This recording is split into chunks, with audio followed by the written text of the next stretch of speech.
This kid entered the Magic Academy and everyone thought he was a genius. But when the tests started, Lewin Ardell had no true talent for magic. It didn't take long for other students to humiliate him for being a failure and coming from a poor family. When just words weren't enough to humiliate him, they tried force. But what they didn't know was that Lewin didn't accept insults about his family. When the bully crossed the line, Lewin punched him right in the face, sending him flying. Then he said, "I'm not good at magic, but I still have my fists." Speechless, the blonde kid asked his friend for help. The stronger kid tried to throw a punch and got surprised too. The MC dodged and hit him in the stomach with a super punch. The one who was being humiliated before is now the only one standing, farming aura infinitely. But that's when things stopped being just a fight. The blonde kid used real magic, something that would be fatal if it hit a person. The professor showed up exactly at that time, the moment to see a student turn into a piece of charcoal right in front of him. But the result was different. The kid had a dream. A giant creature in front of him said the boy was his reincarnation on Earth, of the powerful Darko, the world eater. When he opened his eyes, Lewin saw a beautiful woman in front of him, so he thought maybe he actually died and was in paradise. But the girl calmed him down. She is Helen, a high-class healer, and this is the advanced recovery room. Confused,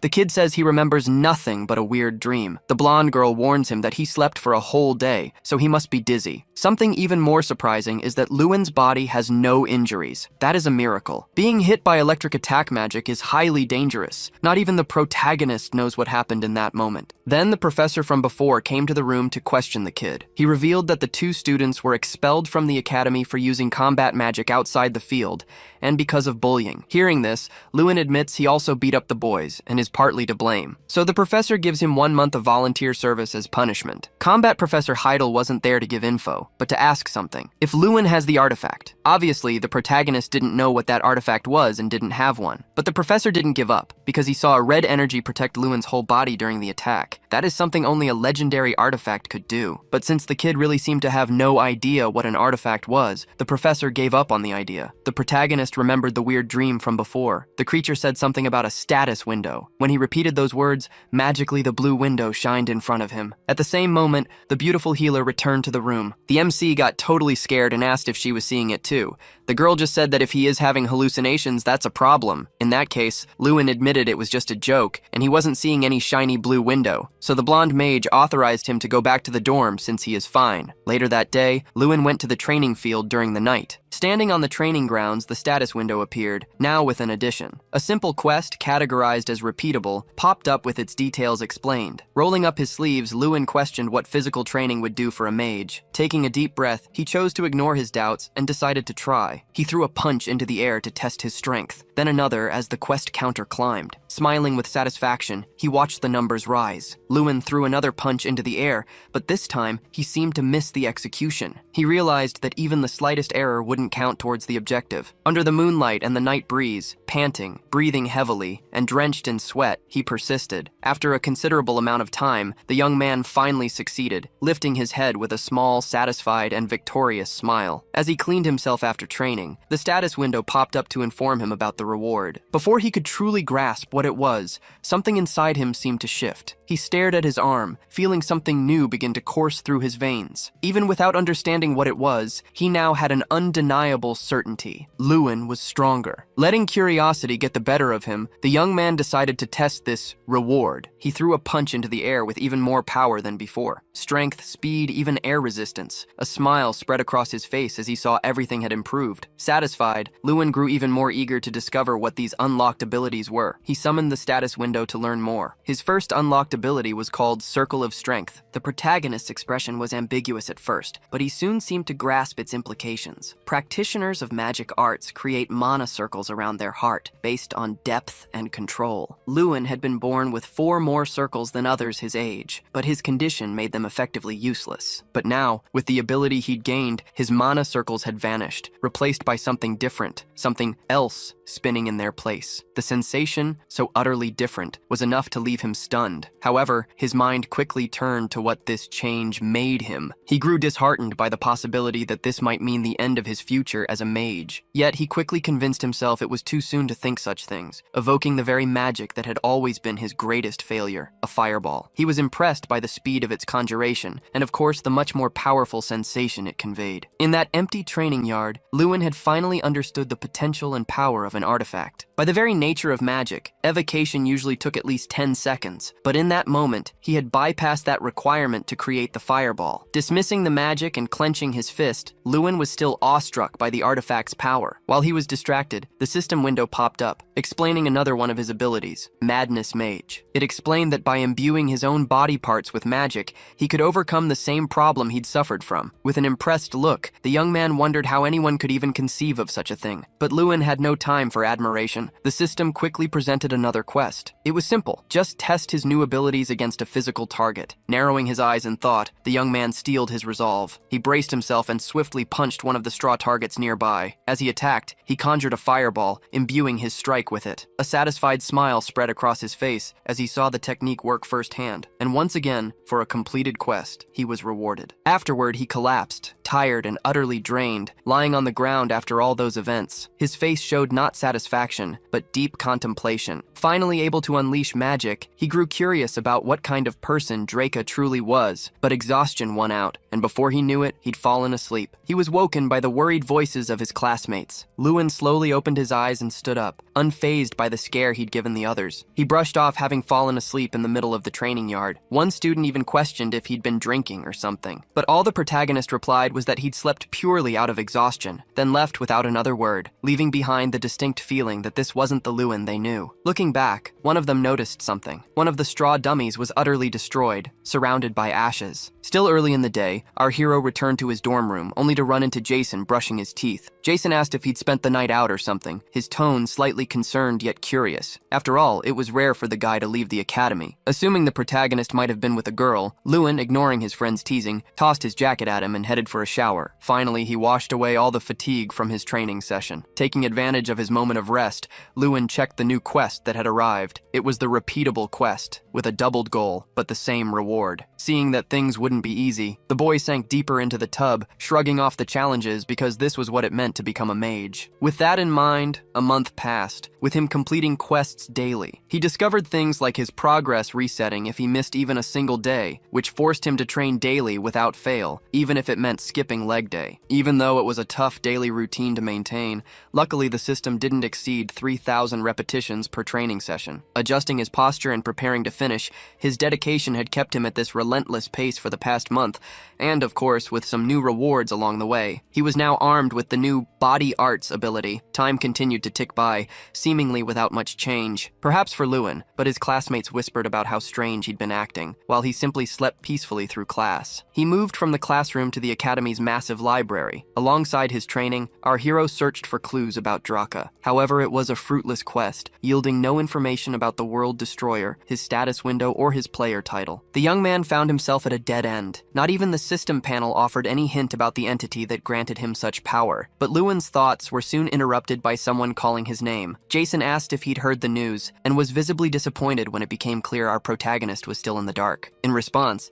the young man simply asked what big event had transpired. He was stunned to learn the event was a visit from the head of House Ardell. His own father was there to see him, leaving the boy utterly shocked. Without wasting a moment, the young man bolted. Panting, he called out for his father, who was calmly chatting with Professor Heidel. Smiling warmly at the sight of Lewin, and happy he was there, they moved to a more private spot to catch up. The young man immediately started by asking how his father's life was going and if he was well. Next, he inquired about his sister, Luina, who was still diligently training in swordsmanship for his sake. Embarrassed by the update on her situation, the boy chuckled. Shifting the mood of the conversation, our hero spoke in a more serious tone. Looking deep into his father's eyes, he declared he was fine, which left his father slightly confused by the sudden change of topic. Taking a sip of his tea, his father seemed to ponder his words. Setting down the cup, his father revealed that his visit today was to confirm if Lewin was considering giving up. If things were too difficult, if he faced problems he couldn't speak about, he would always have a place back home. In response to his father's gravity, the reason for the visit became painfully clear. Our protagonist then made a solemn promise to his father. In the upcoming test, he would achieve excellent results. Otherwise, his father could decide his fate as he saw fit. The long-awaited day arrived. A professor rapped his baton,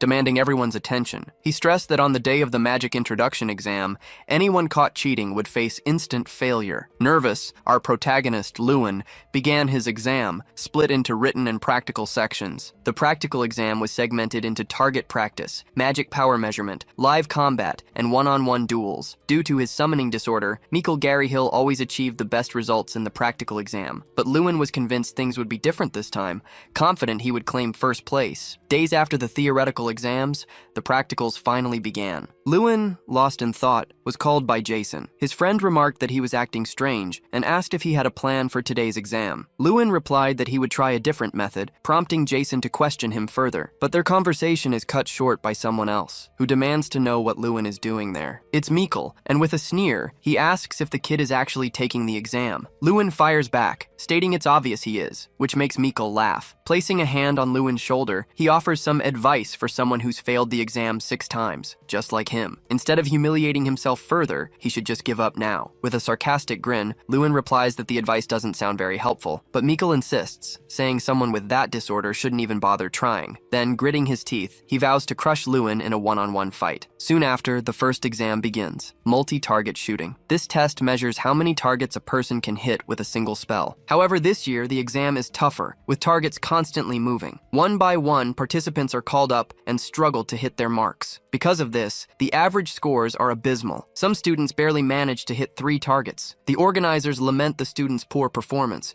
realizing this year's graduating class quality is terrible. But one of the professors says it's too early to be disappointed. Professor Elric announces that it's Mikkel's turn now, and everyone should pay close attention. Slowly, Mikkel approaches the testing area. With both hands channeling blue flame magic, he's ready. The flames in his hands begin to surge. Clearly, he's planning something big. The command to begin is given. The blonde unleashes his magic towards the targets, striking multiple wooden dummies in a single blast, astonishing all the spectators. In the organizer's room, Mikkel's proud uncle asks what the others thought. With a smile, the man declares that Mikkel will surely become the grand representative of this year's festival. But an old man with a white beard and hair tells Elric to stop talking. The man is Tyrion Ignat, who says they've seen enough of this year's graduates. However, Professor Heidel asks them to watch a little longer, as Lewin is next. In that case, considering the young man's passion, the elder decides to watch a bit more. With a confident smile, Lewin thinks this is a perfect opportunity to test his strength. As soon as the judge gives the command to start, the young man begins to charge a fireball in the palm of his hand. Everything around him begins to blaze with fire. The professors are stunned by the kid's casting speed, and the students are equally dumbfounded. Mikkel smirks and tells his classmates that Lewin, with his evocation disorder, won't be able to hit the targets. And while he's busy calling the protagonist useless trash,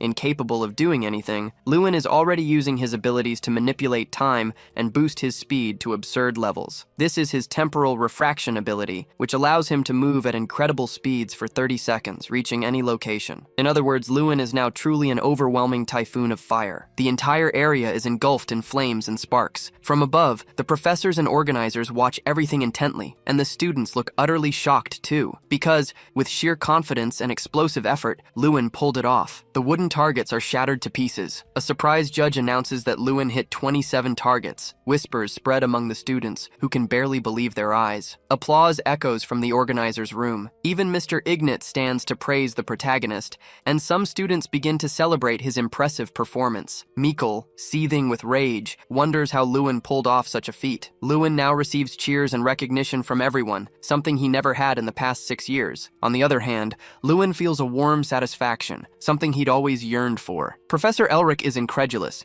claiming he's never seen anyone conjure magic and hit targets simultaneously. Professor Heidel counters, stating that the realm of magic is limitless and full of infinite possibilities. He adds that if everything went as expected, it wouldn't be magic, but mathematics. Elric continues to argue, but Mr. Ignat raises his hand. He declares that today he witnessed a flawless miracle of magic, created by a student. However, it seems some professors hold a different opinion. Mikkel's uncle is furious, thinking Lewin caused a huge commotion. Meanwhile, Jason grabs the protagonist's neck, shouting, "The Archmage is coming in!" Now, Lewin is incredibly popular, and all the students gather, curious to learn more about him. But the young man finds the situation strange. Just yesterday, he was just a lonely nobody. Everything changed suddenly, and he knows there are still many people who dislike him. But upon reaching his room, Mikkel is waiting for him. With a serious expression, Lewin asks, "What are you doing in someone else's room?" The blonde boy says he came to warn him not to brag about gaining a few points with something that isn't even magic. Lewin, in turn, turn, counters, asking, "Aren't you just being a sore loser?" This infuriates Mikkel, who grabs Lewin's collar with hatred. Calmly, Lewin simply holds his provocateur's hand. Mikkel immediately feels a strange sensation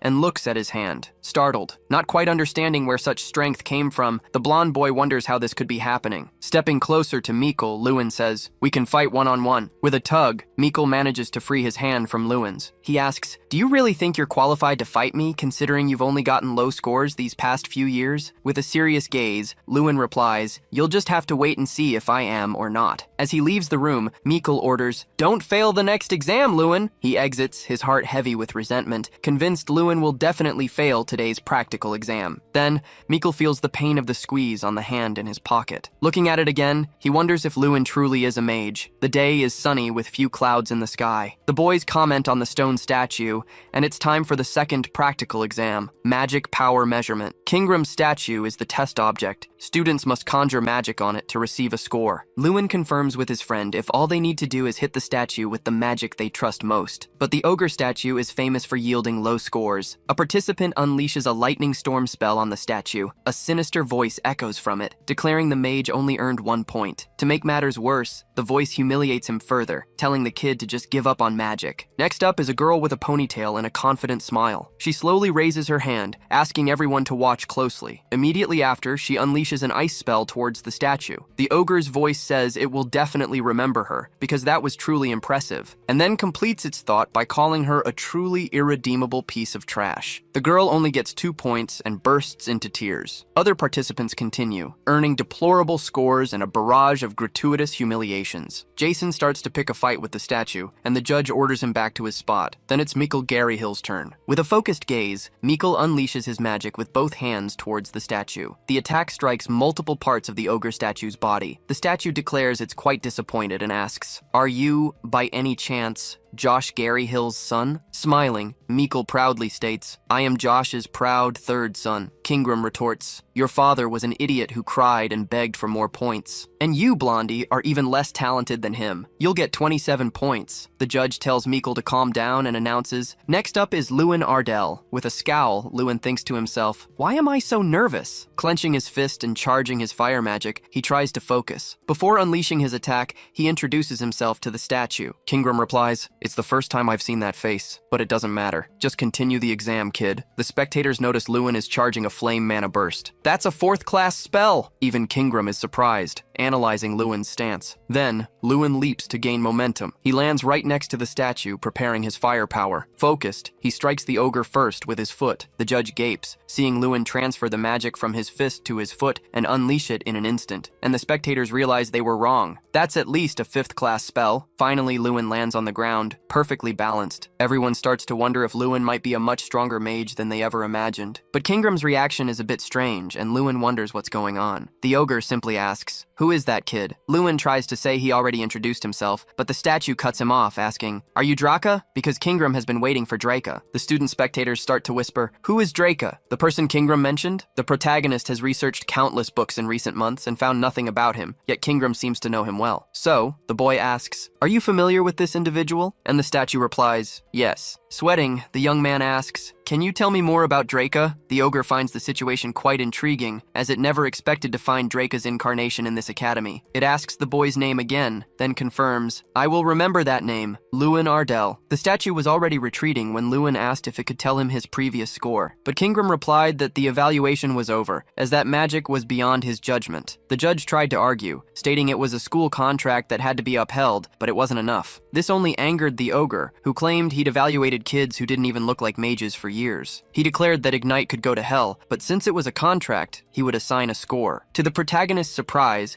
Kingram asked what score the boy preferred, 0 or 100 points. With a smile, Lewin said it was obvious he wanted the 100 points. After this incident, the boy's 100 points became the talk of the academy, and once again our protagonist had caused another incident. Professor Heidel approached and said the dean had heard about his score and wanted to give him a reward. He handed him a small rolled-up paper. The young man read the words, "Artifact Room," and asked, "What's this about?" But the professor didn't answer and just asked him to follow. They made their way to a dark room and began descending a flight of stairs. Heidel said that this part of the academy was the only forbidden area. Knowing this, Lewin became even more confused, not understanding why he was being taken there. The professor stopped before a door and stated that this was the artifact room, and he could only go this far. A little nervous, the protagonist asked if he should continue alone, but since it was a reward, the boy decided to enter. The room was colossal, filled with countless objects that radiated immense value. Observing everything around, the young man imagined that this must be Archmage Freud Ignite's magical warehouse, but a voice suddenly startled him, cutting through the silence. "You seem lost." It was Kingram, also present in the room,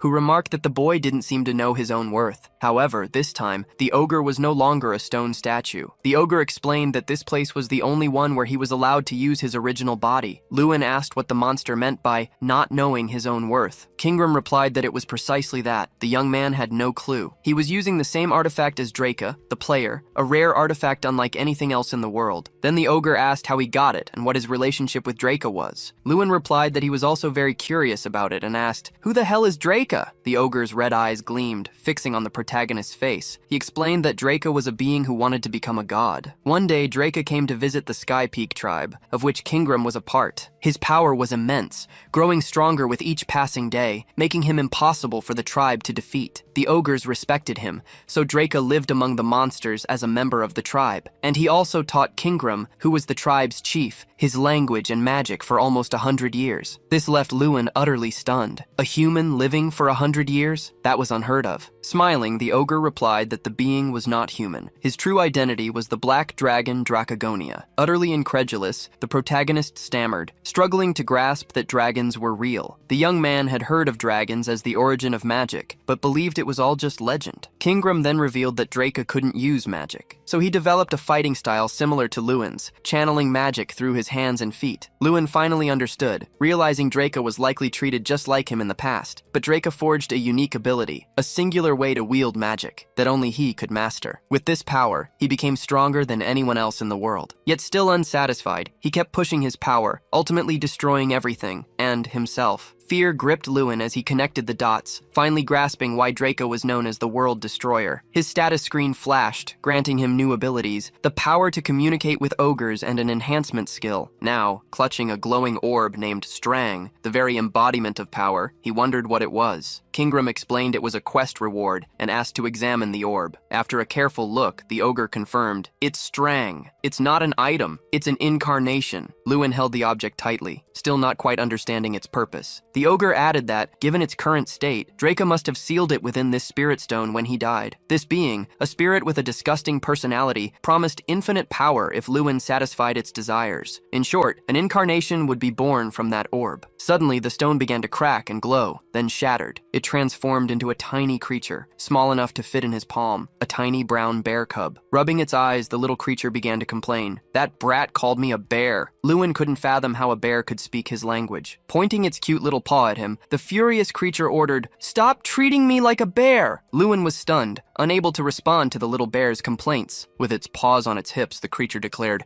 "I am not a bear." So Lewin asked, "What are you then?" The little bear replied, "I'm an incarnation. I can be whatever I want." With a defiant look, it announced, "I'll show you my power." Lewin's eyes widened in anticipation. Despite its intense efforts, nothing happened to the incarnation's body. Dumbfounded, the creature wondered, "Where did my power go?" It mused that it must be because it reincarnated on an empty stomach, then demanded food. The boy replied he had no food, and the little bear grumbled, "Why does my master have to be so weak this time?" Giving up on food, it lay down to sleep, asking to be woken for dinner. Kingram interrupted the moment, remarking, "Even after all these years, his personality hasn't changed a bit." Gazing at the boy beside Strang, Kingram recalled ancient times. It brought back memories of Strang and Draca, whom he'd faced in his old hometown. "Now," the ogre asked Lewin, "what do you intend to do? The power you possess will make you stronger, but what will you do after that?" Lewin remembered he had always yearned for this power to protect people from demons, and to reclaim the name Ardell, to proclaim his name to those who had scorned him. Reflecting,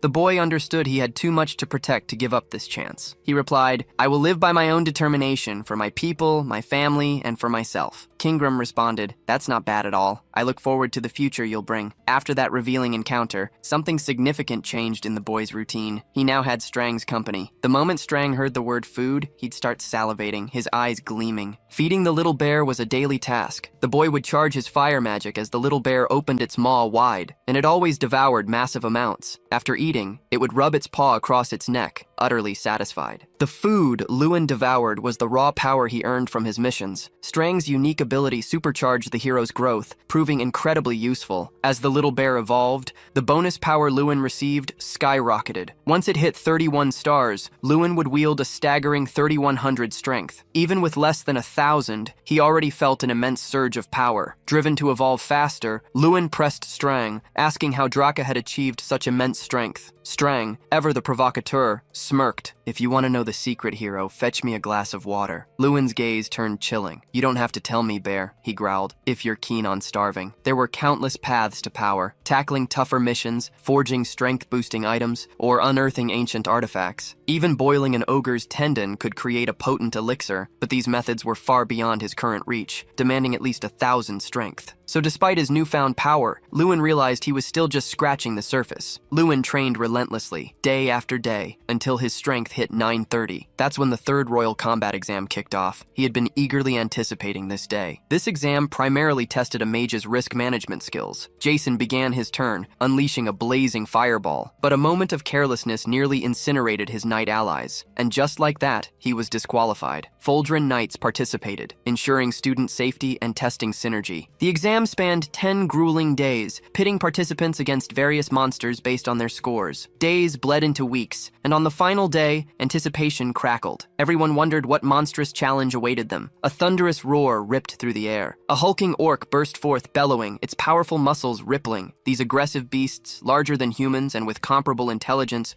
roamed every corner of the continent. The students were gripped by terror, a chilling thought echoing. Could someone actually die from an orc attack? But Professor Heidel stepped forward, his presence a calming force amidst the panic. Mid-test, the orc lunged, pure hatred blazing in its eyes. Frontline shield bearers braced, deflecting its savage blows. Mikkel, currently under examination, began channeling his magic. With outstretched arms, he unleashed an ice arrow. But with shocking agility, the orc dodged. It instantly closed the distance, charging straight for the blonde student ready to strike. Heidel screamed, a desperate warning for his student to dodge. The boy knew he had to retaliate, but fear had him frozen, his body refusing to move. Professor Heidel had no choice but to intervene, unleashing his arboreal prison magic. Thick vines erupted from the ground, ensnaring the orc mere seconds before it could crush the student. The vines held the monster in an iron grip, even coiling around its thick neck. Even bound, the beast thrashed, trying to reach Mikkel, who collapsed onto the ground, trembling. And just like Jason, Mikkel was disqualified. Mikkel's uncle slammed his fist onto the table, rage simmering. Disappointed by his nephew's repeated failure, he knew he had to intervene in Lewin's upcoming test. Professor Elric then questioned the dean. "Are you certain we should continue with this exam?" Ignat raised an eyebrow. "What do you mean? Lewin's turn is next." With a sly, fake smile, Elric replied, "Indeed, the boy is the only student who achieved a perfect score on the Kingram test. Therefore, testing the other students in the same manner as Lewin seems rather unfair." The dean acknowledged Elric's point, but stated he had no other monsters prepared. However,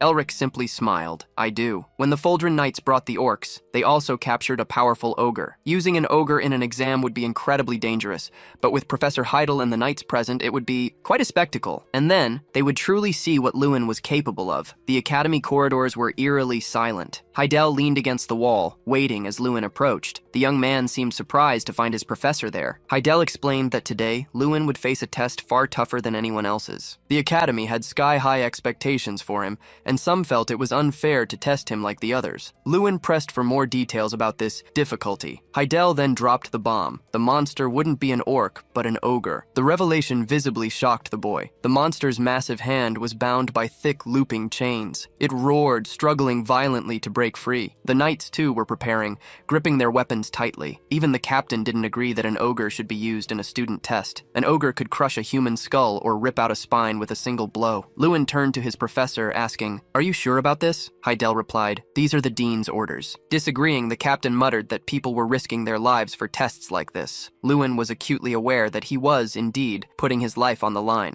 As Lewin approached the captain, the knight demanded, "Who are you?" Lewin introduced himself, stating he was the student taking the exam. Observing the participant more closely, the knight grew even more agitated, unable to believe this young man would face an ogre. While it was certain the professor and knights would protect him, Lewin began moving in a different direction. The captain warned him, "That's the wrong way! What are you doing?" His position should be at the rear, behind the knights. But Lewin declared he would fight at the front, explaining, "My spells are far from ordinary." The knight retorted that protecting him at the front would be impossible, asking, "Why are you throwing your life away like this?" Lewin dramatically cast off his cloak, tossing it behind him with a confident gaze. "I'm desperate," he replied, continuing his advance. Yet the captain couldn't sense a single shred of fear emanating from the young man. Professor Heidel approached, telling Lewin to prepare, as the exam would begin any moment. The man snapped his fingers. In that instant, the chains binding the ogre's arms sprang open. A deafening, shrill scream ripped through the air, and the monster lunged at the knights. In a kamikaze move, Lewin leaves the soldiers behind and charges forward. The captain shouts, demanding to know what the boy was doing, yelling for him to stop, but Lewin ignores him. Pulling his arm back, the ogre gathers momentum for a devastating blow. Meanwhile, Lewin unleashes his fireball directly at the monster's body. Their fists collide, creating an impact that lights up the entire area. As flames erupt and fly everywhere, the soldiers can only watch, helpless. The captain realizes the boy used a short-range spell in that critical situation. Heidel observes everything with a serious gaze, and all the watching students feel the raw impact of the battle. Elric and Ignat watch too, looking utterly surprised. For a student to charge into a close-quarters battle against an ogre was completely unthinkable, but as the dust begins to settle, Lewin is still standing. The captain can barely believe the boy is still alive. Heidel lets out a satisfied smirk. The captain places a hand on Lewin's shoulder, calling his name, and scolds him, saying he should have explained his plan beforehand. With a calm voice, Lewin apologizes and asks, "Would you have let me go if I'd told you?" But Lewin doesn't let him answer, adding, "There's no time now, we need to finish the exam." The ogre was still standing, snorting with extreme rage. So the captain tells Lewin to stay back now, acknowledging the boy's strength but emphasizing the extreme danger. The best thing to do was stay put and let him handle it. However, Lewin slowly begins to approach. Even against the captain's orders, he holds his ground on the front line. With a serious look, Lewin declares, "This is my exam. Let me finish it." The ogre, 5 times Lewin's size, glared and snorted at him. Fearless, the boy advanced towards it. There were 2 reasons for his incredible courage. One was his unique ability to communicate with ogres. This allowed Lewin to understand the monster, which was screaming in fear, surrounded by mages and knights. The other was the mission he'd received: attack the enemy first and defeat it. The mission granted 30 additional strength points,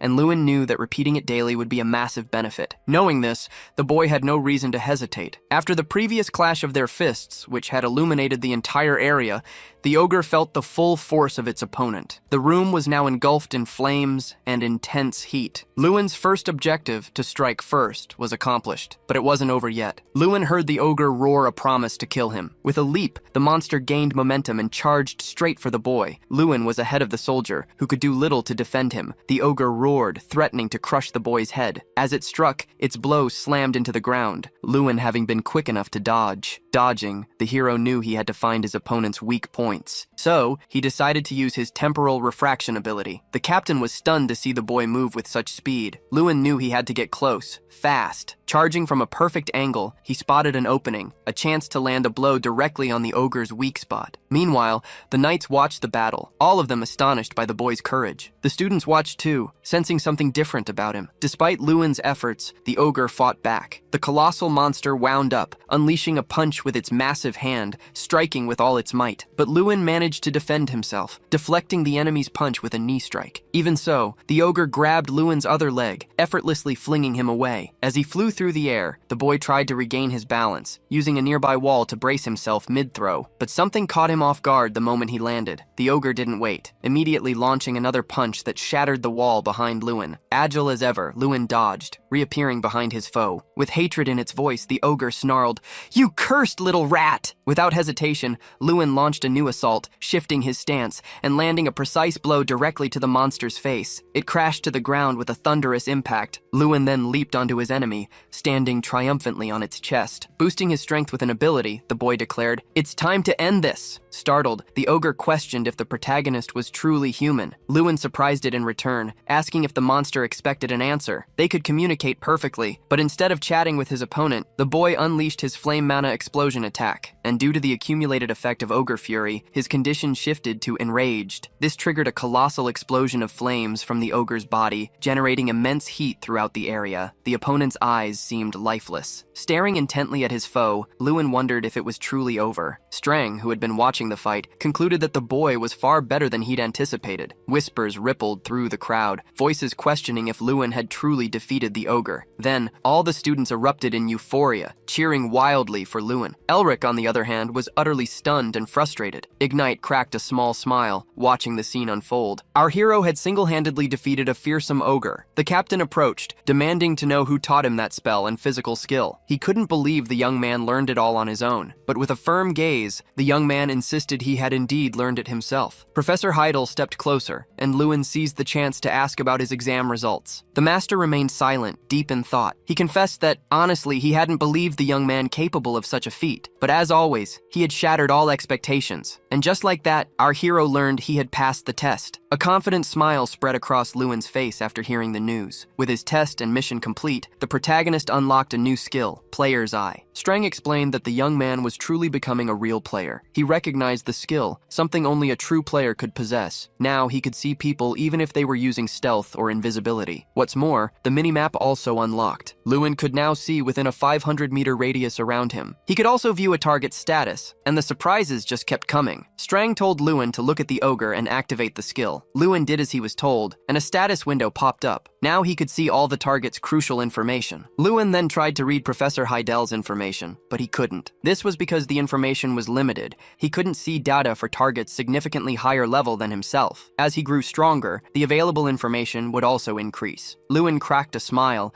sensing this could be incredibly useful. After the exam, rumors about Lewin defeating an ogre began to spread like wildfire. Jason asked Lewin how he felt knowing everyone was talking about him, but a young woman approached, interrupting the friend's conversation. With a sweet voice, the girl asked, "Are you Senior Lewin?" Other girls then came forward, holding gifts and snacks for Lewin. After handing them over, they scurried away, blushing. Disregarding the gifts, Lewin asked Jason if he wanted them. The blonde's eyes flared and he scolded his friend, declaring it utterly disrespectful. While Jason whined, Lewin checked his status and saw his friend had high potential. And for the past few days, this had been Lewin's main activity, observing everyone's attributes. Completely changing the subject, Lewin urged Jason to work harder, assuring him he'd ace the next exam. He explained to his friend that his skills were excellent and he just needed more confidence. Pumped up, the blonde declared his goal for the next exam, to break into the top 10. But then he admitted that sometimes even he couldn't believe certain things. For instance, it seemed Lewin wasn't the same person he'd been for the past 6 years. Lewin looked up, understanding that feeling perfectly, because he didn't feel the same either. Plus, strange rumors had been swirling around him lately. Rumors that he would surpass Mikkel and become the Academy's speaker and representative. Interrupting the conversation, Lewin stood up, declaring, "I don't care about any of that." But for Jason, it wasn't that simple. This was the year of the Grand Festival. Every 5th month, Academy representatives gathered for a festival to decide who was the best. Once every 8 years, an Olympiad brought together all mages to determine the ultimate champion. When both events coincided, it was called the Grand Festival. That meant the festival showcased the top students from the most renowned academies. The winner received not only money but also immense privileges, making it fiercely competitive. All the students were buzzing with anticipation, wondering who would be this year's representative. During dinner, Jason confidently stated it would surely be Lewin, as he was the only one to score a perfect 100 against Kingram. Everyone remembered Mikkel's performance at the last festival. Mikkel had performed terribly, finishing 4th out of 5 participants in the individual competition. That's how their academy earned the nickname Lastademia, for coming in dead last. The only way to shake off that humiliating nickname was to rely on Lewin. "Seriously," Lewin replied, "the exams aren't over yet, so it's too early to get confident." Ultimately, the chosen participant for the festival was based on test results and teacher recommendations, and his one-on-one test against Mikkel was fast approaching, so Lewin knew he had to be completely focused. 4 days passed since the combat test. Lewin trained relentlessly in the arena, making a significant leap. He finally reached the 1,000-point mark in strength. Strang the little bear was ecstatic and asked if it was time to level up. As Lewin prepared, a notification window popped up. The repetition quest had evolved to level 2. The little bear leaped onto his shoulder, radiating its fiery energy. The difficulty of the repetition quests had doubled, but their rewards had tripled. Then Strang absorbed the magical energy. Lewin could feel the energy surging through his body. Such immense power began to illuminate the entire area, surprising even Lewin himself. He noticed the flames erupting from the little bear's body were growing stronger and stronger. His eyes widened, wondering what this incredible development could mean. Meanwhile, Professor Elric was deep in thought. The image of Lewin obliterating the ogre replayed in his mind. He wondered if the protagonist could face Mikkel and emerge victorious, but still believed a win was highly unlikely. If that happened, Lewin would claim the Academy's top student spot. For Elric, that was unthinkable. The Gary Hill family had to remain at the pinnacle. After Lewin absorbed Strang's magic energy, the little bear reached rank 2. As a reward, an additional 200 strength points were sent to Lewin. The young man approached the bear, remarking that he seemed to have evolved quite a bit, and thanks to him, the protagonist's strength had rapidly soared to 1200. With an arrogant smirk, Strang retorted that the quest difficulty and its rewards had also increased. Lewin began checking his notification screen and realized it was true. Since he was already training at advanced difficulty, this wouldn't be too challenging. But a question arose, and the young man asked what real combat training entailed. Strang reminded him that when they first met, he'd said he could become anything. From now on, the little bear could transform into whatever he wished, though he still had some limits. He'd even be able to take a human form once he reached rank 5. With a sly grin, the creature asked if the boy wanted a demonstration of his transformations. Then Strang's body began to shift. A swirling vortex enveloped his previously tiny and fragile form. The vortex grew, and now the little bear took the shape of a terrifying scarecrow. This didn't seem to impress Lewin much, who simply stated it was different from what I was expecting. But as he attacked the young man,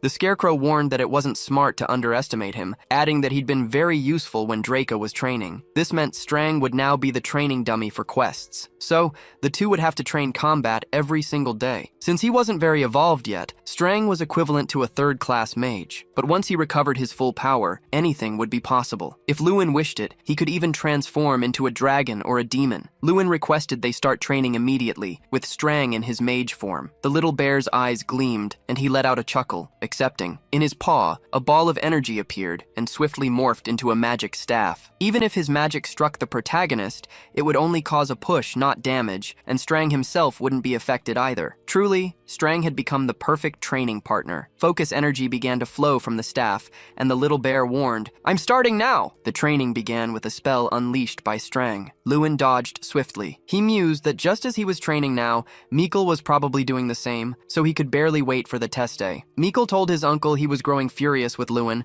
and asked what he could do now. But this complaint only agitated Elric further, and he snapped that Mikkel was the one who should be putting in more effort. Turning to his uncle, the blonde youth revealed he'd heard rumors that Elric was the one who boosted Lewin's grades, and that it was his idea to make the young man face an ogre in the test. So, thanks to Elric, Lewin achieved the best possible score, something that would be incredibly damaging if the Gary Hill family ever found out. Gritting his teeth, the professor asked if the blonde was trying to blackmail him. Mikkel told the man to stop spouting nonsense and help him figure out a solution. If Lewin became the Academy's representative for the festival, everything would be lost. But the professor had an idea, and handed the blonde a small vial. Mikkel seemed to recognize it, the awakening herb, also known as the blazing flower. This medicinal herb grew in the northern lands, and some used it to create powerful elixirs. If consumed, it drastically reduced mana consumption, but also caused insensitivity to pain and made it difficult to distinguish friend from foe. Elric was surprised to see Mikkel had actually paid attention in his classes. Concerned, the blonde asked if his uncle was implying he should take the elixir. The professor confirmed, stating it was the only way to reclaim the family's honor after his defeat in the test. But Mikkel reminded him that Heidel knew his limits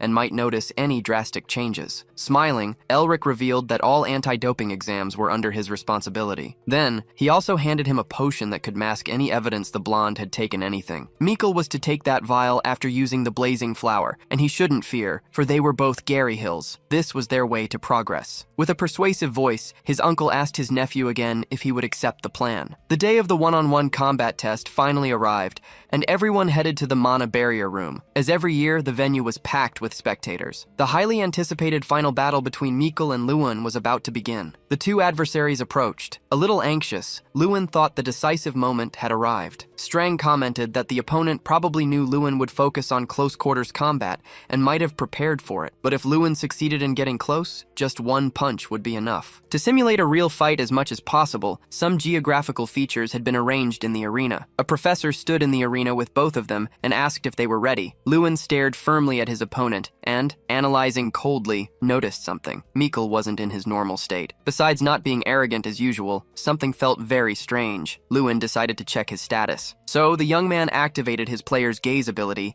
and saw that Mikkel had a double magic casting ability and was in berserk mode. Lewin had never seen such a condition and realized there was something more hidden, something that might have been camouflaged with a drug. Before the test, some checks were made, but Professor Elric was responsible for them, which immediately raised suspicions. The professor steps forward, explaining that only dark magic is forbidden. The power level of spells that hit an opponent will determine their score. There's no need to worry about hurting anyone, as magic effectiveness in this arena is reduced by 99%. Lewin raises his hand, asking what happens if a participant is caught using an illegal potion. The professor states that the student would be disqualified, followed by an examination to determine if they should be expelled from the academy. The professor asks why he's asking, but Lewin turns his face away, muttering, "It's nothing." Spreading his arms, the judge instructs both participants to take their positions. Since Lewin is the only one who can see statuses, no one would believe him. He'll need to find some solid evidence. The two opponents glare at each other as the professor waits to start the fight. Now Elric gives the command to begin the combat. With the signal given, both boys charge at each other. Hatred burning in his eyes, Mikkel immediately conjures an emerald spell in his hand. As he leaps towards Lewin, magical roots erupt from the ground, ensnaring the young man's feet. But it's not enough to stop Lewin, who easily breaks free, leaving the audience utterly stunned. The mana barrier might reduce the power of spells, but it can't diminish the boy's raw strength. Shouting, the blonde asks, "Did you really think it would end there?" and conjures a magical skull. The skull spews fire from its mouth straight at Lewin. With some difficulty, Lewin manages to dodge and regain his footing, but he spots a rock in his escape path. He quickly hides behind it, unaffected by the flames. Peeking out to find the right moment to move, Lewin observes that Mikkel must have taken a potion that reduces casting time and boosts mana. With a maniacal expression,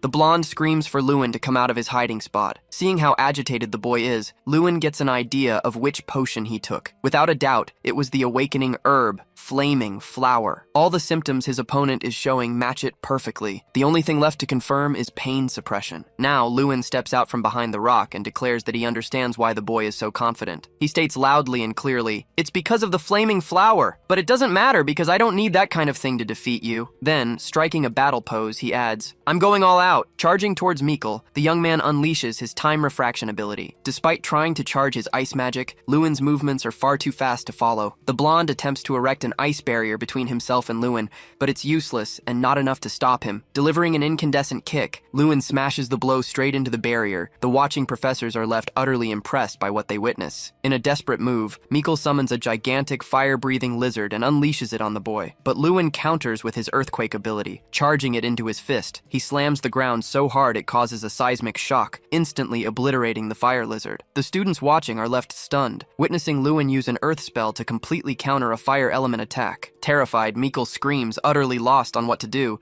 then realizes his opponent is now dangerously close. He starts yelling, begging Lewin to stay back. With a sarcastic smirk, Lewin tells the blonde, "Don't be a coward, take this." His fingers hover inches from the boy's terrified face. A mere flick causes a colossal boom that echoes even outside the Colosseum. With just that flick, Lewin sends his opponent hurtling away, leaving every spectator jaw-dropped. A massive cloud of dust erupts from the impact, as the protagonist coldly observes the aftermath of his strike. Mikkel, who had been slammed against a rock, slowly rises with a grin, claiming he was underestimated. Lewin, however, gives him no time to finish. He closes in, delivering another precise punch to the blonde's face, sending him flying once more, crashing onto his back against a stone. Even after those brutal blows, Mikkel starts laughing, taunting, "Your punches are weak. They don't hurt me. I might just die from all these impacts." Lewin then places a hand on the boy's shoulder, warning him, "It's dangerous to continue the test like this." Using his Tree of Imprisonment ability, he makes roots erupt from the ground, binding Mikkel's body. The hero raises his arm, accusing his opponent of using a forbidden drug. The judge steps forward, questioning Lewin's certainty. A false accusation could disqualify him. Lewin replies, "I'm absolutely certain. There are people capable of manufacturing substances undetectable by standard tests." A worried Professor Elric tries to grasp what Lewin is implying. The protagonist explains that such a drug would require someone who handles rare materials and conducted the test before the combat. In the academy, only one person fits that description. The other professors begin to eye Elric suspiciously. Meanwhile, Elric himself steps closer, demanding, "What are you insinuating, Lewin?" He questions, "Are you suggesting Michael used drugs and I turned a blind eye?" Lewin confirms, "I have proof." Elric suggests redoing the anti-doping test, but Lewin reveals an elixir was used to mask the results. The professor then asks what he proposes they do. Placing his hand on the tree trunk imprisoning Mikkel, Lewin declares he'll show the proof directly. With just the fingers of one hand, he strikes the tree, shattering it. Lewin explains that this was the same flick that hit Mikkel's forehead earlier. Even with Mikkel's magic higher than normal, he kept laughing and standing after being hit when he should have been knocked out cold. And now, even trapped, he won't stop laughing, as if he feels no pain at all. Lewin then asks if, with all this evidence, Elric will still deny it. "Ignite!" The dean lets out a scream that echoes through the entire arena, calling for Professor Elric. The man is possessed by rage, his fury visible from afar. He roars, questioning how Elric could commit such an act, and demands the man accompany him to his office. Clearly in deep trouble, the professor knows he won't get away with it. Meanwhile, Mikkel continues to laugh, still trapped by the roots. After all these events, the fourth test quickly concludes. Elric and his nephew are expelled, and all the corruption of the Gary Hill family is exposed. The protagonist, Lewin, receives a new nickname, the General Expeller. Next, Lewin walks towards a gigantic door, summoned by the dean. As he waits, a peculiar energy flows through his body. As soon as he enters the room, the boy encounters something that truly astounds him. The room is, in fact, an open field very familiar to him, the Ardell territory. However, observing more closely, Lewin notices the place is a little different. Before him, he sees a chair, Terran's throne, where the King of Mages usually sits. The boy wonders what that object is doing there. Ignite appears behind him and asks what he's seeing. He explains that this space was independently created by the Eye of Malarok, the leader of demons, and the first to invade the continent of Frelia. The Eye had the power to force its target to experience visions of their deepest desires. Malarok's eye reveals one's deepest desires, and the world Lewin saw was the closest reflection of his own. He knew his greatest aspirations were the resurrection of the Ardell territory and becoming the greatest mage of all time. Ignite asked if Lewin wasn't curious about what he saw. The dean revealed he saw a world where students acted like students, and mages acted like mages. But, he mused, that would certainly be no easy feat. The door slowly creaked open, signaling their exit from the space. Lewin decided to take one last peek before leaving. He saw himself celebrating victory with a trophy, surrounded by his excited friends. Next, he appeared in a graduation robe, completing his academy studies. All these visions brought a smile to his face. Back in Ignat's office, the dean offered Lewin a cup of tea. As the boy drank, Ignat stared at him. Then he explained he'd called Lewin there to ask one question: how he'd been able to detect that Mikkel was using the blazing flower and other stimulants. Lewin swallowed hard, unsure what to say. He explained that Mikkel's aura was distinctly different, combined with his aggression and abnormal mana circulation. From what Dean Ignat could tell, Lewin seemed more convinced than suspicious. The protagonist decided there was no need to expose his true ability, so he explained that he used physical strength instead of magic, and the arena could only suppress magical abilities. Even after enduring numerous physical attacks, Mikkel kept laughing, showing no sign of pain. The only explanation for this had to be the blazing flower. Ignite mused that even though he was very young, the boy was sharp and possessed many talents. As the dean of the academy, he deeply regretted what had happened and assured Lewin that the Gary Hill family would no longer bother him. Furthermore, Ignat had an offer for the young man. He asked if Lewin would like to join the Grand Festival in the 7th month of this year as the academy's representative. That question left Lewin reeling. It was a position coveted by every student there. The protagonist closed his eyes, trying to swallow down all his emotions. First, he thanked Ignite for honoring him with such an offer. However, Lewin had no experience whatsoever. He hadn't had a single real battle experience in the last 5 years. His recent years had been unproductive due to his mana disorder, so he believed he lacked the competitive power for a festival of this magnitude. However, in the dean's opinion, none of these issues were a problem. On the contrary, Lewin had the potential to be a true contender for victory. It might even be a little scary, but Ignat was certain the protagonist had what it took. He could be considered a secret weapon that appeared out of nowhere. To his competitors, Lewin was a complete mystery. There was no information on him, and they weren't familiar with his strategies or how to counter them. Lewin mused that they truly knew nothing about him, unlike Mikkel, who had always been in the spotlight. Ignat asked again if the young man would accept the challenge. With determination, Lewin replied that he would do his best to honor the trust placed in him. As the two spoke, a knock knock came at the door, and the dean invited them in. Ignite explained that body art classes would be more useful than magic lessons, which was why he'd invited a new professor. Lewin seemed to recognize the man. It was Gulter Pirante, who remarked that the student didn't look too happy to see him. This knight was the leader of the Foldren troops, and one of the only rank 6 knights in the Radian Kingdom. It was Gulter who had fought alongside Lewin during the 3rd exam against the ogre. Before they began their lessons, the knight needed to confirm a few things. Gulter had heard from Professor Heidel that Lewin was a mage who had no choice but to fight at close range. The protagonist confirmed with a nod. From what Gulter had seen in the last battle, Lewin's movements were concise and free of unnecessary actions. But, regardless, it was quite obvious the young man had never properly learned martial arts. Those movements might have worked against an ogre, but a skilled knight would have read them with ease. Lewin knew Gulter was right. The movements he'd learned were very repetitive. But the knight said that if the boy learned from him, he could move beyond the basics. He asked if they could start training right away. The most crucial thing for a knight was his feet, so Lewin needed to learn how to walk properly. Only by first learning to walk would he master proper body arts. Celestial martial arts were the techniques knights typically learned at the training center. Lewin made a swift movement with his arm, unleashing a powerful gust of wind. Excluding sword techniques,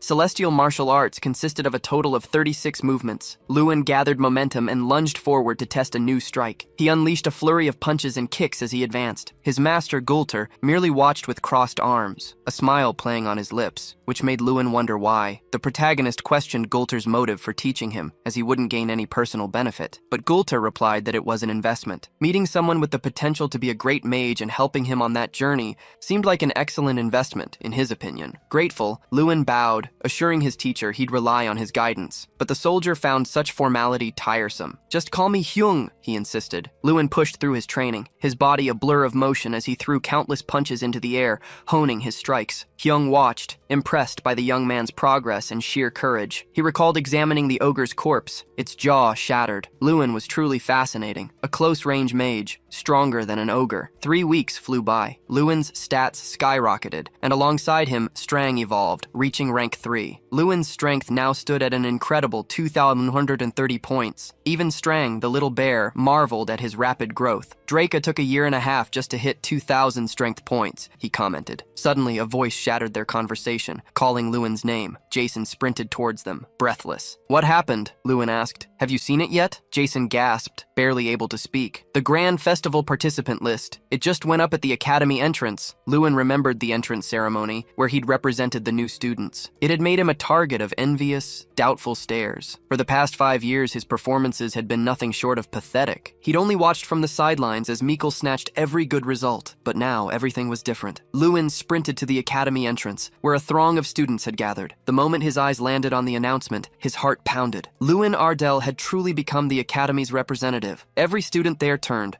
rushing to embrace and congratulate him. It had taken time, immense effort, but the protagonist had reclaimed his place as the Academy's representative once more. Professor Heidel admitted his shock when Gulter revealed the boy had already mastered the celestial martial arts. A mere 16-year-old reaching 5th class was frankly terrifying, yet he trusted the young man possessed the power to achieve anything he set his mind to. Time marched on. The chosen participants journeyed to Altain, the grand stage for the festival. Inside the Mana train, students buzzed with chatter about the trip. While many reveled in the excitement, Lewin sat with eyes closed, attempting to focus. Some were thrilled by the journey, others scoffed at it. Finally, an irritated student snapped, "Enough with the childish antics! Quiet down!" The protagonist glanced aside, sensing trouble brewing. It was Henkes, Mikkel's lackey and a participant in last year's festival. He sneered that if the students thought Lewin would pull off some miracle at the festival, they should just give up. Another spiky-haired guy chimed in, claiming Mikkel had far better odds. Finally, the arrogant youth declared he didn't even consider Lewin their representative. The hero recognized them as the bastards who exploited their Gary Hill family connections for personal gain. Then the protagonist shot back that Mikkel must be thrilled.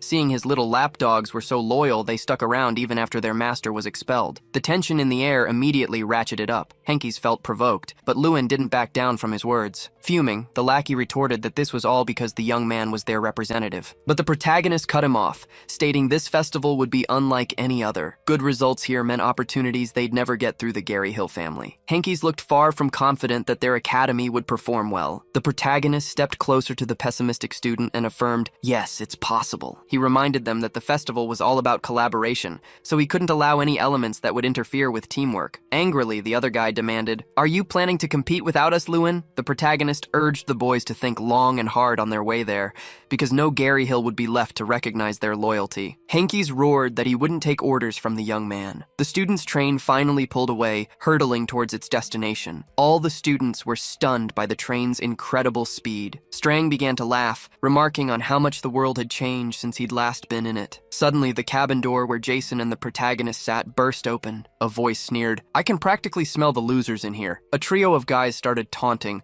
calling them a bunch of country bumpkins. Their uniform shields marked them as students from the Oyota National Institute of Magic, the only school in Oyota, a desolate place renowned for its swordsmanship and extreme physical training. Lewin was baffled, wondering what these guys were even doing here. The baldest of the group demanded, where's Meekle? He even jabbed, don't tell me the blonde's gonna be your servant. The insults kept coming as the guys swaggered through the carriage. Strange commented that Lewin was incredibly patient to listen to all that nonsense and stay calm. The protagonist realized his academy was usually treated with such hostility. He fixed his gaze on the back of the carriage, seeing that Professor Heidel had no plans to interfere. From this moment on, authority over the team rested solely with the academy's representative. The bald guy leaned on Henkes' seat and again asked for Meekle, but a firm voice from the back seats shot back, he's probably in bed with broken ribs. It was Lewin, who had decided to shut down the invaders' show, now standing tall. With a deflated look, the bald guy muttered, so, he's the academy's new representative? The bald guy replied, saying it was his first time seeing him. He then started to swagger closer, full of himself. He introduced himself as Seda Malkiri, the representative of Oyota Academy. Our protagonist then introduced himself as well. That was enough for a first introduction, and Lewin ordered the guy to get out of the carriage. But before leaving, he had to apologize for everything he'd said. Hearing those words, Seda exploded in rage. Scoffing, he asked if he was really being asked to apologize. The bald hothead turned to Henkes, demanding if the guy hadn't told the new representative about him, and if he hadn't, then he deserved another beating to remember his place. Sizing up the situation, Lewin quickly pieced it together. This had to be why all the students trembled at the sight of the Oyota guys. They'd probably all been beaten down by Seda Malkiri. This was clearly a plan to crush the team's spirit before the competition. It seemed the grand festival had already begun. With a sarcastic smirk,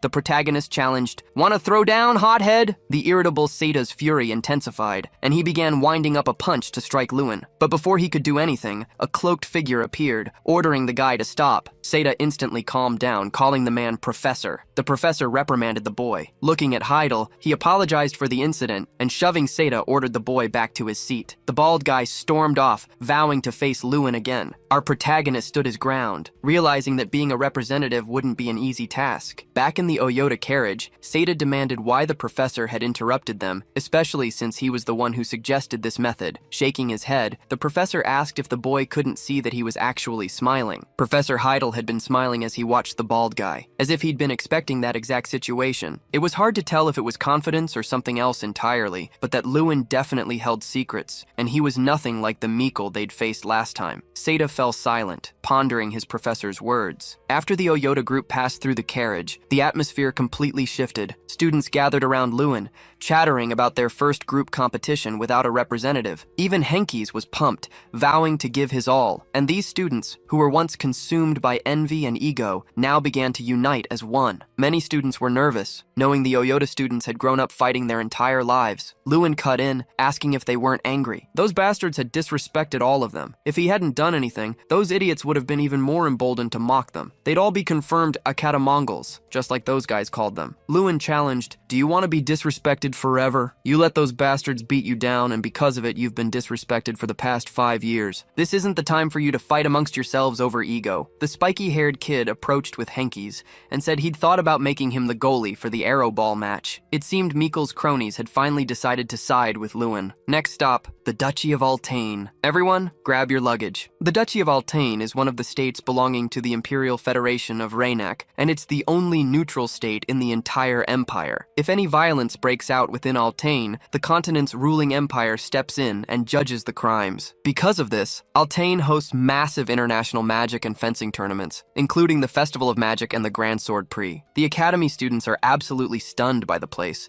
buzzing with comments. Jason remarks that it truly feels like another world, vastly different from the state of Damon. Lewin is still reeling from the sight of Altain. As expected from a kingdom's capital, the place has a distinctly ancient vibe, and everyone seems incredibly relaxed. Seeing all this makes our protagonist truly feel like he came from a small town. The students are now being taken to their accommodations, so they climb into the carriages. As they head to their lodging, Heidel and Lewin chat. The professor warns the boys not to go to another school's accommodations, not even by mistake, because nothing good will come of it if they end up starting a fight. Our protagonist feels personally attacked when the professor says this, looking directly at him. Something catches Strang's attention, and he looks up. The little bear is so excited that even Lewin is surprised. He says he caught a really interesting scent. Then the little guy leaps from the boy's shoulder. Paying close attention, he seems almost certain that Draca's relic is somewhere nearby. The next day, at Ignite Academy's accommodations, Jason is still half asleep, while Lewin is already ready and rushing. He practically flies out the door, like someone running late. Looking at Strang, the young man confirms if he's sure, and the little bear says it'll appear on the minimap soon. A sign marks the entrance to Altein's memory-touching workshop, and this is the place. Our protagonist slowly enters the shop. Since it was something a black dragon used,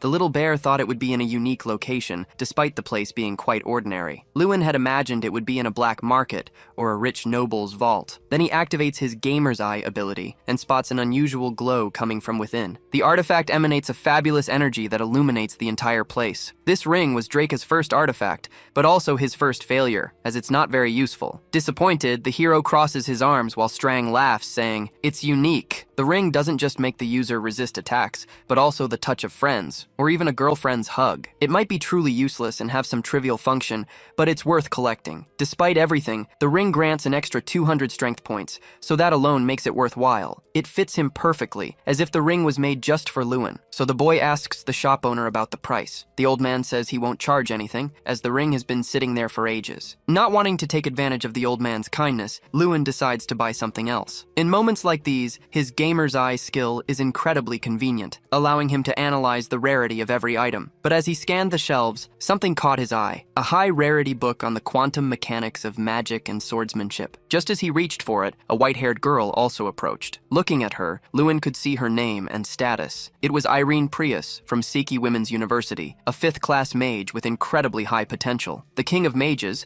also known as the frontier mage Terran Artemis, had chosen Irene as one of the 11 young mages of the next generation. Lewin had heard she was a genius close to 5th class, but it seemed the rumors had actually underestimated her. With a serious voice, Irene demanded he drop the book, but Lewin stood his ground, stating he touched it first. She introduced herself, pointing out that he already got what he wanted and was just looking for something else to buy while she was there only for this book. And if it wasn't too much trouble, she'd really appreciate taking the item. So he asked if Irene could explain why she wanted the book, since normally no one would bother with it. Nervous, she started to sweat, unable to answer. Blushing, she replied it was for personal reasons and she couldn't give any details. Lewin didn't believe it was just some academy task. He suspected it might be a request from the king or something similar. Then the hero gave up on the book, telling her to take it since it was clearly important to her. He turned his back and started searching the shelves for something else to buy. Irene watched him, a wave of gratitude washing over her. Back at the dorms, Lewin recounted meeting the girl and everyone got excited. Jason and Henkes immediately asked if she was as beautiful as the rumors claimed and how they met. The blonde guy cried, saying he was jealous because he'd always dreamed of touching her hands just once in his life. Henkes boasted that he'd actually seen her at the festival and even sat near her. A pointless argument between the two boys immediately erupted, but then Lewin mentioned that the girl was actually incredibly strong, always ranking in the top 2, only losing to Doom Prime every year. This participant was the top 1 at Reincarnation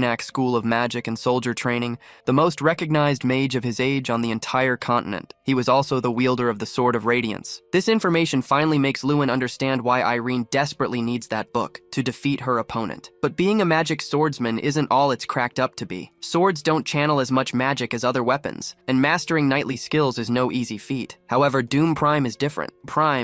His sword is an incredibly rare artifact, and his swordsmanship far surpasses that of an ordinary knight. Jason starts grumbling about the guy's insane luck. Skilled, artifact-wielding, handsome, and rich. much. All this talk leaves our hero deep in thought. Irene mastered the 5th class of magic at 16, yet Doom Prime always beats her. He wonders if he stands a chance against these renowned geniuses, especially since he's definitely someone nobody cares about. But Ignite's words echo in his mind. He is a candidate for victory. Closing his eyes, the young man vows to test that claim with everything he's got. Suddenly, the door bursts open, and a spiky-haired kid rushes in, shouting that the first schedule for the festival's opening ceremony has been released. That news shatters Lewin's concentration. He stands up and heads for the exit, his mind fixed on one thing, the grand festival, which has just begun. Students from various academies eagerly await the event's start. Our protagonist is even more anxious, desperate to find out who his opponent will be. As symbols flash across the big screen, a voice announces their adversaries, the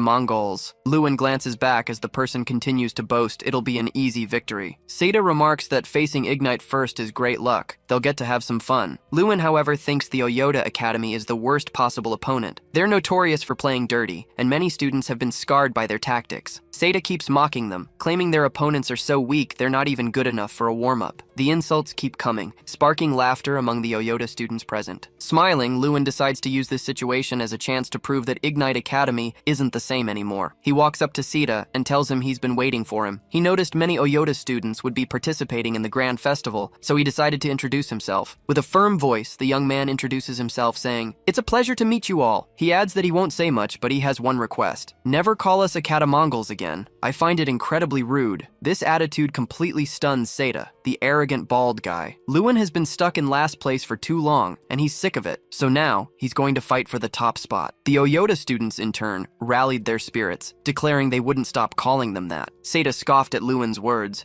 demanding, "Who do you think you are?" As he recalled his dean's words, a single powerful thought ignited in Lewin's mind. He declared himself the ultimate trump card, vowing never to retreat again. Back in the Oyota Academy dorms, a furious debate erupted. The boys argued over Lewin Ardell's identity, and after some quick digging, they unearthed his past, a failed student. Then, suddenly, at the semester's end, he'd scored a staggering 180 points, transforming into a prodigy with stellar grades. His sudden surge of confidence, they concluded, must have sprung from this unexpected success. Seda remembered his professor's cryptic warning. Lewin possessed something they hadn't yet grasped, but he quickly brushed off the concern, dismissing them as mere Mongols. Stretching leisurely, he vowed, "I'll deal with them soon enough," the traditional Oyota way. Back at Ignite Academy's accommodation, tomorrow loomed the Mana grenade launch event. It was a fierce team competition where every member participated, save for the representative. This challenge pitted participants against mithril golems, hurling mana grenades to destroy them. The team that shattered them fastest would claim victory. A worried student approached Lewin, his voice laced with doubt. "Will we really be okay without our protagonist?" Lewin, ever honest, admitted, compared to Oyota Academy, Ignite truly lacks individual talents. Yet, he knew deep down that victory was still within their grasp. As a group competition, if they truly worked as one, they could absolutely win. Therefore, they needed to split into specialized groups immediately. One group would forge the mana grenade, the second would transport it, the third would launch the assault on the golems, and the fourth would actively sabotage the opposing team by healing their golem. The students exchanged uneasy glances, protesting, "That method will take forever to defeat the golems." Lewin, eyes narrowed in concentration, began to formulate a precise plan. He then turned to the group, asking for their thoughts on his earlier declaration. "We won't finish last, we'll finish first." He had been utterly sincere. He was ready to pour everything into helping them, even for games he wouldn't personally compete in. For teams boasting superior individual skills, the traditional method worked, but for Ignite, it would be a fatal waste of precious time. Jason nodded, declaring, "I trust Lewin." Henkes echoed his sentiment. With that, team morale surged, and everyone quickly rallied behind the plan. Henkes would lead the team responsible for crafting the grenades. Taimunsi would take charge of moving the ignited grenades. The protagonist organized the groups based on their strengths, and his gamer's eye ability proved incredibly useful, allowing him to analyze each target's nature, minimize weaknesses, and pinpoint strengths. Over time, the students grew more confident in their abilities. Once each student was placed in their perfect group, even the most doubtful began to feel a surge of hope. Relieved, Lewin was grateful for his exceptional team-forming skill. Confidence, after all, is the first step to victory. But just as hope began to bloom, Fulham stumbled into the meeting, battered and bruised. Concerned, Lewin rushed to Fulham, demanding to know what happened. It was the Oyota representative, who, along with his cronies, had ambushed the boy. At the Oyota facility, a sudden crash echoed through the halls. Lewin appeared at the doorway, where Seda greeted him, seemingly expecting his visit. Seda, with a sneer, declared he knew Lewin would come and challenged him. "What are you going to do?" With a firm voice, the protagonist raised his hand and commanded, "Seda Malkiri, come here, we need to talk." With a sly grin, Seda taunted Lewin, calling him crazy and questioning his confidence. Lewin, in response, placed a hand on Seda's shoulder and repeated his demand, applying intense pressure. The force was so immense that Seda was brought to his knees, forced to bow. Startled and enraged by this display of power, Seda lunged with a punch, but Lewin effortlessly dodged it. He seized his rival's arm, squeezing it tight, and warned him, "Touch another student outside the arena again, and things won't end well for you." Seda collapsed to the ground, groaning in pain, and glared up at his aggressor. Lewin met his gaze and proposed a wager. Back at the Ignite facility, the students buzzed about the wager. If they defeated the Oyota, Seda would receive a flick as powerful as the one that shattered Mikkel, and be forced to apologize to everyone. This ignited the students' resolve, making them even more determined to win. However, one student cut through the excitement, announcing they needed to rush to Altane Stadium. It was the Grand Festival, an event for mages across the entire continent. Historically, mages who excelled here became pivotal figures, capable of altering history itself. The transformation was evident in the Ignite students, now brimming with confidence and hope. For Lewin, it was exhilarating to be in a place where historical legends were forged. A mustached elder announced the end of the opening ceremony. Lewin began to head back to his quarters, but something caught his eye. Seda glared at him and warned him, "Stay sharp. I won't drop my guard this time." Then the bald man turned his back and walked away. However, the opponent Lewin truly wanted to analyze wasn't Seda Malkiri. He shifted his gaze elsewhere, focusing on the infamous Doom Prime. Champion of the festival and leader of the Rainak School of Magic and Soldier Training, Doom Prime was the adversary they would have to face if they secured multiple victories in the competition. As Lewin pondered,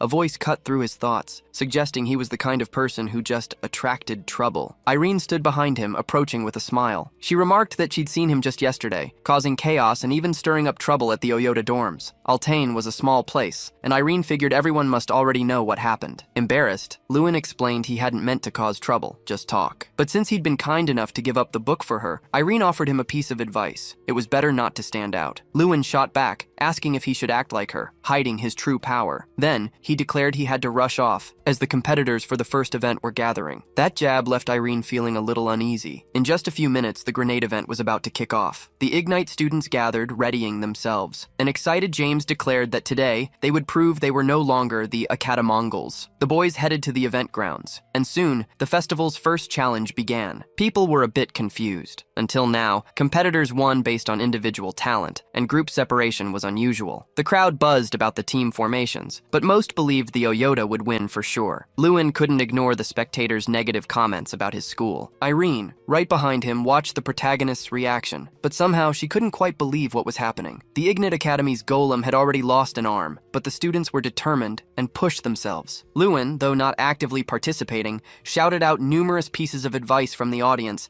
and with his guidance, the Academy managed to shatter the golem's right arm too. Someone was absolutely furious with what he saw. It was Seda, who began to scream, questioning how his teammates could be losing to the Acadamongols. The Ignite team wasn't messing around. They kept pummeling the Oyota golem, giving the monster no chance to recover. Seda's veins bulged with pure hatred. Irene's hand flew to her mouth, utterly impressed by what she was witnessing. The reason Ignite was winning was purely strategic. This strategy, however, would only be possible if each participant's individual strength could be assessed with extreme precision. Lewin had instantly found the book Irene was looking for, and he had also sorted his team members based on their strengths and weaknesses. Irene wondered what kind of person Lewin was, and how he'd never been seen at any other festival before. Jason charged a magic grenade and hurled it with all his might towards the golem, swiftly shattering a part of its body. That sight left Seda completely speechless. He swallowed hard, utterly at a loss for words. The golem they were fighting crashed to the ground, utterly destroyed. The students embraced, happily celebrating their victory. The mana grenade throwing competition, which everyone thought Oyota would win, was deservedly claimed by the Acadamongols. The Acadamongols were no longer in last place. That title now belonged to Oyota, or rather, the Oyota Scraps, as they were now known. The Capture the Flag game between the team representatives was about to begin, and everyone from Ignite cheered for Lewin. Once again, the competing academies would be Ignite and Oyota. Strang remarked that Lewin seemed a little nervous. Lewin replied that they were in 20th place out of 32 schools, which was perfect. People were paying attention because of their last victory, but it still wasn't enough to break their loser label. All he needed was an overwhelming victory. A win like that would completely change people's perception of the team. Strang smiled, understanding exactly what Lewin meant. Lewin looked up and added that, beyond that, they needed to prove their worth to the King of Magic. Meanwhile, inside the dome, an important meeting was underway. The Flame King, Tehran, watched the clash between Lewin and Seda through a crystal ball. He recalled that Ardell had been a candidate among the 11 human children. This child was born with immense talent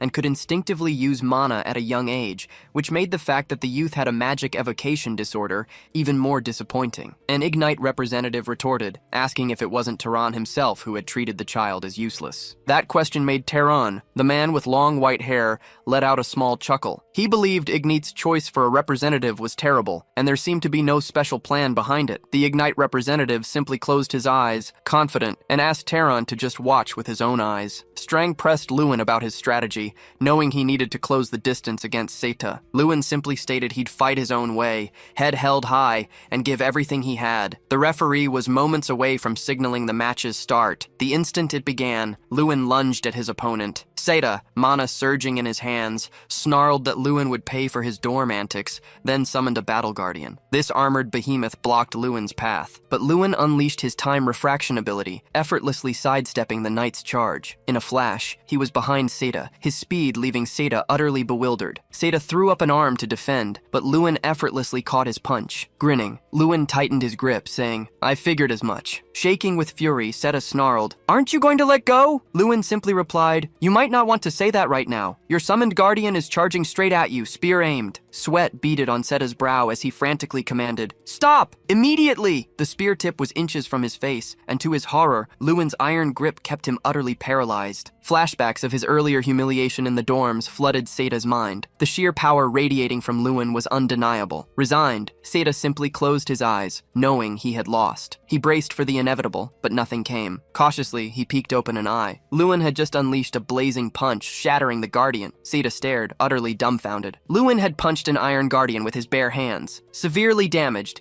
the summoned creature began to crumble. Seta collapsed to the ground, still reeling in disbelief. With the knight dispatched, Lewin advanced on his opponent. Seta, still on the ground, stared up at his rival. Did you save me?" he stammered. Lewin scoffed, a rhetorical question hanging in the air. Why would I save someone who hurt my classmates? In reality, Lewin simply wanted to finish this personally. "Did you forget our bet?" he asked, a mischievous glint in his eye. Just a little flick. The instant Lewin's fingers brushed Seta's forehead, Seta was sent soaring, like a leaf caught in a hurricane. As he flew, he had a fleeting thought. The sky was surprisingly blue. The entire stadium erupted. Spectators gaped at the unbelievable move, while Ignite Academy roared in triumph as if they'd just won the championship. The crowd buzzed with excitement, everyone talking about Lewin, but Lewin's display caught the eye of someone far more powerful. The frontier mage watched, utterly incredulous. He, the sole 8-star mage, a being revered as a demigod, had never witnessed such a feat. His eyes, wide with shock, betrayed his profound astonishment. Peering through his crystal ball, he pondered the identity of this young man. Barely containing his surging curiosity, the frontier mage burned to know, who exactly was Lewin Ardell? A potent mix of curiosity and fury gripped the king. He demanded Ignite reveal everything he knew about Lewin. The lord bowed his head, remaining silent for a moment. Then Ignite spoke, describing the boy as the most ordinary student imaginable, someone everyone expected to quit. Yet he had somehow forged his weaknesses into an unstoppable strength. That, Ignite concluded, was all he knew about Lewin, for now. As he rises, the king says he knows Tyrion is trying to protect the boy from his curiosity. Perhaps I should summon the boy and speak with him personally. Ignite stands too, warning that if the king tries to force an answer, he'll have to be stopped, no matter the cost. This draws another sarcastic smirk from the king. He asks if Ignite will talk about mages' right to keep their secrets, the so-called Millie's Oath. The king then concludes he'll have no problem exchanging a few words with the boy. Ignite thinks he'll find a way to discover more about the magic he first witnessed in that mysterious boy, Lewin Ardell. Far away, at the Drink and Die pub, hub, a weary Lewin clutches his head. "We just won a competition," he groans. "We should be preparing for the next one. Instead, these guys are celebrating like there's no tomorrow." Jason approaches his friend, telling him to celebrate their first victory. It's a festival after all. Altaine's vanilla coconut juice and the dragon kiss are right here. Lewin eyes the bottle, asking, "What's that drink?" Showing him the label, Jason explains, "It's the region's special drink. One sip and you'll feel like you're kissing a dragon." Pushing further, he adds, "Just one gulp and you'll experience amazing sensations." But the friend's conversation is shattered by something that catches Lewin's eye. Seda appears, looking like a lost puppy. All the Ignite Academy students are stunned by his presence. Jason steps forward, saying he understands Seda's pride is hurt, but asks him to leave, as they were just having fun. Concerned, Lewin wonders why Seda is here. Is the bald guy looking for a fight? But with a calm voice, Seda declares he's here to apologize, which completely stuns the two friends. Seda asks for forgiveness for underestimating them all this time. After losing to Lewin, he realized he shouldn't underestimate anyone. There are many stronger people in the world, and he's made many mistakes. Jason grows utterly confused by this drastic change. To cap off his speech, Seda bows respectfully and apologizes once more. Lewin can only remain silent for a few moments. The other students at the table feel a knot in their stomachs at this bizarre situation. Then the Oyota student says he's sorry for ruining the celebratory atmosphere, but as he turns to leave, Lewin calls his name, asking if his apology was just about the bet, or if it truly came from his heart. With a sincere gaze, Seda affirms it was genuine, drawing a smile from our protagonist. Lewin extends his hand to the bald guy, thanking him for apologizing like a true man. Though still looking quite sad, Seda accepts the gesture, and the two shake hands. The Ignite Academy students accepted Seda's apology and started having fun. And just like that,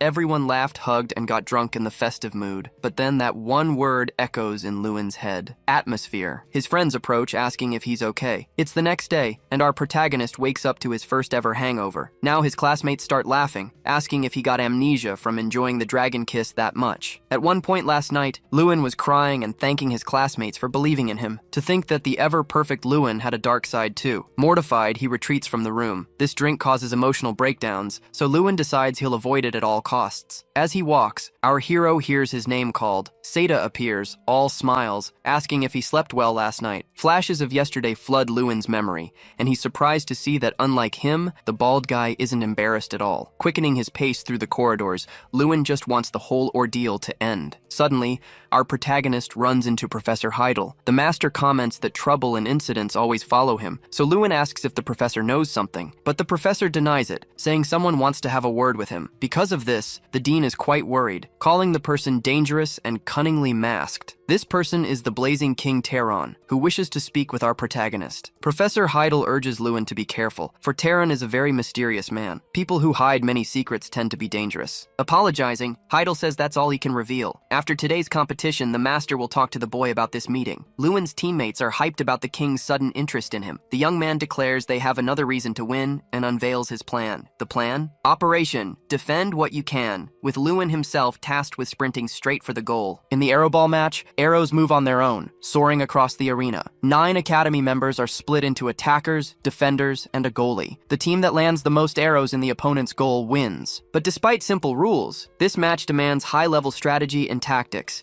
like knowing when to unleash defensive spells or crowd control magic, or the best way to grip the arrow ball and hurl it into the enemy net. There's a lot to consider. Usually it's a wild, high-energy game with tons of shouting. Lewin charges towards the goal at full speed. 2 enemy defenders unleash ice magic to stop him. But on the offense, the young man conjures his firewall spell. Ice and containment magic aren't enough to hold Lewin back. From the stands, Seda cheers wildly for his friend. His schoolmates judge him for being so chummy with the Ignites now, but the bald guy explains that real men become friends after a fight. A friend points out there wasn't any fight, but Malkiri cuts him off with a stern glare before he can mention the kid got thrashed. Malkiri figures it's best to let it go and not mess with Lewin. After facing Lewin Ardell, the young man is convinced. This guy is part of the new generation of mages. Just like Irene, Dalian, and Droom Prime are also examples of this generation. But young Lewin manages to be even better than all of them. And Lewin isn't just incredibly strong. He possesses a strong sense of leadership and immense tolerance, which makes the bald guy grateful to be his friend. As the Oyota are up next, they need to start strategizing. The opposing team's captain starts yelling to stop Ardell. All the defensive players are doing everything they can. But so far, Lewin has been weaving and slipping past every single block. Until sprinting at top speed, he gets right up to the enemy students and asks if they're done. Because now it's my turn.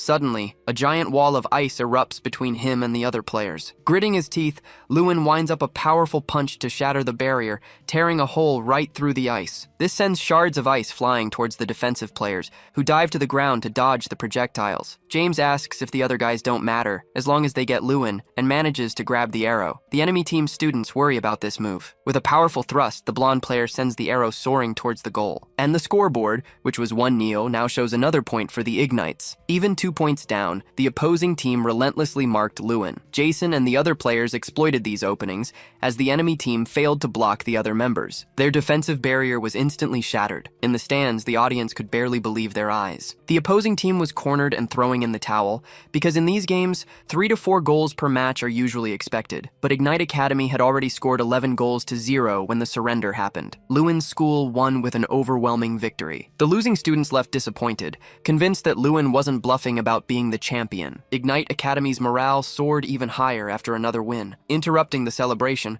a voice calls out for Lewin. It's Professor Heidel, entering the room. He announces that the meeting date has been set. It will be at 7 in the evening, during dinner. As he sips a glass of wine, the mysterious man observes the landscape, hoping Lewin won't eat before coming to meet him. The protagonist walks to the meeting place. Ignite calls him over, pointing to the right room. Lewin greets the king, and they enter together. Passing through a purple portal, they find themselves in a different place. As he steps into the room, someone welcomes him. He feels a powerful mana radiating from the man and asks if he's a dragon. In truth, this man is a mage who walks the line between human and demigod. The famous and mysterious flaming king Terran. A lavish table overflowing with food awaits them, a true feast. As he carves a steak, Terran reveals that while Lewin might not know it, he already knows a few things about the young man. He saw him once from afar, 5 years ago, when he was searching for the 11th child. Lewin was one of the candidates, but he was completely different back then. Anyway, Terran wants to get straight to the point and know what happened to the young man over all these years. Lewin now understands. His very existence proves the Boundary Mage's judgment was wrong. Terran wants to hear from the protagonist that he wasn't wrong back then. Politely, the young man says he can only tell the King of Mages one thing. Terran smiles and asks what it is. Lewin replies that even if his talents are inadequate, his effort isn't. With a dismissive air, the mage repeats the word effort. He comments that student and teacher are quite similar, as Ignite also used that very word. Then Terran asks what kind of effort he made. Sarcastically, the mage questions if it's believable that the young man trained enough to become stronger than an ogre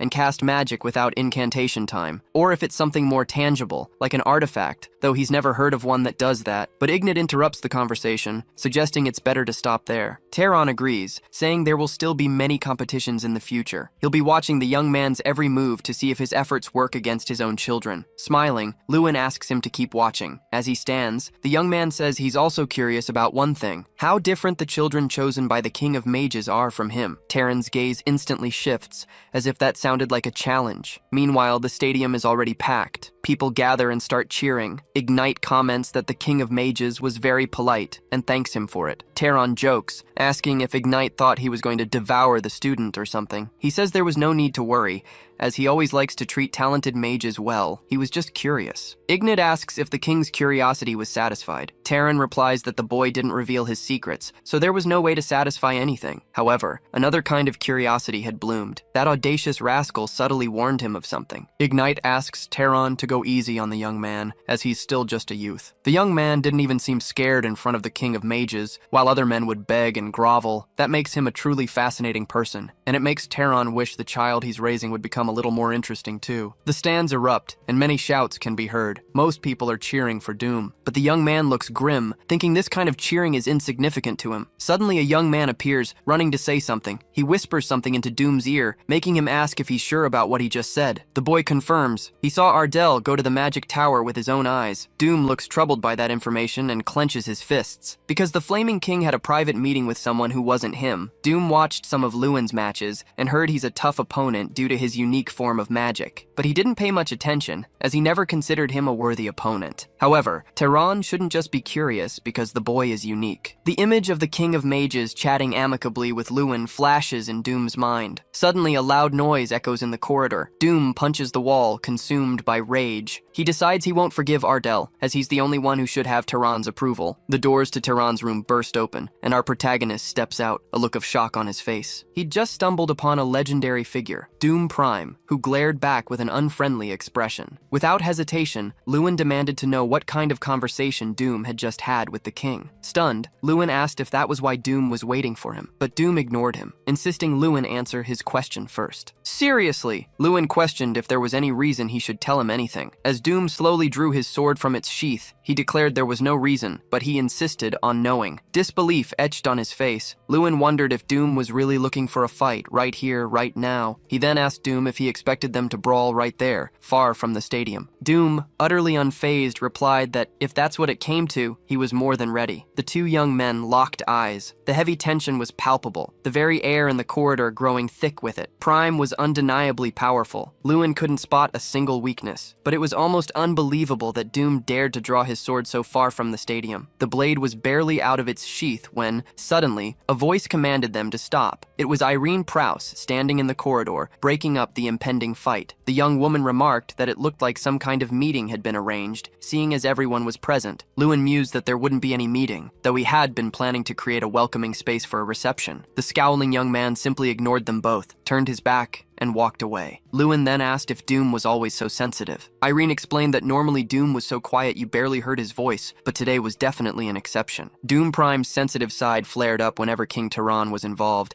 as he'd do anything to earn his recognition. Doom might have gotten angry, thinking Lewin was getting some special attention from the king. The girl looked at Lewin with a friendly smile and asked if he was really ready to fight right then. Lewin replied no, believing Doom himself was just trying to scare him because if they fought, both of them could be disqualified. Cheekily, Irene asked if it worked, and if Lewin got scared. Prime truly was like a thick wall, not easily breached by any attack. But Lewin believed that no matter how thick the wall, if you hit it repeatedly, it would eventually crumble. This made Irene burst out laughing, declaring Lewin was truly a strange one. Either way, it was good to be careful, because Doom Prime wasn't known for showing compassion, and from now on, his eyes would surely be glued to Lewin. Later, in the Ignat Academy dorms, Jason was utterly disappointed and complaining nonstop. Lewin tried to console him, saying everyone gave it their all. Hanks added that tying for 4th place in the team competition, even without their main representative, was nothing short of miraculous. It was a shame their winning streak ended, but even so, it showed their defiance against the Global Academy. The individual competition was about to begin, and Henkes asked what Lewin planned to do. Smiling, the team leader declared he would definitely win. Taking a sip of his hot chocolate, Lewin confirmed he needed to secure 1st place by the end. For now, Lewin's individual ranking was tied for 1st place. Irene, Cherky, Dillian, and Doom were all incredibly strong competitors. The next competition was called the Battle of Survival, and all 32 representatives were headed to an artificial island. 1st place earned 32 points, while last place got a mere 1 point. Since points determined the ranking, this competition could cause massive shifts. Henkes believed his friend could do very well, but asked if Lewin shouldn't be preparing like the others. The other representatives were already forming alliances. In this competition, forming alliances for survival was not only possible, but considered a valid strategy. With others potentially acting as teams, it would be virtually impossible for Lewin to handle everything alone. Henkes suggested Lewin try to join the column. One person had come to Lewin's mind from the start, but there was no guarantee she'd want to team up with him. Even if it were possible, Lewin remained deep in thought. Suddenly, Seda appeared, asking to form an alliance with Lewin. Lewin had forgotten, but Seda was a powerful ally. The two rushed off, agreeing not to betray each other mid-competition. Seda was honest, making him a good choice for a teammate, but they needed to hurry. They had one more person to recruit. Upon arriving, they noticed a crowd of people commenting on how demanding the girl was, refusing to join anyone. The Academy's shield, adorned with flowers, swayed gently in the wind. Seda was shocked to realize this was Lewin's idea. Still stunned, Seda knew Irene was incredibly strong and asked if the two were friends. He then started getting excited about the idea of teaming up with Irene,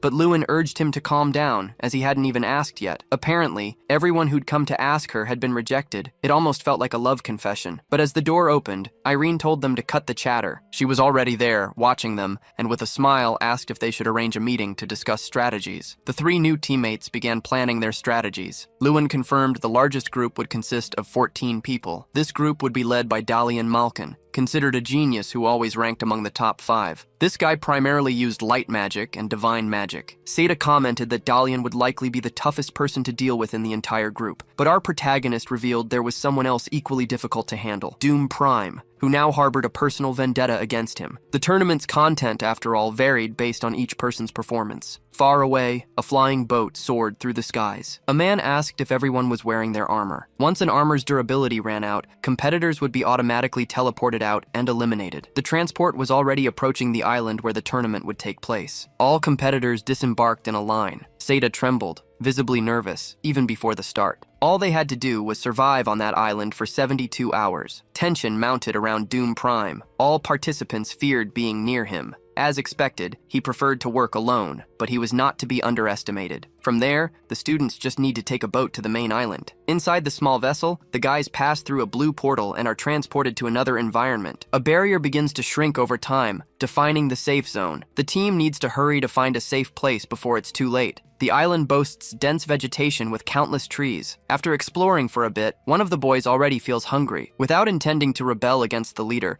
the bald guy comments that they should have grabbed food at the entrance, as it looked delicious. Irene teases him, saying he was the one who warned them to ambush their opponents first. But the argument is cut short by an abrupt noise. A massive explosion erupts near the boys. This makes Seda wonder if the fight has already begun. The bald guy's awaited moment has arrived. No more need to worry about food because the prey is already right below them. A group of unsuspecting students walks through the forest. One of the boys comments that they should have left the food for later, as it's much harder to walk now. A blue beam of light streaks towards the guys, directly hitting one of them who was carrying a heavy backpack. This alerts them, and everyone starts screaming about the surprise attack. As he charges his magic, Seda declares he was waiting for these rascals and finally unleashes his iron spear spell towards the unsuspecting targets. Meanwhile, Irene is also preparing an attack. A giant mana ball she holds above her head. That's the famous 5th level ice magic.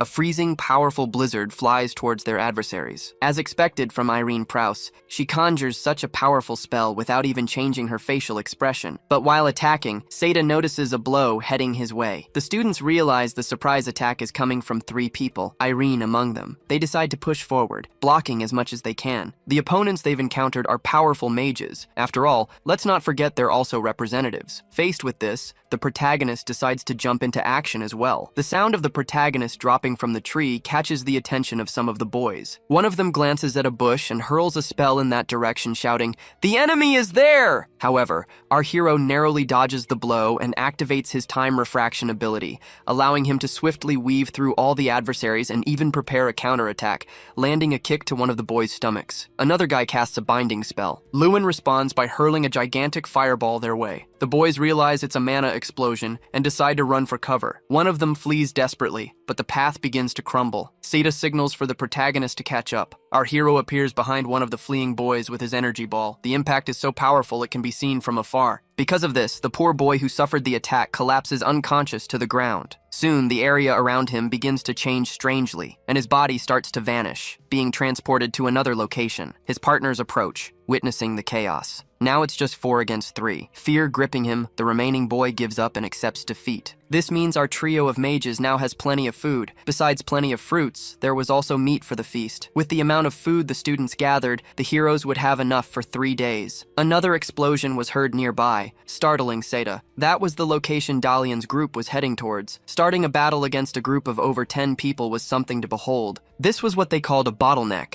as it was rare to find a mage with that level of magical power. The bald guy was surprised, saying Lewin had evolved greatly during the year they hadn't met, but Lewin's mind could only focus on how Doom Prime was an incredibly powerful individual. It was late afternoon, and a room door slowly creaked open. Sunset light streamed in, illuminating the space. There was no sign another group had been there, so the boys seized the moment of respite to relax and get some exercise. Seda thought about cooking, but spreading the scent would be too dangerous, so they decided against it for now. Irene asked how Lewin already knew. She meant everything was unfolding exactly as he expected. When they planned, they concluded the central village was the only place large enough to accommodate a massive number of people. Thus, Dalian's team would likely move there, and Doom Prime would head in that direction too. Irene questioned if Lewin was being reckless, heading towards a large group even when alone. Lewin was certain it would happen. It was the best way to win solo. Simply rack up as many kill points as possible. These points were added whenever someone eliminated an opponent, and it seemed like a highly plausible victory plan. Lewin, a bit sheepishly, explained he just thought about what he'd do in the same situation. Besides, Prime wanted to attract the Blazing King's attention, so he'd definitely act recklessly. Scratching her chin, Irene looked at Lewin and found the whole thing quite strange. Regardless, the trio decided to take turns and observe the situation carefully. Night fell, and a full moon illuminated the sky. Lewin was asleep, but someone called his name a few times. Irene said someone had come looking for them. Lewin peered out the window at the outside of the house. A hooded figure was lurking. Irene checked. It was just one person. At first, she thought the individual had no idea anyone was inside, but Lewin found the situation very strange and asked Irene to wake Seda, warning that he would stand guard at the door. The nocturnal visitor began to walk slowly across the grass, approaching the house door. Our hero crouched behind the door, ready for any move. Since it was a lone person, there was a high chance it was exactly who Lewin suspected. The door opened, and the visitor decided to invade the house. Lewin was hidden behind the door, unnoticed by the intruder. He firmly grabbed the hood of the man who had just entered and flung him forward,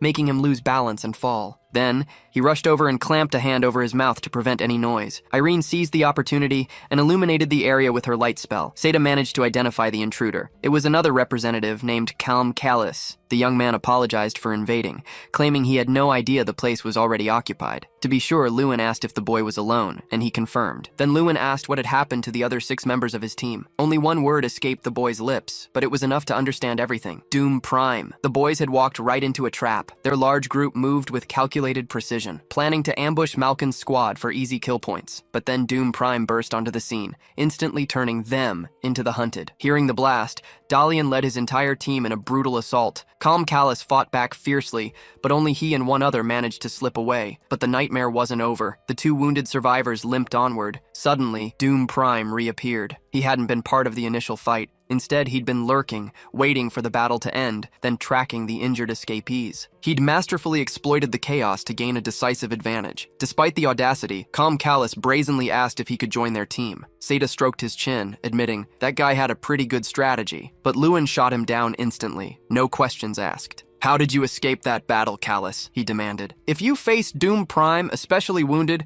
there's no way you'd have gotten out alive. Irene and Seda exchanged glances, sensing Lewin was hinting at something far deeper. 3 possibilities flashed through their minds. Callis was lying, Doom Prime deliberately let him go, or someone else was secretly watching them right now. Lewin, ever sharp, had already activated his player's eye ability. To his shock, he found absolutely no information on Callis. This chilling discovery confirmed his suspicion. This person was not who he claimed to be. The commotion startled a nearby owl, sending it soaring into the night. The moment Lewin's punch connected, the man vanished as if by magic. Lewin barked at his friends, "Hurry! We need to get out of here now! We're being watched!" A new dawn broke over the mysterious island. The heroes debated the chilling possibility. Had the real Callis been eliminated, replaced by a copy? Irene had a strong hunch about the culprit. She suspected Cherky. He was one of Delphaniac Magic School's top students, infamous for his potent potions and perfect copies, and he was part of Malkin's crew. This revelation meant they were surrounded, enemies lurking on all sides. With their location compromised, ambushes could strike at any moment. To make matters worse, the shrinking barrier would soon block their escape to the west. Embracing the old adage,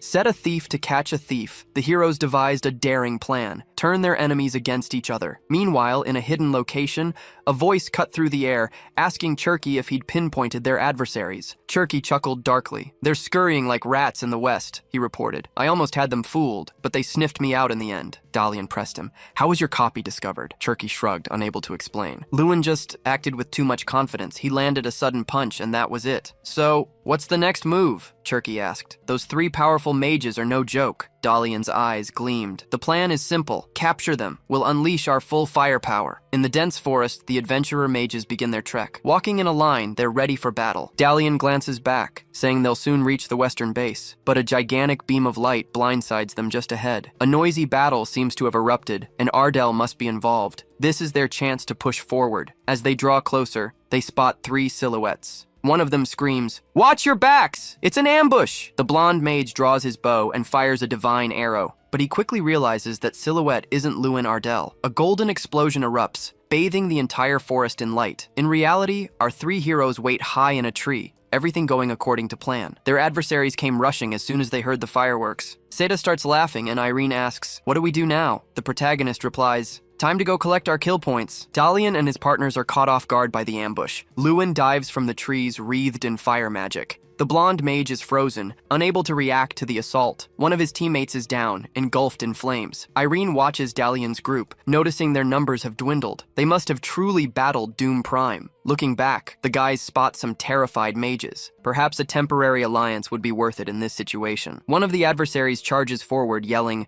"Even if there are 6 enemies, we won't back down." The boy shoots forward like an arrow, tearing through them with fierce intensity. But he seems to lose control, his expression twisting as he bursts into flames. A fiery blast erupts among the mages on the battlefield. Dalian is terrified by what he just witnessed. Such immense power isn't something you see every day. His eyes wide, the protagonist knows this can only be Doom Prime's doing. And like thunder, Doom Prime appears, leaving a trail of blue energy in his wake. His sword carves through the adversaries' bodies like a wave. Seta realizes that, in a way, Doom Prime is helping them, another potential member for their temporary alliance. Lewin muses that Prime seems intent on eliminating Dalian's group first. All the survivors are gathered there. Dalian's group starts to panic, demanding to know why Doom Prime is only attacking them. Our hero knows he must move too, so he conjures his temporal refraction ability. He streaks through the adversaries like the wind, unleashing a flurry of blows. Finally, he charges a special punch and slams it into the ground, creating a true earthquake. As the attack ends, Lewin looks forward, seeing a massive number of adversaries wiped out, and there, before him, stands the dreaded Doom Prime. Doom Prime strides past him without striking a blow, but calls his name and vows to eliminate him personally later. After that, he continues attacking the other opponents still standing. Lewin sighs, looking back thoughtfully. Sometime later, far from the battle in the host's room, now officially only 10 competitors remain. Teron is eager to see the outcome,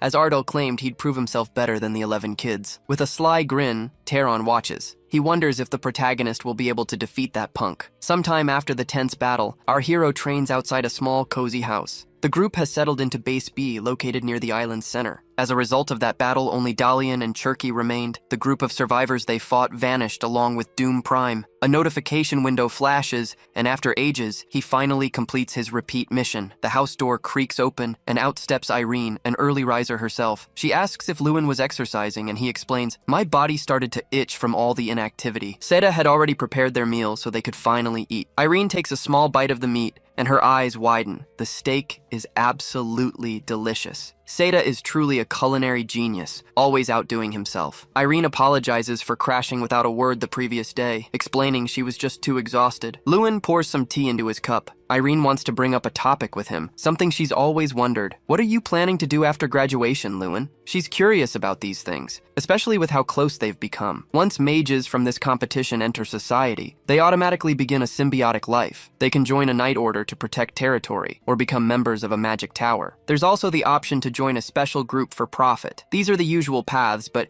he finds himself wondering what he truly wants. To be honest, Lewin admits, I haven't really thought about it. Until last year, I was just a broke student, barely surviving, let alone planning my future. He believes he'll have a clearer idea once the competition ends and he returns to the academy. Lewin turns the question back on her, asking what she thinks, but Irene draws a blank too. She confesses, I never really had time to think about what kind of mage I wanted to be. I just followed others' advice. As she sips her tea, Lewin watches her. After their talk, Irene comes to a realization. She declares, I want to face Doom Prime first. She believes this fight will give her the conviction she needs to truly understand what kind of mage she wants to become. Lewin's expression turns serious as he considers this battle against Prime. For years, Prime had always been second best, an unscalable mountain in her path. Lewin considers it a respectable ambition and accepts her challenge. Everyone has their own battles to fight. Night descends, and the moon casts a gentle glow over the area. As time ticks by, the barrier closes in relentlessly. It's time for the group to make their move. The only safe havens tonight are the central village and their base, but they can't ignore the threat of Doom Prime setting an ambush. Waiting for others to fight first, however, would put them at risk due to the shrinking barrier. Seta argues they should just charge in, but Irene counters, it's better not to draw any attention right now. Then, Lewin reveals, I have an idea. Few competitors remain, and even a single rank up means a massive point boost. Everyone is treading carefully. Since the trio already used the tactic of luring opponents, making noise now won't attract anyone else. This is their chance to finally take down Doom Prime. Dalian and Cherky lost most of their allies and are hiding out today. Since Prime is overconfident in his abilities, he's bound to show up soon. Plus, if they delay facing him, they could run into serious trouble. Irene asks, where would we even find him? With a confident smirk, Lewin declares, leave that to me. Prime will come. Swift as the wind, our protagonist moves through the forest. Strang asks how Lewin plans to find his opponent using only the minimap. Lewin explains that while the minimap doesn't show exact locations, it reveals how many people are inside each base. If there are 2 dots, it's either Dalian and Cherky or other survivors. But if there's only 1 dot alone, it's obviously Doom Prime. Our hero arrives at a cabin deep in the forest. He slowly approaches the cabin door. Then he shouts for Doom Prime to come out. A red explosion shatters the door into splinters. A silhouette emerges from the house.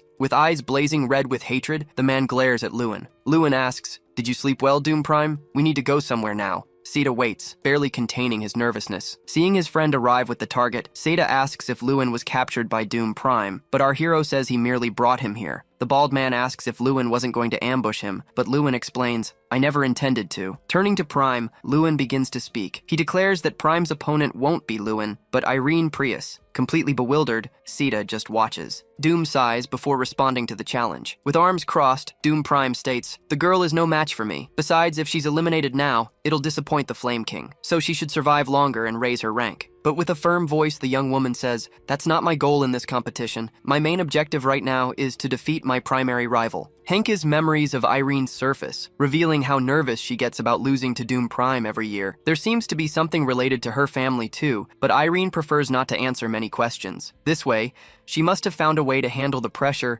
gaining confidence in the kind of mage she wants to be. Lewin watches his friend unleash her powers in this decisive battle. As she charges her mana, Irene is sweating and visibly apprehensive. Then she unleashes her Ice Storm magic. Doom Prime takes a defensive stance as the attack hurtles towards him. The spell's impact on the surface creates an intense blue light that engulfs the area. Irene's expression shifts. She realizes something. Like a black hole devouring a star, Prime's counterspell erupts. A defensive dome begins to crack. It crumbles into countless shards that fly through the air, revealing Doom Prime completely unharmed behind it. Despite having no apparent injuries, Prime seems quite agitated. Sweat drips even faster down Irene's face, fueled by the intense tension. Worried, Seda asks Lewin if it's okay to leave their comrade in this situation. Lewin isn't feeling too good about it either. Preparing a potent sword strike, Doom Prime charges full force at his opponent. Along with it, he unleashes a blazing fire spell towards Irene. Irene knows she can't possibly dodge that assault. Then, breaking their agreement, Lewin steps in front of the fire spell. He explains, "I agreed to let her attack first, but I didn't agree to let him finish her off. You can't lose such a valuable comrade, even if it's just for the sake of victory." Now, Lewin steps forward and shouts at Prime, challenging him to have some fun. Prime asks, "Will you face me alone, or will you join the lump of muscle back there?" Seda takes offense at the unusual nickname. Lewin replies, "I'll face you alone. 2 people would be too much against you, Prime." Lewin had learned from Sir Jolter how to counter swordsmen. For a knight, his legs were everything. They didn't just power his sword, they allowed him to predict an enemy's every move. The secret, then, was to watch his opponent's feet. Lewin's gaze locked onto Prime's stance. The instant he spotted an opening, he knew it was time. Lewin ducked under his rival's blade,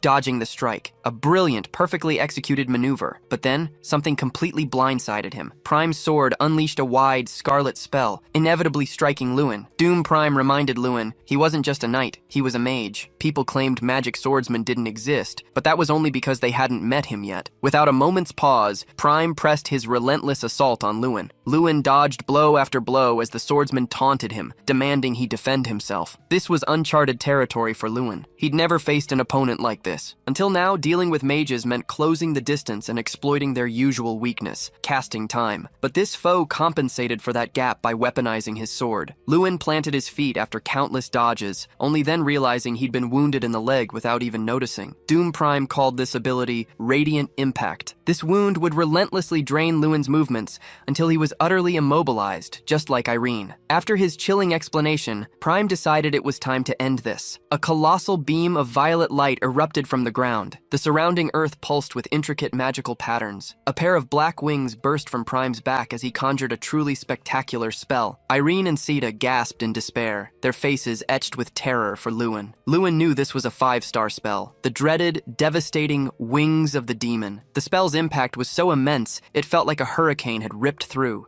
trees thrashed wildly in the gale. Irene had to brace herself to avoid being swept away, and Seda began to be carried off by the furious winds. Still in his casting stance, Prime unleashed cataclysmic destruction all around him. But by sheer luck, Lewin managed to hide behind a massive boulder, realizing Prime truly deserved his title as the winner of previous festivals. With his teeth, Lewin tore a piece of his sleeve, using it as a makeshift tourniquet to protect the wound on his leg. But as he did, something caught his eye. The ring he'd bought from the antique shop was glowing on his finger. A crater of utter destruction now surrounded Prime. Prime had held some expectations for Lewin, but now he was utterly disappointed. As he emerged from his hiding spot, Lewin admitted one thing. His opponent was truly formidable. For a moment, Lewin felt like he was facing an unmovable wall. Prime sneered, "Will you give up?" But that wasn't an option for Lewin. Too many people believed and trusted in him, and that fueled his resolve to shatter this wall. This sheer, unyielding determination made Prime believe Lewin was truly insane, and he vowed to teach Lewin a lesson, to shut his mouth for good. But before Prime could make his first move, Lewin unleashed the Ghoul's Fury spell. With fury blazing in his eyes, Lewin roared,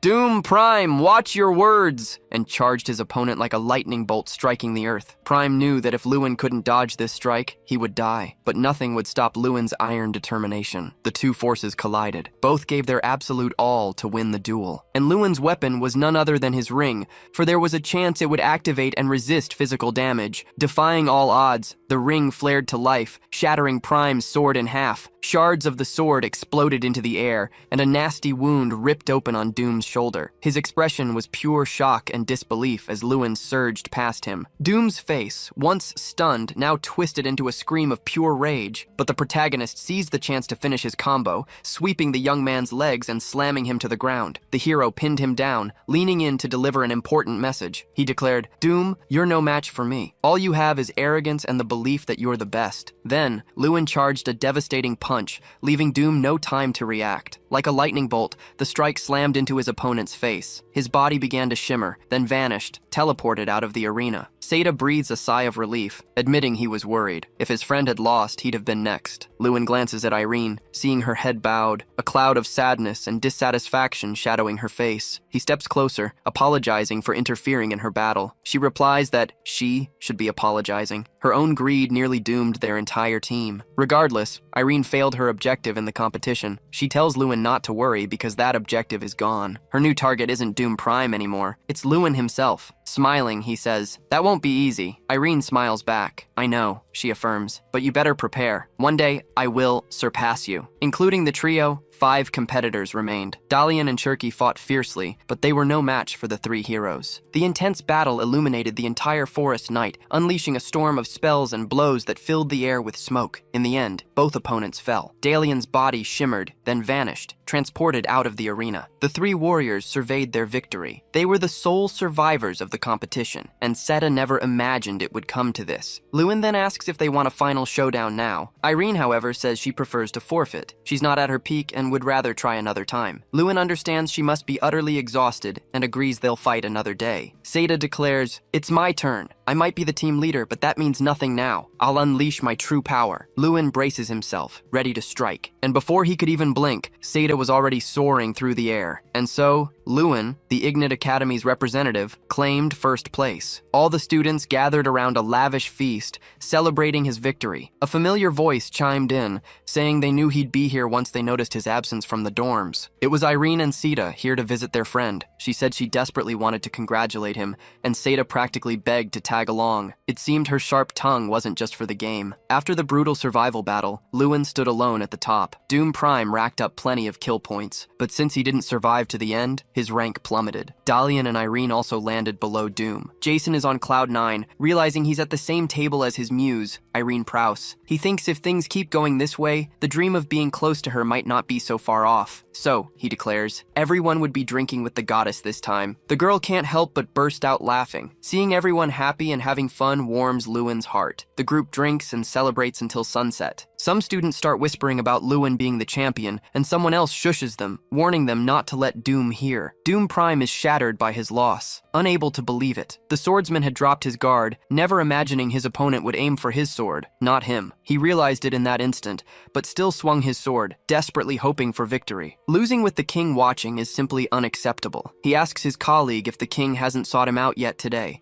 but his friend tries to calm him, suggesting he should rest a bit first. However, since Doom wants to be alone, his colleague decides to respect his wishes. As he stares into his locker, Prime remains silent. A strange aura emanates from him. A celebration party was in full swing. Everyone was certain a new generation of mages was rising with Lewin's victory over Prime. From above, Dean Ignat observed everything. He had expected his student to do well, but never imagined he'd achieve such a feat. For Teron, Lewin's victory was a blow to his dignity, especially having to face that brat's smug face in the competition hall. The dean was surprised to hear that and asked if the hall was ready yet. The grand festival was drawing to a close. A few days had passed since the survival battle ended. In the end, Ignat Academy tied for third place, a true miracle for the Acadamongols, as they were once called. Only the final individual competition remained. Our protagonist was brimming with confidence, a smile gracing his face. The next trial was an obstacle course demanding athleticism, combat, and swimming. Summoned beasts or teleportation were permitted. Seda approached and asked Lewin how he was feeling. Everyone was chanting his name,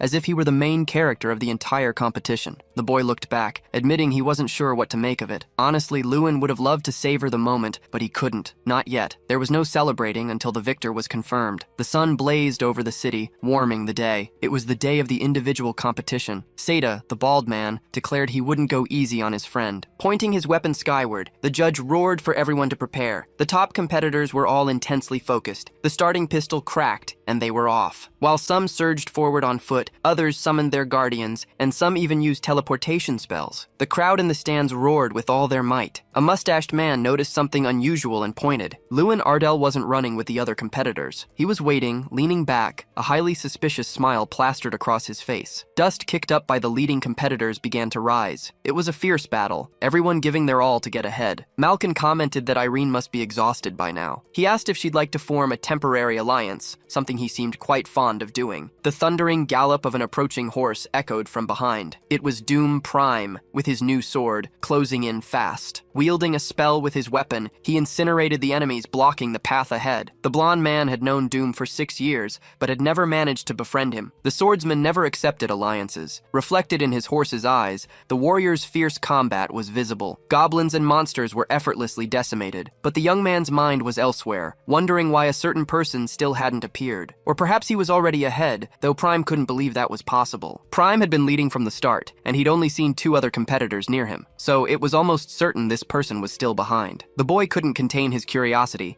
and asked Irene, "Where's Lewin?" The girl couldn't say, but now that she thought about it, everything felt very strange. The mages had been at the front lines for a good while, and no one had appeared. Even if he'd started late, the guy should have caught up by now, but there was still nothing. Then, a loud noise caught the boys' attention. Smoke billowed, obscuring their view and making it hard to tell what was happening. Suddenly, a figure emerged from it. It was Lewin, who declared, "I've finally caught up." Prime's gaze locked onto the young man the moment he appeared. Concerned, Irene asked, "What happened to the other participants?" With a sarcastic smile, the protagonist replied, "They're not around anymore." For a while, the crowd in the stands had been utterly confused by the hero's lack of movement. But ever since he decided to join the festival, Lewin had been waiting for this day. The competition he was most confident he could win. As a short-range mage, exposing his back to a distant opponent would be far too risky. So the young man devised a strategy. After much thought and deliberation, he put his plan into action. Eliminate them one by one from behind. And so it began. Lewin slowly approached his adversaries. As he moved past the competitors, the boy kept count of how many he'd taken down, but he eventually lost track. All his opponents were caught off guard by his skill, until the hero neared his friend. Sita noticed the boy approaching and asked when he'd arrived. With a slight smile, the young man asked if his friend understood that games are games. The bald man wondered if their endless battles would begin anew, and while apologizing, Lewin lunged at his friend. Kicking Seta's iron guardian with force, Lewin sent it flying upwards. With that, Seta was also swept out of the competition. Shocked, Irene asked if the boy had eliminated everyone. Lewin replied that some might be trying to get back into the race, but for now, there were no more signs of intruders, and the hero's gaze met Prime's. The swordsman declared with a firm voice that this time, their clash would be different. Our protagonist approached the group of competitors. Prime declared he'd love to point his sword at the protagonist right now, but reminded him that others were still pursuing them. A flaming horse aura erupted around Prime, and as it materialized, he mounted his battle guardian. Wishing to meet the protagonist further in the competition, Prime quickly departed, leaving the other competitors behind. Dalian asked Prime if he planned to force his way through, as that area was full of traps. Lewin merely watched his rival distance himself with a neutral expression. By now, the castle was riddled with traps guarding its treasure, making it a dangerous place where anyone could be severely injured if they acted recklessly. The safest way to proceed would be to disarm the traps, a perfect opportunity to test a mage's wisdom and crisis management skills. However, disarming traps takes a lot of time. Lewin then considered using Draca's method and just destroying them all. Still, it was impossible to destroy a wall as thick as the castle's, so he planned to target the oldest areas. With this goal, Lewin began examining all the walls with his player's vision ability, until after much searching, he managed to spot a weak point. One of the bricks apparently was old and corroded. It was the perfect chance to put his plan into action. With a firm punch, Lewin intended to clear a path. Dalian considered that move unthinkable, but Irene said it was just what she expected from her friend. This made the blonde man say he understood they were close, but this was too much. While Dalian judged the protagonist's strategic choices, Irene yelled for him to look in that direction. The spot Lewin punched was indeed cracked and compromised, opening a passage through the wall. Incredulous, Dalian shouted in surprise, but Irene had already guessed her friend would have a plan. Embarrassed, he asked if he could use that path too. But with a smile, Lewin denied his request, making gestures to restore the wall he had just broken. Dalian was left desperate and unable to pass. Straying is shocked the protagonist shattered the wall with only 2,400 strength. Now, only Lewin and Doom Prime lead the pack. Lewin quickly catches up to his rival. Prime also managed to pass, but clearly rushed and got hit by an arrow. Lewin realizes Prime is desperate to win this competition. Just then, his horse's summoning time starts to run out. If it comes down to just a race, Prime will never be a match for Lewin. Enraged, Prime draws his sword, aiming a strike at Lewin, who deftly dodges. But Lewin seizes the chance, closing in to grab Prime's clothes, declaring they'll finish the last leg of the trial together. Both tumble over a cliff, plunging straight into the water below. Lewin resurfaces, gasping for air. It all went according to plan. Lewin would have been at a disadvantage if his opponent used magic to scale the cliff. Lewin starts swimming furiously to escape, but chunks of ice begin to appear in the water. The ice is forming from Prime's magic. Lewin yells at Prime to stop freezing the water, warning that people will be swimming there. Soon, the protagonist's body is completely encased in ice. Prime approaches, asking if he should really worry about that in a competition. With a sarcastic smirk, he declares, "Time to get going." Unable to move, Lewin is trapped in the ice. To break free, he begins to conjure fire magic. The magic is effective. The ice slowly cracks, shattering the frozen layer of water. Meanwhile, Prime gallops towards victory on his horse. He's shocked to see the protagonist has already caught up. The finish line is just ahead, Altane Stadium. No more obstacles now. All Lewin needs to do is run incredibly fast. Accelerating his movements, Lewin leaps. As he descends towards Prime, he asks if they should have a rematch. Prime, however, knows that in his current state, it would be a terrible idea. With a thunderous landing, Lewin's movements kick up a cloud of dust. From the stadium, people watch, but can't quite make out what's happening or who's winning. One man spots something and shouts for everyone to look. At the arena entrance, the silhouette of a horse appears. It's Doom Prime's battle guardian charging forward. Everyone tenses, seeing neither mage has appeared yet. But on the big screen, Prime is seen collapsed while Lewin stands before him. It seems Prime pushed himself too hard navigating the trap-filled section. He himself said that shouldn't be a concern during a competition. Prime lies fallen, helpless, and unable to move. The protagonist turns to continue, and with the same words his rival used, he declares, "Time to get going. It's time for the awards ceremony,"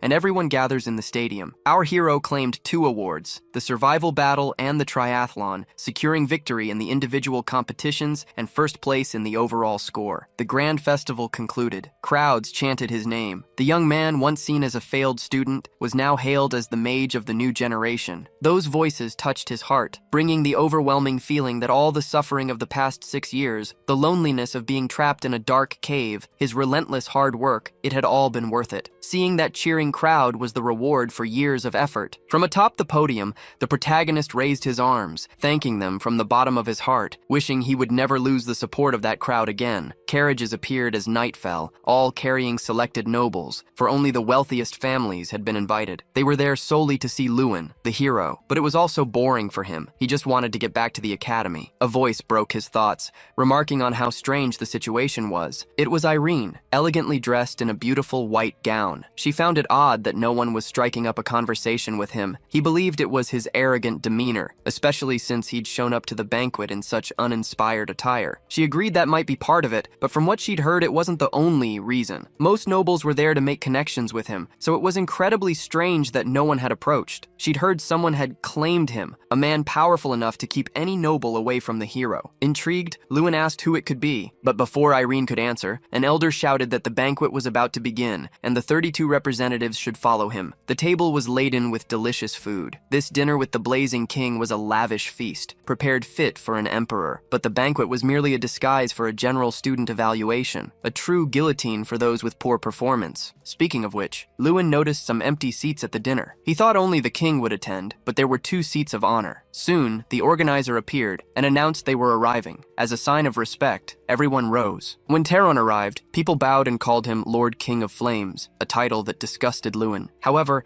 he was surprised to see a mysterious figure ignoring the honorifics. This mysterious person simply said he worried about interrupting dinner for no reason. The man was impeccably dressed, wearing a fine hat and formal attire. Lewin wondered who this man could be. But before he could finish his thoughts, everyone around him bowed deeply to the crown prince. Lewin looked utterly shocked by the revelation. After that, the atmosphere at the table grew even more tense. The students were uncomfortable, unsure how to act. Lewin also remained silent. Taron broke the silence, stating that none of the 11 had managed to defeat Lewin even once, and questioned if the power gap was truly that vast. It was deeply disappointing, even shameful, to call them his children. Lowering his head, his voice trembling, Doom Prime declared he would never show his weak side again. "Second place is an illusion created by incompetence," he spat. "And the only thing proven at that festival is that a dragon can emerge even from a small stream." This was incredibly uncomfortable. It felt like the banquet had been orchestrated solely to humiliate the 11 young students. And the Blazing King wasn't the only one making Lewin uneasy. The newcomer had been staring at him intensely since he arrived. Shomertan Raynak sipped his wine, his gaze fixed on Lewin with fierce intensity. Despite the disadvantage of being the third son,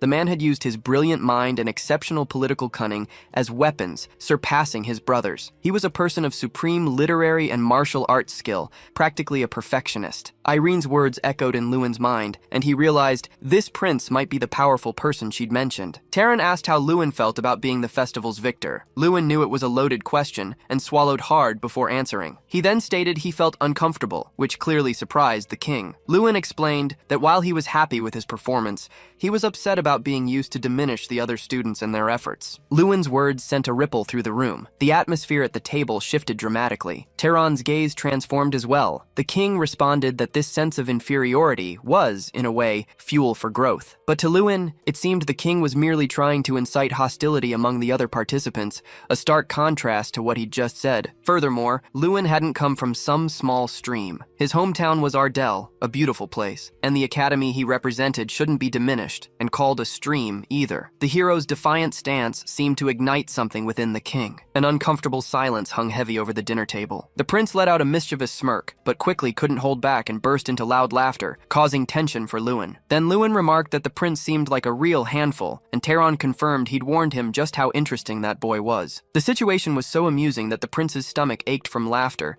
and he wondered aloud where someone like Lewin had come from. Taron replied that he'd thought Lewin came from a small, unassuming place, but apparently it was a beautiful territory he now wished to explore. Ingrid breathed a sigh of relief, seeing that despite the provocation, everything had gone smoothly. She asked if Lewin intended to surprise them again, but he simply replied. The prince acknowledged it was a fine victory speech, but since he'd been hearing this idealistic tale from Tyrion for a while, his thoughts likely wouldn't change. However, Lewin's words were more refreshing than anything the dean had to say, and the king was clearly looking forward to the future. With that, the king declared the banquet would now conclude. Before anyone could move, the prince asked them to wait a moment. He rose and strode directly to Lewin, extending an invitation for tea. With an unsettling grin, he declared he wouldn't take no for an answer. answer. A while later, Lewin and the enigmatic prince found themselves together in a lavish room. Lewin knew the prince hadn't brought him here just to congratulate him on his festival victory. The noble called Lewin's name, cutting through his thoughts. He demanded Lewin work for him from this day forward, adding that he wouldn't take no for an answer this time either. Lewin would be given a month to prepare, then his school transfer would be arranged,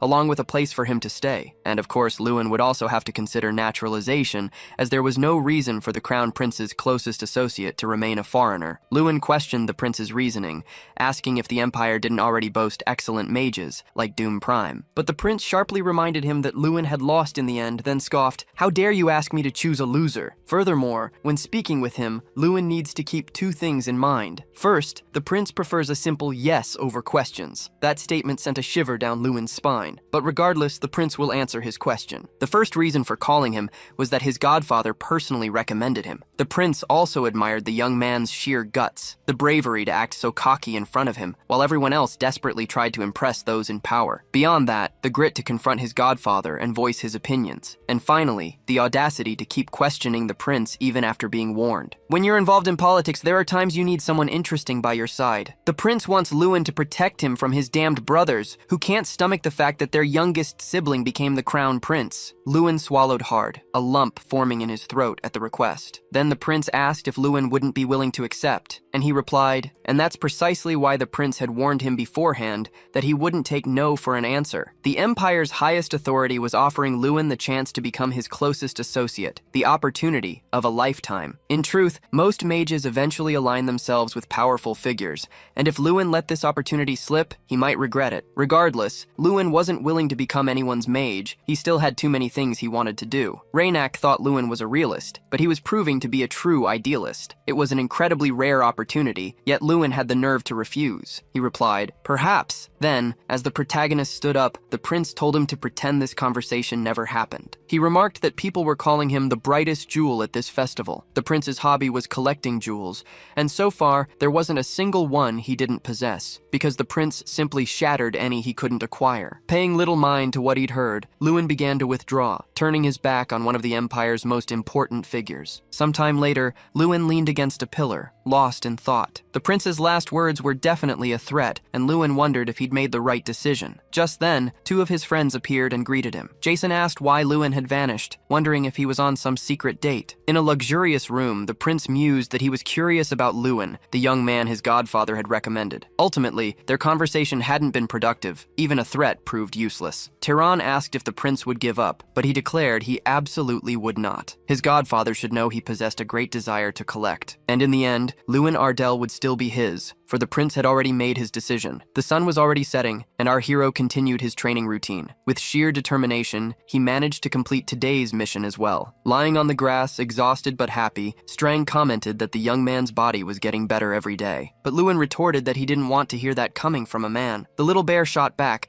claiming she was a woman. Surprised, the boy sat up and asked how an incarnation could even have a gender. The little creature simply stated she was born that way, and there was no reason they shouldn't have one. Besides, the young man had never even asked. The two of them showered together, despite Strang claiming there wasn't much to see anyway. This, of course, meant Strang had been looking where he shouldn't have. But Lewin's anger quickly morphed into a small smirk. He began to stand, declaring he'd go on ahead, and that the little bear was banished from now on for making such a joke. The scene shifted to the train station, where students boarded the locomotive. Jason warmly bid farewell to his friend, who retorted there was no need for such dramatics, as no one was dying. The iron train began to puff smoke, announcing its departure, and our protagonist watched his friends leave. A boy in a trench coat approached, stating they should depart now too. As the festival's victor, our hero needed to travel to Raverdine to fulfill his obligations, accompanied by a bowl-cut mage who introduced himself as Street Cat, his bodyguard. The man's level was so high that Lewin couldn't glean any information using his player's gaze. This meant he had to be at the same level as the magic school's professors, or even higher. The bowl-cut mage explained that first, the protagonist would need to go to the Imperial Palace to be congratulated. But the man was speaking in such an odd manner that Lewin asked him to try and speak more comfortably, given Lewin was only 16. But Street Cat shot back that he was perfectly comfortable. The boy realized this man was truly meticulous and professional. After the palace, the young man will be taken to the magic tower and selected by an artifact. He might not even be chosen, as the selection depends entirely on the artifact. This makes Lewin wonder if the artifact possesses consciousness, just like Kingram. Finally, he'll be assigned a mission. Normally, students aren't assigned missions, but this is an exception for champions. The boy realizes it's like a coming-of-age ceremony. He then gets to choose his preferred mission from a list of distinct tasks, but Strang approaches and whispers something into his ear. After hearing her words, he glances at the mission list and picks one from the many options. Sometime later, a magnificent castle appears atop a mountain. This is the Crown Prince's palace, and everyone awaits the hero's arrival. Street Cat bids farewell, saying he's leaving, but Lewin asks if he won't accompany him. But it's too late.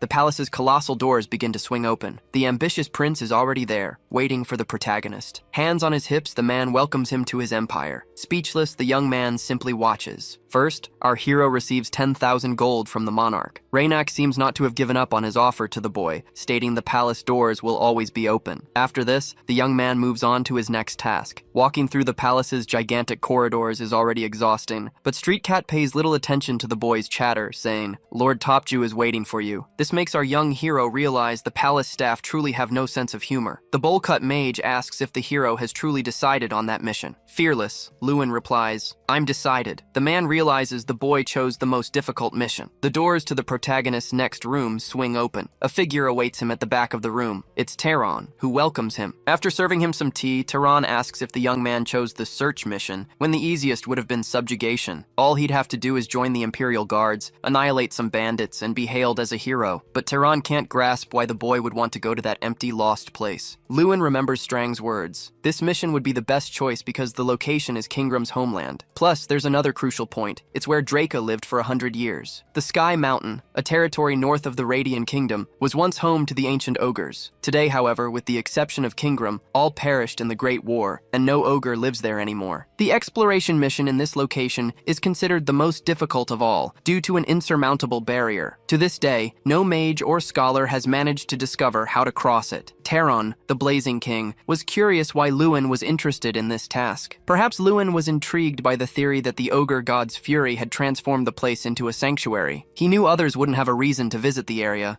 but for him, the fact that Dracagonia had lived there for 100 years was more than enough. However, there was no need to reveal this to the Flaming King, so the young man simply explained his interest stemmed from it being the most challenging mission. Tehran suggested Lewin pick another mission, explaining its difficulty lay solely in the complexity of breaching the barrier. With a challenging glint in his eye, Lewin asked if it wouldn't be incredibly impressive for a 16-year-old student to figure out how to get inside. The king then warned him that he could be the first to fail the mission meant for the festival's great victors. Still unconvinced, Tehran looked at Lewin and asked if he had any idea why he'd recommended him to the Crown Prince. The king wanted the boy to stay in Ravardine so he could keep a close eye on him. Lewin felt a cold sweat break out at the monarch's words. Tehran finished, adding that he believed the young man's unique ability was tied to his choice of this mission, and regardless, he'd be watching closely. Back in his own chambers, Lewin asked Strang if he'd truly be able to accomplish his goal. The place he was heading had been damaged for years, and it was uncertain if he'd find anything after all that had happened. The little bear replied that while no one had found anything using human methods, he would succeed, for he possessed powers far beyond a normal human's. A knock came at the door, a voice identifying itself as Javaloso. Lewin told them to enter, and then two guards appeared, Street Cat and Delicious Boar. Strang found the names weird, but they explained these were the Flaming King's preferences, and all mages had similar monikers. The boar approached with a friendly grin and asked if they could head to the artifact chamber, Lewin's final reward. The magic tower's room was split into 4 areas, C, B, A, and X. Area C held the most common artifacts, while X guarded the rarest. Lewin would be allowed to search up to Area A, as Area X wasn't open to anyone, not even the Emperor, unless a special event occurred. He wondered what kind of event that could possibly be. Following his guides, Lewin began searching Area C. Only high-quality items were kept there, and he quickly found a magic sword. As expected from a magic tower, even the items in Area C were astonishing. He also discovered a famous book that had been in the room for over 100 years, another titled Beyond the Walls of Class 7 by Deckham Cruz, and a third, Exploring Unknown Lands in Search of Ancient Creatures. Lewin asked if, being in a magic tower, they could read any books they wanted, and the cat replied that it depended on what the master permitted. Area B was a veritable treasure trove of knowledge filled with books of all kinds.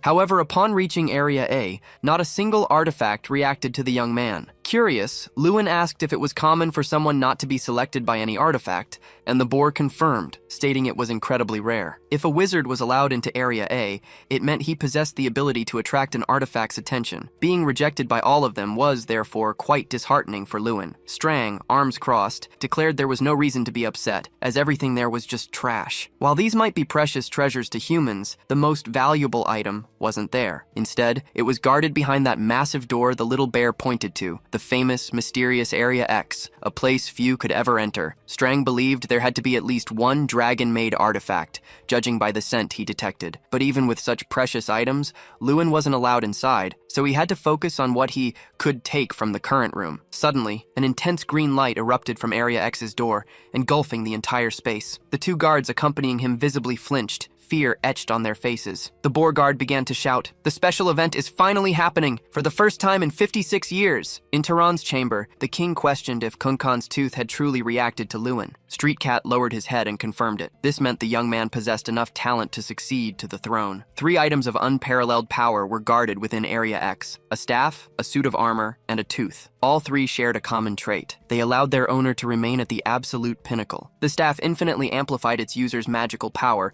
and was the symbol of the King of Mages. 56 years ago, Tehran himself was chosen by the staff of Algol, and before him, every individual chosen by this artifact ascended to the highest position in the tower. Morshi's armor was impervious to any attack or magic, choosing its owner every century. All who were chosen became legendary knights. Kunkan's molar tooth, belonging to the first ogre chieftain, however, had never selected a master in several hundred years. This meant Lewin truly would achieve the power to reach the throne. Lewin lifted the tooth with astonishing ease. The item was so heavy that 6 adult men could barely carry it without immense struggle. It was as if the young man possessed the strength of an ogre himself. Thoughts raced through the king's mind. Lewin's apparent ogre-like strength, his choice for the Sky Mountain mission, and the undeniable fact that Kunkan's tooth had chosen him as its master. Tehran urgently requested someone be summoned. With a firm voice and a grave expression, the king commanded, "Summon the Scream Mage!" The protagonist decided to head west towards Sky Mountain. He had 1 month to complete his mission. The young man received all the necessary supplies for his journey. As he packed his belongings, Street Cat watched him intently. Noticing the gaze, Lewin asked if the man had anything else to say. Street Cat replied, yes and no, at the same time. As a mage of the Magic Tower,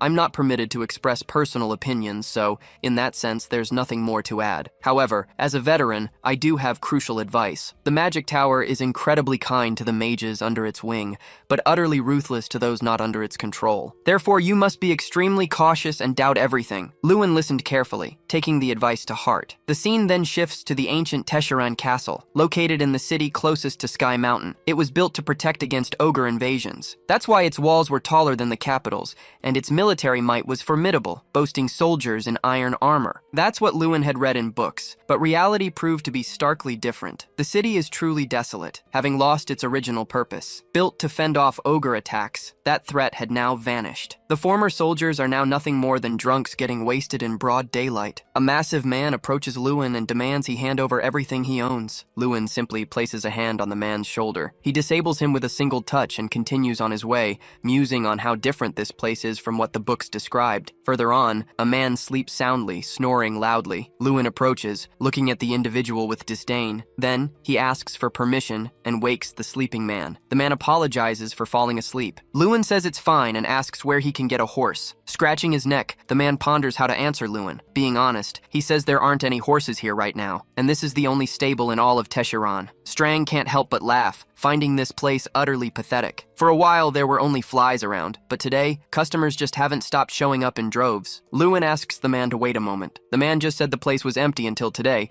when all the horses were rented out. So, other people besides the hero have come and needed horses in Tesharan, a place where normally no one ever shows up. That doesn't sound like a coincidence. Soon, Lewin remembers what the street cat had said. Strang comments that he's felt something strange ever since they were on the mana train. Looking back suspiciously, Lewin realizes he needs to be careful. He's being followed by someone. As soon as he realized he was being followed, the young man reacted immediately. With the help of a gold coin, he asked the facility's attendant to warn him if anyone inquired about him. Then, he decided to walk through the city, acting as a living decoy. It's obvious the individuals following him are from the Rainak Empire. It's unknown if it's the Crown Prince or the Blazing King, as both have different reasons to keep an eye on him, but meeting either of them wouldn't be good. Lewin needs to resolve this problem before heading to Sky Mountain. He can't can't let them keep following him, especially now that he's already spotted the trap. Upon returning to the facility, however, the attendant says no one came looking for him. He claims he's been on alert since Lewin left, but no one showed up. It really doesn't seem like the attendant is lying. However, the man reports that something strange happened, a gap in his memory, approximately 3 minutes long, no matter how hard he tries to remember. High-level mind control abilities can dominate and control a person's mind, making them lose all memory of the time they were under its influence. If they manage to scour the attendant's memories, they already know Lewin realized he's being followed. Lewin slowly enters his room and notices a note on his bed. The note says the person has no intention of harming him, so Lewin shouldn't waste time searching and should just finish his mission. This enrages Lewin, because not only did they enter his room, but they had the audacity to tell him not to worry. Infuriated, Lewin declares that his pursuers can come at him with everything they've got. He bursts from the room, leaping through the window and across rooftops. Skillfully, he vaults from building to building until he reaches a specific spot and lands on the ground. Strang asks what Lewin plans to do, and he replies that he needs to find them. Opening his minimap, he spots several red dots. He uses this to see if they'll follow him. After all, the hero had won first place in the triathlon. A small, flaming skeletal head asks if they should follow him. Several hooded figures are there, and one remarks that the junior is eager to play, making it hard to refuse. He then orders the others to follow him, without killing him. As he races through the city, Lewin is pursued by the figures. 3 hooded mages descend to the ground, informing the screaming mage that they've lost Lewin Ardell's trail. However, one of the men reveals that the boy is actually waiting for them. A noise echoes from behind some crates. Suddenly, Lewin leaps out, charging the hooded figures, and without a flicker of hesitation, lands a punch squarely on one's face. As the protagonist turns to his next victim, the struck mage screams and conjures a magic barrier between them. The barrier, however, is useless. The second man also takes a solid punch, collapsing unconscious to the ground instantly. Only one of the 3 pursuers remains. He begins to laugh maniacally, stating he was curious about what kind of person Lewin was, never imagining he'd be a complete monster. The hero, deep in thought, wonders who these people truly are. The mustached mage explains that the Tower Master sent them to protect him, though Lewin sees it more as surveillance. Regardless, the man enjoyed witnessing the young man's skills. Tearing a piece of paper,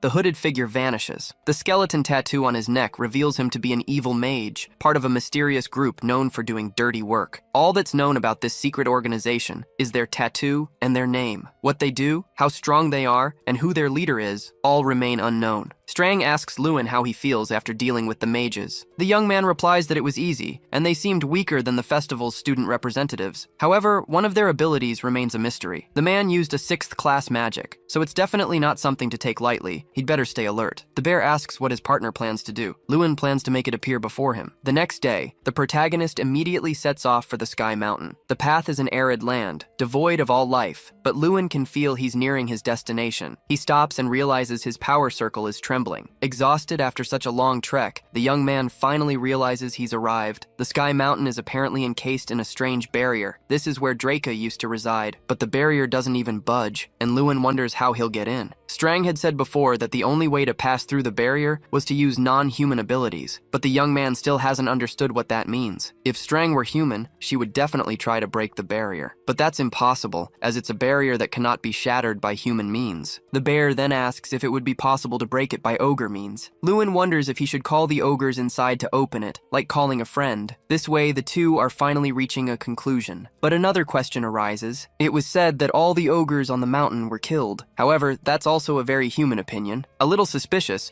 Lewin turns to the barrier with a worried look. Strang reminds his friend that his ability isn't to conform to prejudices, but to find a way to shatter them. The hero places his hand on the strange barrier and starts talking to it, asking it to listen and telling it he brought Chief Kunkan's tooth. If the barrier can hear him, Lewin asks it to open a path. The two wait, while the wall doesn't even budge. Suddenly, a strange glow begins to appear beneath the young man's hand, and a powerful violet light is emitted through the barrier. So strong, it starts to push the hero back slightly. Someone watching closely notices something terrifying. Lewin actually managed to breach the barrier. That little guy pulled it off, even though no one had ever completed this mission until now. But when the man approaches the barrier to try and pass through too, he realizes it has already closed. Suddenly, a fist shot out, slamming into his chin with an unexpected blow. Lewin had him now. The mustachioed man wouldn't escape like last time. Lewin slammed his fist into the ground, creating an earthquake that sent his pursuer tumbling, defenseless. Then, the hero conjured a binding spell, trapping the evil mage. The man was thoroughly bound, unable to move. The mustachioed man probably thought he could get close to Lewin,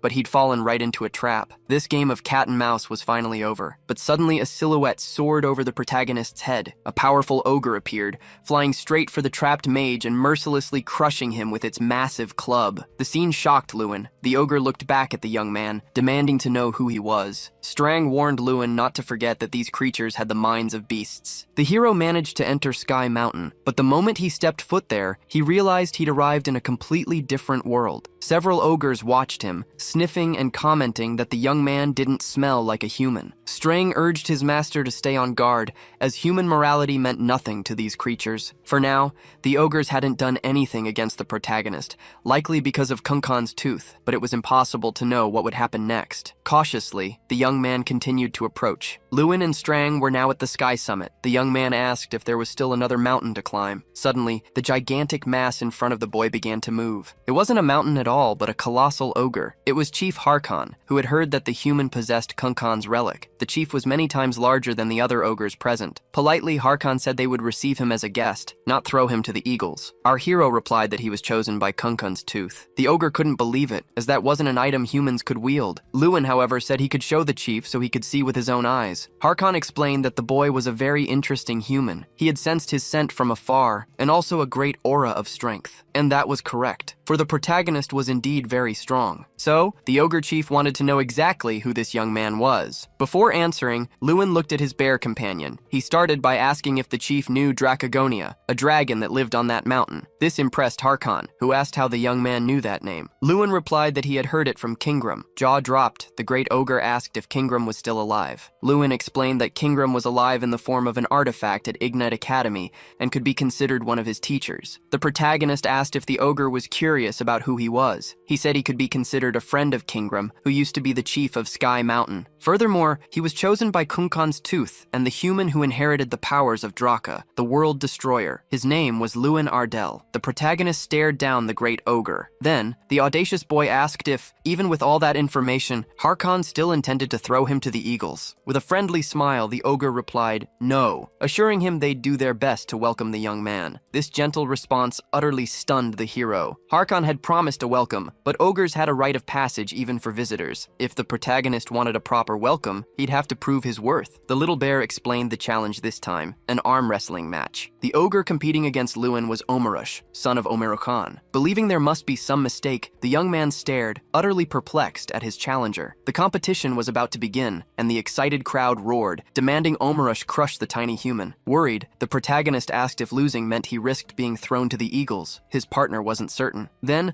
the two opponents stared each other down, intensely focused. The ogre's colossal build was undeniably intimidating, true, but that didn't mean the hero was diving into this challenge blindly. The hero wielded extraordinary strength thanks to his artifact. Ever since he acquired Kunkan's tooth, his strength had skyrocketed by 1,000 points. This meant his strength now stood at 3,520 points. Omarush noticed the boy's hand was far from ordinary, but he was dead set on not holding back. Lewin, with a defiant smirk, challenged his opponent. Try and kill me once and for all. The judge began the countdown. Then, with a thunderous roar, he declared the match had begun. Lewin strained with such force that the sleeve of his shirt began to rip. This stunned his opponent, whose eyes went wide. Their arms remained locked at the center of the table, a brutal deadlock. Our hero was drenched in sweat, pushing himself to the absolute limit. He then unleashed his final desperate surge of power, but it wasn't enough. Omarush overpowered him in a swift, utterly anticlimactic defeat. The victorious ogre raised his arms, celebrating. Lewin collapsed to the ground, defeated, whispering, "I gave it my all." His hand aching, he braced himself, wondering if he'd now be tossed to the eagles. But then, an ogre's booming voice commanded him to rise. The massive ogre then began to praise him,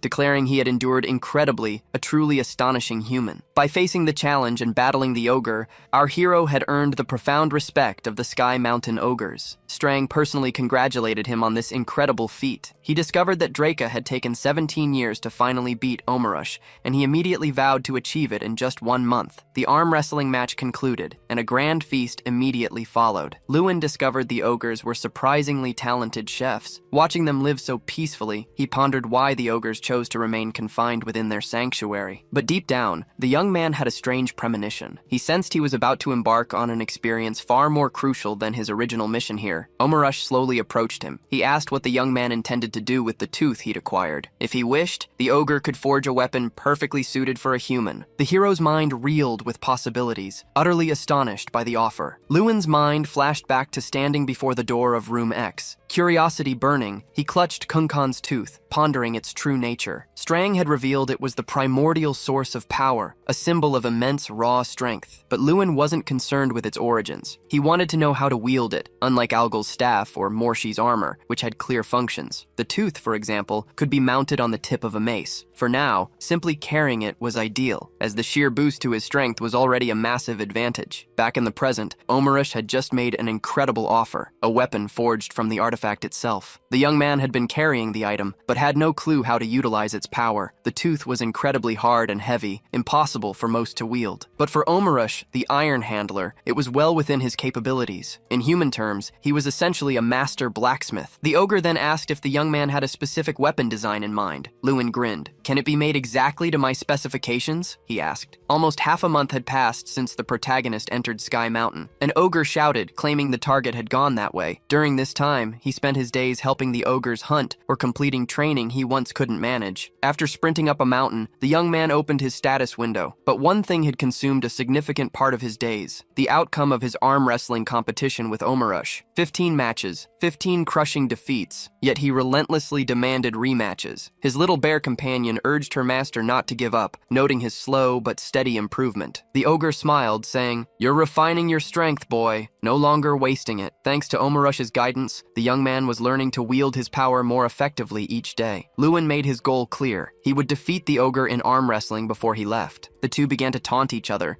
with the massive ogre declaring, "You don't stand a chance." However, just a few days later, the ogre's eyes were wide with shock. Finally, after 17 grueling matches, Lewin secured his first victory. Celebrating as if he'd won a world championship, he threw his arms to the sky and roared, earning the respect of every single ogre. A genial Omarush admitted defeat, saying, "You've surprised me countless times, boy," and for the first time called the protagonist by his name. The ogre then stated, "You're ready, young one." Incredulous, Lewin asked, "Is what I asked for finally ready?" In truth, it had been ready for some time, but the massive ogre had decided to wait. Omarush wanted to hold out until the day the young man defeated him, refusing to hand it over before then. Lewin then realized he could have been robbed blind in broad daylight like that. Extending his hand, the ogre presented the young man with his newest weapon, Kunkan's molar gauntlet. It was indestructible by any physical force and boosted strength by 2,000 upon equipping. Crafted from a powerful artifact, its form was perfect for a close-range mage like him. Omarush asked, "So what do you think of my work? I forged it in the perfect shape just for you." Seriously, Lewin thought the weapon was simply incredible, and he asked the ogre to summon all the warriors of Sky Mountain. With all the ogres gathered, it became clear the audacious protagonist wanted to arm wrestle every single one of them. Clustered together, the ogres murmured, convinced this event was sheer madness,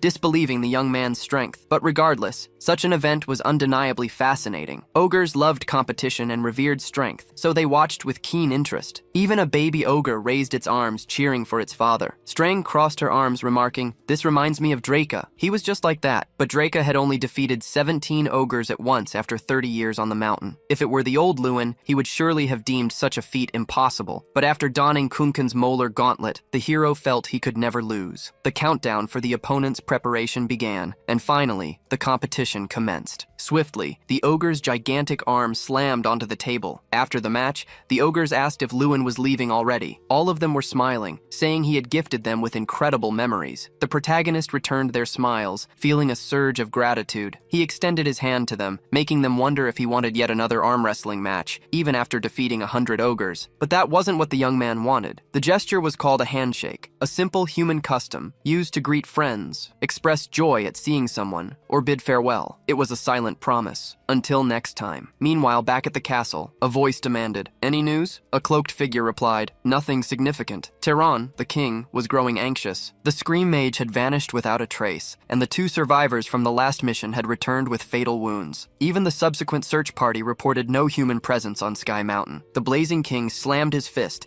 declaring to his aide, "We've been played!" But before they could continue, a new voice cut in. "I have a report." It announced that Lewin Ardell had just arrived in Ravardine moments ago. The news stunned the king, leaving him speechless and lost in thought. Then, with a sudden surge of command, he barked, "Summon the boy, now!" With a steady voice, the young man confessed, "I failed my mission." He explained that, just as the Blazing King had warned, success was impossible. He'd realized it the moment he reached the mountain. The barrier was simply too powerful. There was no way through. Tehran, the king, narrowed his eyes. "You're a terrible liar, boy," he stated. "Be honest. You are Kung Khan's chosen after all." He pointed out the suspicious coincidence. Lewin had chosen a mission to find the Ogre Fortress. Sweat beaded on Lewin's brow. "Were you watching me?" he stammered. The king sighed. He wasn't watching him out of suspicion, but out of concern that Lewin might become a mage opposing the tower. Lewin pressed, "So, any mage who opposes the Blazing King becomes an enemy of the tower?" The king nodded. "Most do." He then cut him off. "Enough small talk. Get to the point. Be honest, Lewin. Tell me what you truly saw on Sky Mountain." A maniacal glint entered the king's eyes. "Are the first ogres still alive?" Lewin remained silent, his gaze fixed on the monarch's unsettling expression. Later, Lewin emerged from the castle, a wave of relief washing over him. "That was a close call," he muttered. He recalled the king's chilling warning. Any lie could be exposed by accessing his memories. But Lewin gambled that the great boundary mage wouldn't stoop to such tactics for a mere student. The Blazing King had scoffed, "Calling yourself a simple student is far too modest." Yet, the king had eventually lowered his head, conceding, "Very well. Your first official mission has failed. Return to the academy now." Lewin had gambled on the king's pride, and it had paid off spectacularly. If the king had been more irrational, Lewin would have been caught in his deception. But this wasn't the end. The X-Zone artifact had chosen him, a clear sign that he was destined to master the throne. Though unspoken, it was obvious the king would continue to watch him closely. For now, Lewin just wanted to escape the castle's oppressive aura. The mana train began its journey, hurtling towards Ignat Academy. Upon arriving at school, Lewin is met with congratulations and even banners featuring his photo. His friends hoist him onto their shoulders,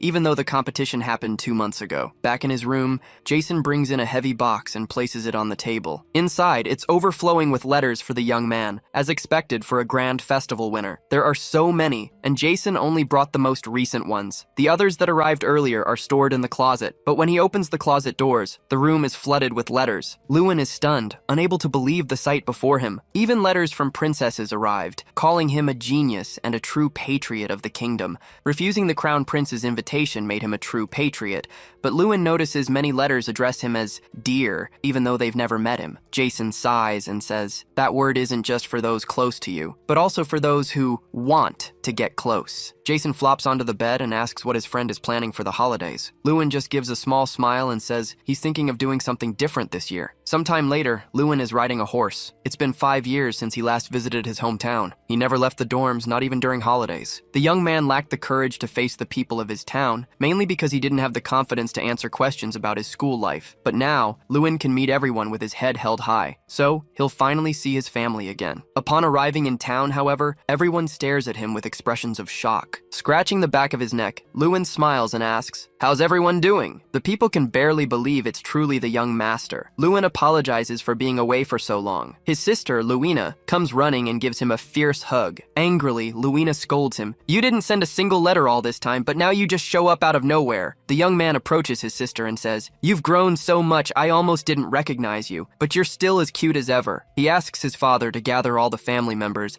as it's been ages since he had a chance to speak with them. Night falls, a beautiful full moon shining overhead. Then, the young man recounted everything that had happened over the past 6 years to his family. Luina and a maid remark that he went through many hardships, but overcame everything with immense effort. A huge source of pride. Not to mention winning such a grand competition and being summoned for a private conversation with the crown prince. Even though 2 months had passed, news travels slowly in a rural town. This must be why the royalty sent some letters, and countless others arrived from noble families. But there's a problem. Beyond all this, that the young master needs to know. Lewin grows worried by their tone as they approach the subject and asks his father to tell him, "It'll be worse if I hear it from someone else later." Disappointed, his father tenses but says there's no avoiding it. As mentioned before, they received countless letters all about Lewin, many offering donations using him as a pretext or proposing meetings. Of course, all were refused, but there's a problem. The problem is named Bilkos Monzo. This man is using Lewin as leverage to threaten the Ardell family. Monzo is the only commercial city near Ardell territory. Since then, they've been offering absurdly low prices for products, aiming to hold Ardell territory hostage and appoint their own mage as Monzo's guardian. At this rate, the Ardell family's finances are on the brink of collapse, and for now, there's no clear solution. Lewin remembers the excited staff who said this year's abundant harvest should be a gift for the young master. Thoughtfully, he closes his eyes to make a decision. The phrase, "a bad man deserves a beating," echoes in his mind. If the man is so eager to meet him, then the young man should go to him. Mr. Beggins packs supplies for Lewin's journey. He apologizes for the trouble that erupted the moment Lewin arrived, but Beggins watches Lewin prepare, a somber expression on his face, and implores the young master not to resent the Lord. He explains that the Lord is doing everything to conceal the problems, and many in the territory remain oblivious to the true situation. The current peace endures solely due to the Lord's sacrifices. Shame washed over him. He realized he was being incredibly arrogant. Honestly, frustration gnawed at him, wondering if his father was simply enduring everything. He'd gotten carried away, believing he could solve a problem his father couldn't, despite knowing since childhood that his father cherished and loved this land above all else. Mr. Beggins gazes at Lewin, his eyes filled with sorrow. Lewin then hands a small box to Beggins, asking him to deliver it to Mr. Ardell. Inside the box were 10,000 gold coins, a prize he'd won at the Grand Festival, but one that would serve a far greater purpose here. Personally, Lewin stated, it would be best to use this money to acquire land, so the Ardell family can become independent of Monzo in the future. That may be true, Beggins conceded,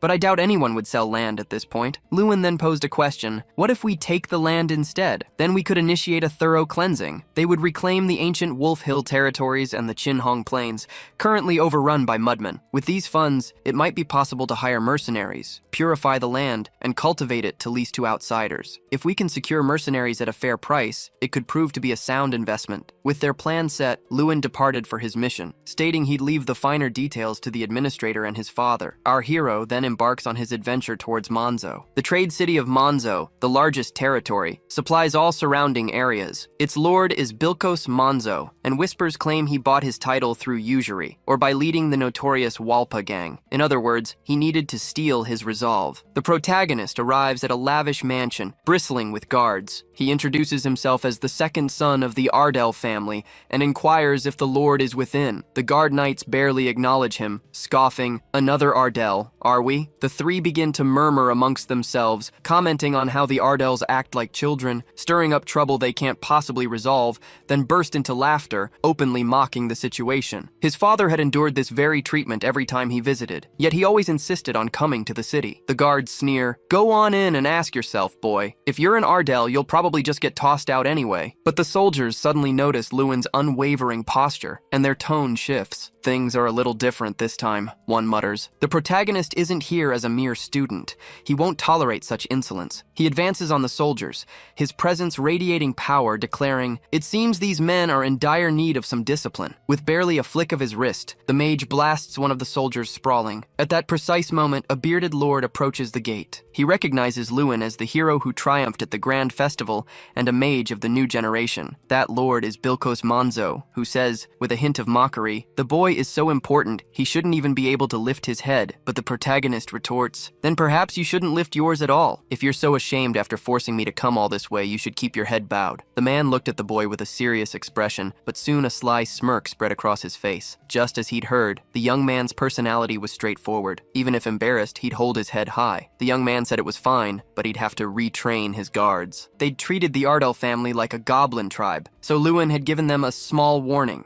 Looking back, both men saw a pile of unconscious guards. Monzo was furious at the sight. Meanwhile, the young man was smiling, asking if the lord was all right. Masking his anger, the man told Lewin to feel free to treat them as his subordinates, but inside he seethed, seeing his men knocked out. "Since that's the case," the young man said, slipping on his gauntlet and punching another guard, sending him flying. The soldier crashed to the ground, his armor scraping against the floor. "That's enough," he declared. "These guys need some etiquette lessons too." Then, the protagonist asked if the man planned to leave him outside much longer, and with a firm voice, demanded the Lord show him the inside of his mansion. Gazing at a stuffed werewolf, Manzo asked Lewin, "Isn't it beautiful?" He explained they were art pieces he collected as a hobby. Lewin, however, confessed that just looking at them made him uncomfortable. Manzo claimed to understand that everyone had different tastes, but the young man found it a rather peculiar hobby. It was clear the Lord aimed to create an atmosphere of fear, with the obvious intention of intimidating him. As he served some tea, Manzo said it was a rare type called Peri-me. Lewin, however, rejected the offer. Manzo asked if he didn't like tea, and if he should bring a cold drink instead. It was clear the old man was playing dumb. The protagonist then questioned if Manzo truly didn't understand why he refused the tea, and without waiting for a reply, he poured the entire liquid onto the table. Manzo remained silent as the tea spilled from the table, dripping onto the floor, escalating the tension in the room. With a smirk playing on his lips, the Lord lowered his head. He realized Lewin suspected poison, but assured him he wouldn't do such a thing, as he wasn't his enemy. On the contrary, Manzo claimed he wanted to be his friend. Lewin then challenged, "Friends threaten each other?" Manzo, however, didn't see it as a threat, but rather a proposal made with the best intentions. Lewin retorted indignant, "How can the Lord call that nasty trick of trying to decimate Ardel's territory a proposal?" With a firm voice, the young man declared he refused the offer. Placing the teacup back on the table,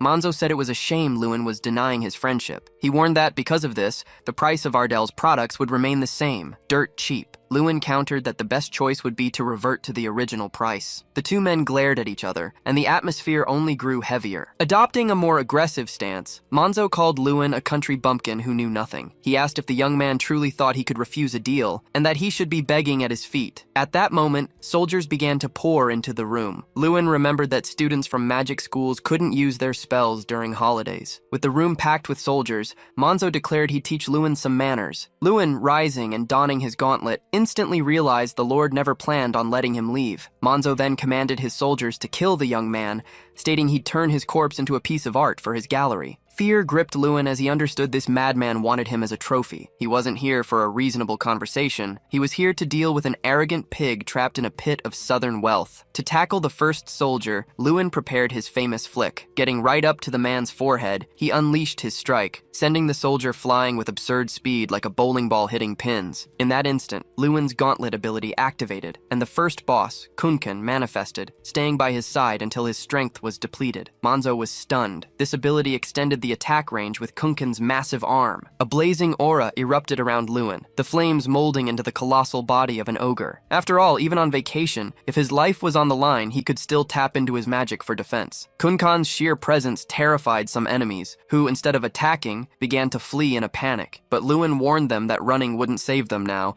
and he charged forward, his ogre partner right beside him. Lewin unleashed a mana explosion, tearing through Manzo's palace with immense destruction. The townspeople scattered in a panic as the Lord's entire collection of bizarre artifacts went up in flames. Lewin was surprised Manzo still had time to think about his collection. This was the moment to worry about his own life. A piercing scream ripped through the air, followed by yet another explosion. With his hands on his hips, Lewin declared, "Now, Manzo, you'll normalize Ardel's product prices and repay 10 times all the money you stole." Kneeling, Manzo whined about the compensation, asking, "How much will that even be?" Grabbing the Lord by his collar, Lewin's expression darkened and he commanded, "Immediately." Sometime later, already mounted on his horse, Lewin knew his mission was almost complete, imagining his father's reaction upon hearing the problem was solved. Thus, the young man settled the score with Manzo and began his journey back to Ardel. On the way, however, something left him speechless. An unexpected visitor awaited him in Ardel, Miss Irene, who greeted him with a friendly smile. Our hero then recalled the banquet from 2 months prior. He had been utterly exhausted by it all. It was fun at first, but now the young man just wanted to go home. At that moment, Irene had approached him and asked if he was speaking of the small yet beautiful state of Ardel. She was glad the banquet had ended without a hitch, as it would have been a disaster if anything had gone wrong. But Lewin couldn't resist. They'd not only belittled other students, but also trashed his hometown. With a smile, the girl asked if Ardel was truly as beautiful as he claimed. He agreed, describing it as a beautiful, peaceful place that she absolutely had to visit someday. Irene asked if he was serious, warning him he couldn't complain later if she actually showed up. But the hero never imagined she'd actually take him up on it. His sister was practically seething with jealousy, while his father was deeply moved. Luina demanded if her brother wasn't going to explain the situation. She practically screamed, demanding to to know their relationship, if they were dating, and how they'd met. A short while later, the hero's sister volunteered to guide Irene herself, especially after learning Lewin was supposed to. His father chuckled,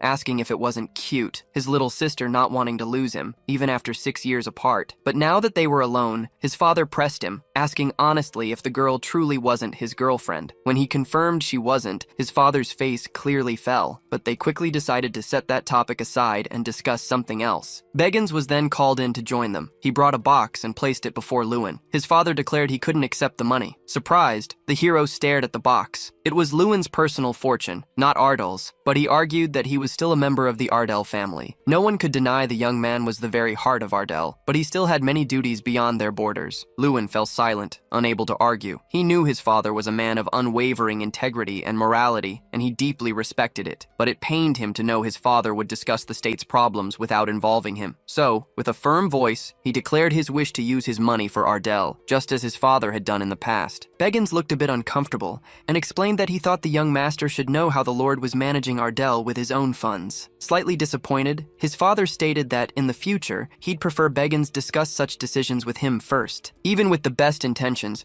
accepting the money was impossible. It wasn't time to transfer the state's responsibilities to the young man. After all, 3,600 gold coins remained, money that was rightfully theirs. Lewin found the amount odd, and whispered that he'd given far more, but Beggins whispered back that his father hadn't accepted a single extra coin. They continued to whisper, agreeing that the Lord was incredibly stubborn and rigid. Then, speaking clearly, Beggins added, "However, that was simply the Lord's way of life, unchangeable." Beggins offered a gentle smile. The hero realized Beggins was right, and smiled too, acknowledging that was just his father's unwavering personality and moral code. A while later, Lewin stepped outside and saw Luina and Irene walking together. They were holding hands, seemingly getting along famously. He approached and asked Irene if she'd enjoyed the tour of Ardel. With a wink, the little girl said she was going for a walk and wished him good luck. As she walked away, Luina called out, telling her brother to get along with Irene because she was really cool. Blushing, Irene asked why Luina had started saying such strange things. Just as flushed, Lewin asked if she'd like to take a walk. As they walked, she confessed she found Luina adorable and wished she had a little sister just like her. But she sensed he had something on his mind, as he seemed lost in thought. As the family heir, the young man yearned to do something for his territory, but ideas eluded him. The prize money, combined with the sum from Monzo, amounted to over 40,000, a fortune his father told him to use as he pleased. Irene noted that even after her long journey to Ardel, the young man couldn't stop thinking about his domain. Then, the young man realized he hadn't asked anything about her, and quickly moved to rectify that. Irene replied that the journey wasn't complicated at all. She'd arrived in 2 days from Leverdane. It was just past the mountain, surprisingly close actually, and that simple answer sparked the very solution the young man had been searching for. The southern mountain, despite dominating much of Ardel's territory, was impossible to cultivate due to its rugged terrain. The land was desolate, plagued by monster appearances. Yet, with Lake 8 nearby, its geographical value was immense. They could seize this chance to carve a route through the mountain, transforming Ardel into a powerful territory with a single southern path leading directly to the Rhinic Empire. Cupping his chin, the hero wondered how he hadn't thought of it sooner. It would be a tremendous boon for his territory. Taking Irene's hands, the young man thanked her for helping him find the answers to his problems. The girl blushed fiercely, her hands clasped in his. With an excited grin, Lewin bid his friend farewell, sprinting off to put his plan into action. And with a warm feeling in her heart, Irene thought the young man was truly a very interesting person. The Ardel family patriarch declared it impossible. Disheartened, Lewin tried to understand the situation better. Beggins explained he'd already tried, but all 8 merchant guilds at Lake 8 had rejected the proposal. To them, Ardel simply wasn't profitable. Beggins insisted that while the Lord understood the immense opportunity, it just wasn't feasible. Lewin, however, refused to accept their rejection. He argued that much had changed in Ardel, and they couldn't give up just because the guilds had said no once. Perhaps a proposal from a great champion would make them reconsider. The two men silently observed the young man's unwavering confidence. Since Lewin had proven capable of resolving the Monzo incident, it wouldn't be fair to stop him. So, Lewin's father granted him permission to try, and the young man gratefully accepted the chance. A voice asked if Lewin was heading to Lake 8. It was Irene, who then declared he was now in the same boat as her, an illegal immigrant. Lewin was stunned to learn Irene had crossed Ardel's borders without permission. Concerned, he asked if she had any idea how dangerous that was. Crossing her arms,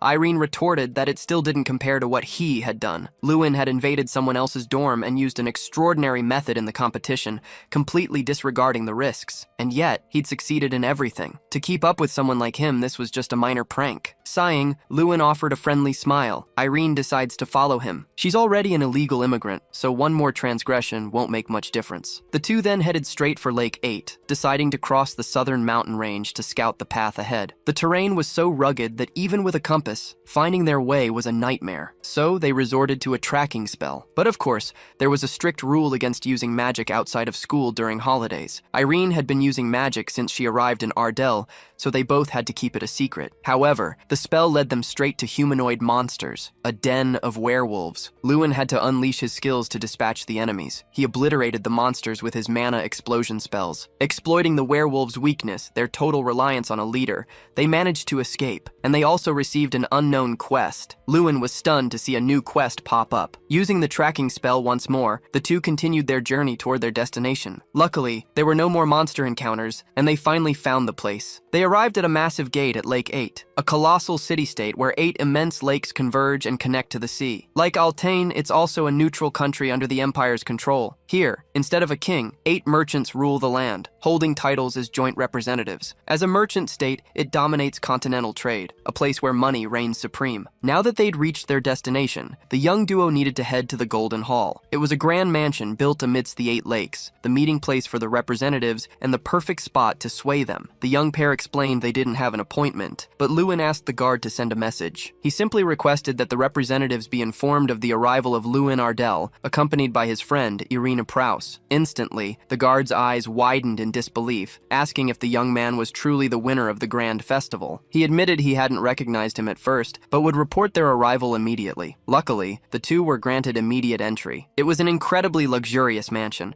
adorned with countless golden items truly living up to its name, the Golden Hall, a stark contrast to Ardell. The guard gestured for the young duo to enter. Lewin focused, determined not to be intimidated. He was here for a fair transaction, not a handout. Then he pushed open the doors with a confident voice, declaring, "It's a pleasure to meet you all." Several men watched him with serious expressions. A woman and a hooded man were also present. All the influential figures sat around a large round table, observing the two young people with smiles on their faces. Someone spoke up. "I thought it was just a rumor, but now I'm starting to believe it. Are you truly the winner?" The bearded man questioned. "What brings such a highly esteemed next-generation mage to this remote place?" This made Lewin realize the weight of his title as the festival winner, making the conversation easier. One of the men remarked, "It would be excellent if your proposal benefits the guild." Getting straight to the point, Lewin stated, "I've come to negotiate a trade agreement between Ardell and Lake 8. The men seemed a little concerned by his proposal. No one showed much enthusiasm for what Lewin had said. Strang commented, "It seems the young man just threw a bucket of cold water on the situation." One of the influential figures mentioned, "I've heard of Ardell, located in the south of a small country called Radian." The woman added, "It's a rural state trying to sell a few things. They've been here to negotiate before, but were unanimously rejected because it wasn't profitable. They only wanted a one-sided deal." Sweat beaded on Lewin's brow, the tension in the room palpable. The bearded man, sensing the stalemate,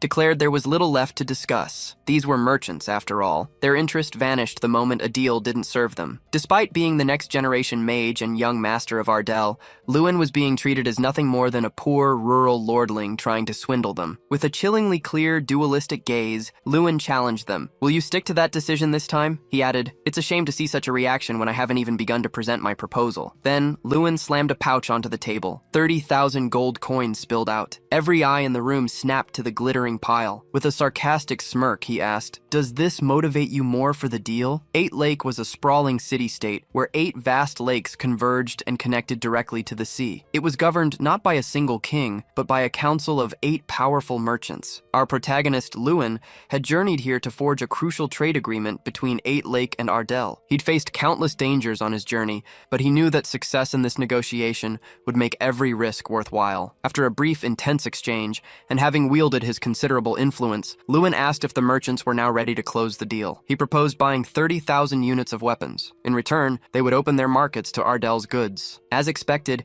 his bold stance stunned everyone present. Such a sum was typically 3 years' worth of savings for a rural territory like Ardell. But Lewin had learned a crucial lesson since the incident with Monzo. Power naturally attracts wealth, and that wealth in turn creates peace. If acquiring weapons was the path to that power, then he would lay his foundation right here, right now. Each of the 8 representatives specialized in a different type of product. Lewin asked who handled weapons. It was representative number 1, whose expertise spanned weapons, minerals, flora, and fauna. To his surprise, Lewin noticed she looked even younger than his own sister. Yet her extraordinary presence commanded respect. No one would mistake her for a child. As a supplier, she was curious. "What do you plan to do with so many weapons?" Lewin explained it was for a massive monster hunt near Ardell. He then detailed his plan to establish a trade route connecting 8 Lake and Ardell, passing directly through South Mountain. Suddenly, the bearded man interrupted, his voice sharp. "You shouldn't speak the name of that mountain range." Irene didn't understand why the atmosphere had suddenly grown so heavy. Lewin, though confused, instantly recognized the source of the sudden shift. Representative number 1 had gone utterly pale. With a firm voice and a grave expression, the young woman declared, "Crossing South Mountain is impossible. A demon lives there." Hearing this, Lewin's mind raced. Hadn't he encountered that very demon before? He had crossed that mountain range just last night, but the representative scoffed, calling him a liar. Unzipping his jacket, Lewin announced, "I can prove it. I found something there." From within his clothes, he pulled out a tuft of fur, a piece of the silver werewolf's mane. The young woman's face twisted into a mix of shock and disbelief. Lewin had completed a mission, earning the Valtreys family's respect as a reward. Now, with tears in her eyes, the young woman declared it had finally happened. Other representatives gathered to console her. She wept with relief, proclaiming that the demon was finally dead. 3 days passed. The representative now walked with the protagonist, apologizing for the delay. She never imagined returning to the mountain, but now the calamity that claimed her father's life was gone. The hero said it was just a coincidence he'd passed by and found that monster. The young woman spoke of building a road connecting Ardell to Oyota, and the Valtreys family would support the protagonist in its construction. This stunned the young man. He'd expected them to establish a relationship through arms trade, with the trade route coming much later. Shocked, he asked for confirmation if she'd agree to his proposal, and she confirmed. They would even pay above market price for any product from Ardell. This was incredibly generous. Looking him straight in the eyes, Cecilia Valtreys promised to offer appropriate gratitude and trust to her benefactor, Lewin. Not even knowing how to respond to such generosity, the young man simply smiled. The two shook hands, sealing a contract. Thus, the agreement with Lake 8 was successfully concluded. Irene and Lewin began their journey back, and the hero was eager to share the good news with his father. He was moved by how kind Cecilia was, even growing up without a father. The young man believed he empathized with her because he had experienced something similar. But, changing the subject, the protagonist said he was thrilled to see how bustling Ardell would be the next time his friend visited. She said she admired his love for his hometown and wished she could feel the same. "Our home is where we feel the most longing and affection," but that wasn't true for Irene. Lewin asked if she would ever invite him to her hometown. A bit disheartened, the girl said, "Maybe." She seemed a bit reluctant to talk about it, but the young man was certain he would visit Fraus one day. The young people finally arrived in Ardell after their journey. Lewin's father was utterly astonished to learn they intended to buy Ardell's products at an above-market price. Beggins was dumbfounded to hear they were even taking responsibility for building the trade route. But for Irene, the most shocking thing was that she and Lewin had stayed in separate rooms at the hotel. The instant the young woman said this, the protagonist's hand clamped over her mouth, and the young man confirmed that Cecilia Valtreys had indeed said all of it. It was truly impressive that the cold Valtreys representative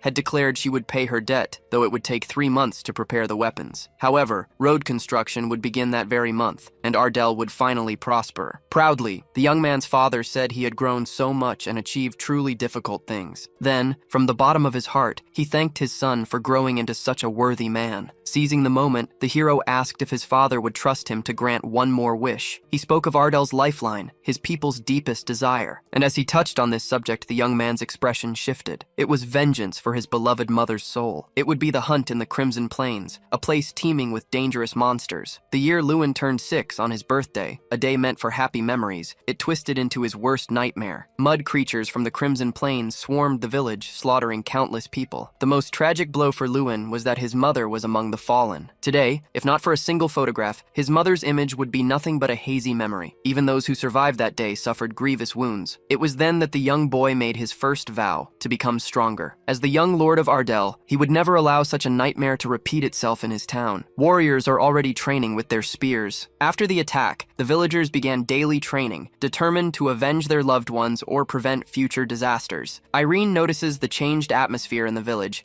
and it makes Lewin happy to see everyone working so hard, but she observes that the spear techniques seem quite unusual. That's because the master teaching them is none other than the territory's commander. He once earned the title of Flash and fought on the kingdom's front lines, renowned as Ardal's greatest knight, Sir Bolvar Peyton. This man was a hero during that year's attack, helping save countless lives, though these days he's more likely to wield a fishing rod than a spear. But someone interrupts the young duo's conversation, recognizing Lewin. It's Sir Bolvar himself, approaching them. The old knight congratulates Lewin for stirring things up, winning the grand festival and leading the hunt. Irene politely introduces herself, saying it's a pleasure to meet the spear saint, Sir Bolvar Peyton, right here. Hearing his title, the man looks surprised. Lewin seems pretty shocked too, realizing his friend already knew him. The girl remembers learning about Bolvar in her childhood knight lessons, and seeing the warrior's techniques, she was certain the instructor had to be the warrior who retired early at just 30 years old, a legend among legends. Smiling, Bolvar says, "I didn't think anyone would remember those obscure stories." But the young lady replies that she found them so impressive,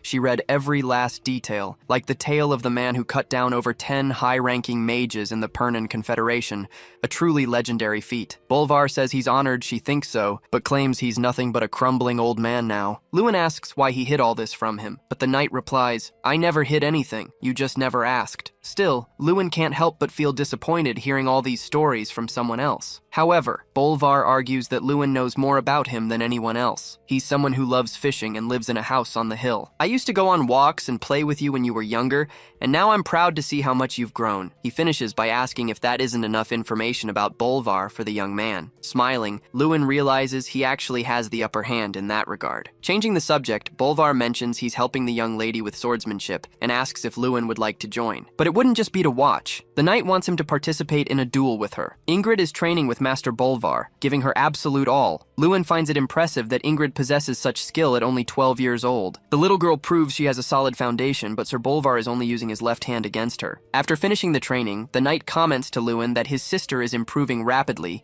and will soon surpass her brother in swordsmanship. Smiling, Lewin agrees with the master, and now Bolvar declares it's the young master's turn. Lewin remembers training with swords alongside Sir Bolvar when he was younger. Having also honed his martial arts considerably, Lewin is eager for this. But a short while later, all that eagerness twists into frustration, and he's left lying on the ground, defeated. Bolvar, however, is pleased. The young man's movements have vastly improved compared to 7 years ago. Curious, Lewin asks how powerful Bolvar was as a knight back then compared to now, but the elder replies it's been too long and he's unsure. This makes Lewin realize there's still no proper comparison. Then he remembers Sir Gulter Perante, the only 6-star knight in Eastern Lydian, but Bolvar reveals that when he retired, he was a 7-star knight. Shocked, the young man wonders why someone so incredibly powerful is in Ardell. Then, a sudden mission appears. He must face Bolvar. The time limit to complete it is 3 days. However, Lewin knows his current swordsmanship isn't enough. Irene admires the incredible opportunity his friend is getting. Swordsmanship lessons from a 7-star knight. What's more, Sir Bolvar is the only one in the kingdom who has ever participated in a knight's tournament. Lewin agrees it's an amazing experience, but his fear of failure made him hesitate to embrace it. Looking at the young man's face, Bolvar says, "I like that expression you're making." Raising his sword, the young man declares, "I'm feeling a bit angry now." Eager to duel the elder again, Lewin believes he can complete the mission in 3 days. To succeed in the sudden mission he'd acquired, the boy dueled Sir Bolvar every single night. At first he was pessimistic, wondering if these duels truly meant anything, but believing the mission had a deeper purpose, he persisted. Then, with just under a day left for the mission to end, his face bruised and sweaty, the young man finally broke through. All that relentless training began to bear fruit, forcing Sir Bolvar to grip his sword with both hands. The final day of the duel arrived. Sunset was approaching, but the young man was determined to try one more time. It was clear the protagonist was utterly exhausted. Despite all the training, he still hadn't reached the level needed to land a critical attack. With only half an hour left, the boy wondered if striking a critical hit on a 7-star knight was, from the very beginning, an impossible task. Luina approaches, asking if her brother had truly spent the entire night training. She begs him to stop, while Beggins questions the reason for such relentless effort. Shouting, Luina insists, "Everyone has their limits. You need to rest a little." "Seriously," the young man replies, "I just need another half hour." Everyone is apprehensive, but Lewin assures them half an hour will be enough. He knows it's highly improbable he'll achieve miraculous results in just 30 minutes. But considering this his absolute last attempt, the boy decides to try something completely different. Irene and Luina are stunned by what they see. Beggins and the protagonist's father are also tense, their eyes wide. Sir Bolvar leans in, trying to understand what was unfolding. The hero dropped his sword and now stood in an attack pose, using only his fists. After days of training with wooden swords, the young man could already predict the knight's every move. He needed to win using his true specialty. Bolvar now understood. The young man had trained so relentlessly because he desired something specific from him. Smiling, Lewin nodded. "Sir Bolvar," he said, "you finally figured it out." So the knight decided to add another rule for his young master. For the next 30 minutes, the boy could use magic, but in return, the knight would also fight more seriously, and with a swift movement of his feet, Sir Bolvar kicked off their final duel. The protagonist knew he had to get incredibly close to his opponent, but without a sword, his body felt lighter. As he closed in, the sword's blind spot became useless. But just as he got close, the boy noticed his opponent's sword dangerously near his face. Bolvar wasn't leaving any openings beyond the reach of his wooden sword, and using the same technique he'd used against Doom Prime, shattering the sword, wouldn't work. Knights like Bolvar didn't directly confront differences in strength, they redirected them. So the protagonist needed to adapt to the rhythm to land his blows. The swordsman said the plan was good, but once his opponent understood it, he'd keep trying to widen the distance between them. Every strategy was being premeditated by the knight. However, there was one Sir Bolvar couldn't predict. With one hand, the boy conjured a ball of light and leaped. The light ball's explosion could be seen from afar, creating a powerful gust of wind around them. The protagonist's plan worked, and now he stood over Bolvar, who lay fallen on the ground. Laughing, Sir Bolvar said he'd been worried about some terrifying magic,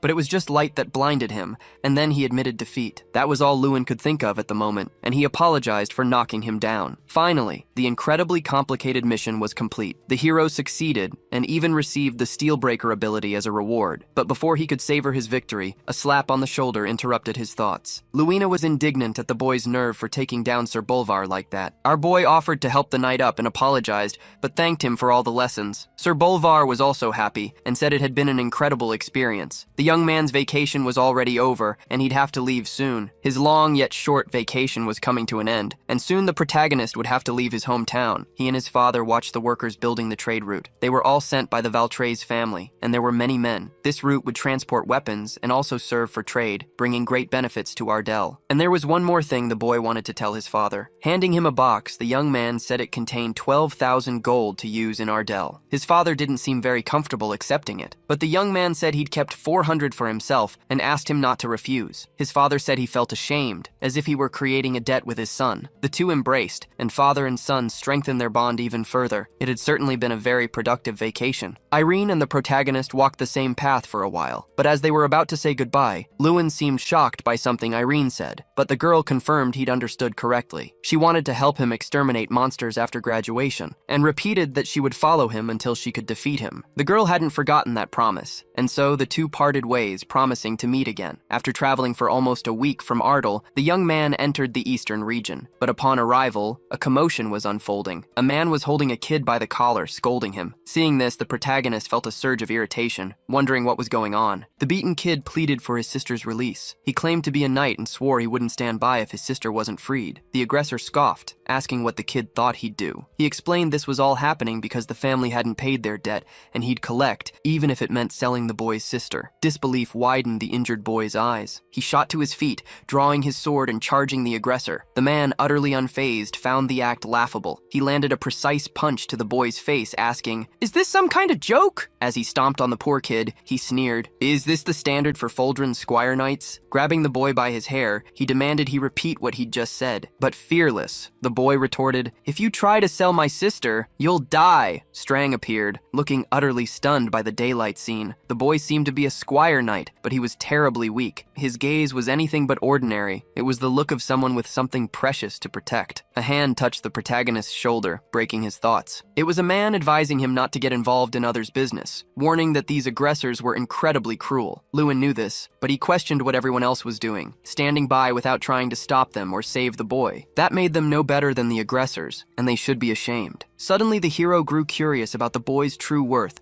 and how someone with such a determined gaze could become stronger. The man who tried to warn the protagonist bristled with fury, realizing he'd been ignored. Meanwhile, the aggressor noticed Lewin's presence. He demanded, "Who are you? Do you want a beating too?" But before he could utter another word, the protagonist flicked his forehead. The blow sent the man flying a great distance, leaving him wondering why he was seeing stars. Everyone around was utterly shocked by the scene. One of the thugs stepped forward, asking what had happened. But before he could get an answer, he too received a powerful flick, sending him soaring away just like the other aggressor. All the other thugs began to back away. The beaten boy asked, "Who are you?" Our protagonist introduced himself, still with his back to the young man. Turning around, he offered a friendly smile, making it clear he was there to help. The boy's name was Hans. He had siblings burdened by a drunken father's debt and had taken up a sword to defend his sister. Lewin also learned about the infamous Ongi woodcutters gang. They were notorious for tying up and killing their victims at the base of an ongi tree whenever they got angry. The gang's territory wasn't part of Foldren, and the local guards had no power to stop them. The aggressors were worse than the protagonist had imagined, but there wasn't much time to deal with them. Thanking him again for the help,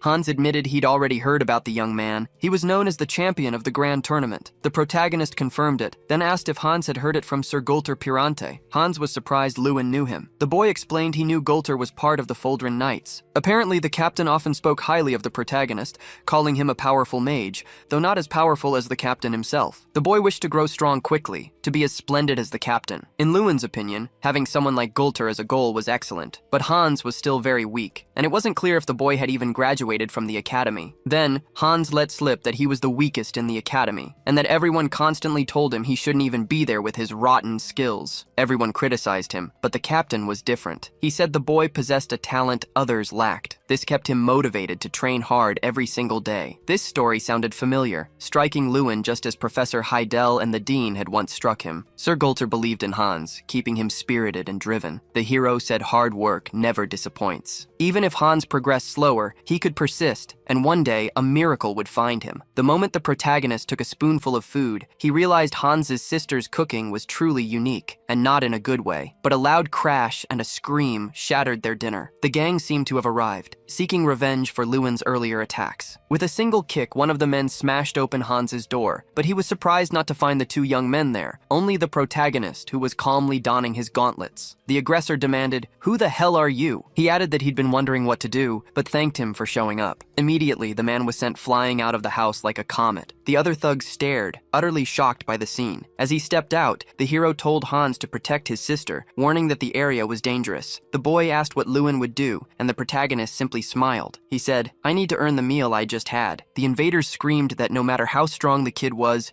there were over 20 of them. They decided then to attack the young man all at once. But for Lewin, it was even better if they did, because after his duels with Bolvar, he'd gained a new steel-shattering ability. When he used this skill, the moment a sword touched his fist, it was instantly shattered. Lewin then disarmed the invaders, who watched in horror as their blades were utterly destroyed. Normally, the hero would have let them off with a minor punishment, but these men were clearly malicious. So he showed no mercy. One of the thugs lay on the ground, begging for forgiveness, admitting they'd made a mistake, but they were likely only seeking mercy because they realized they couldn't fight back anymore. However, nearby, one of the men grabbed a hostage. Holding a young woman, the coward snarled, "Move 1 inch and I'll slit her throat!" He then began ordering all his cronies to get up and tie up the protagonist. Regaining their nerve, the villains started to obey. Lewin asked if that man was the gang leader, and he confirmed it. And now, he began ordering the young man to kneel before him. Concerned, Lewin wondered what had happened to Hans. He spotted Hans, struck down and wounded on the ground. Lewin knew there was no other choice. He had to handle this. Seeing the boy stir, the bandit snarled, warning him not to come closer. He tightened his grip on the girl's neck, threatening,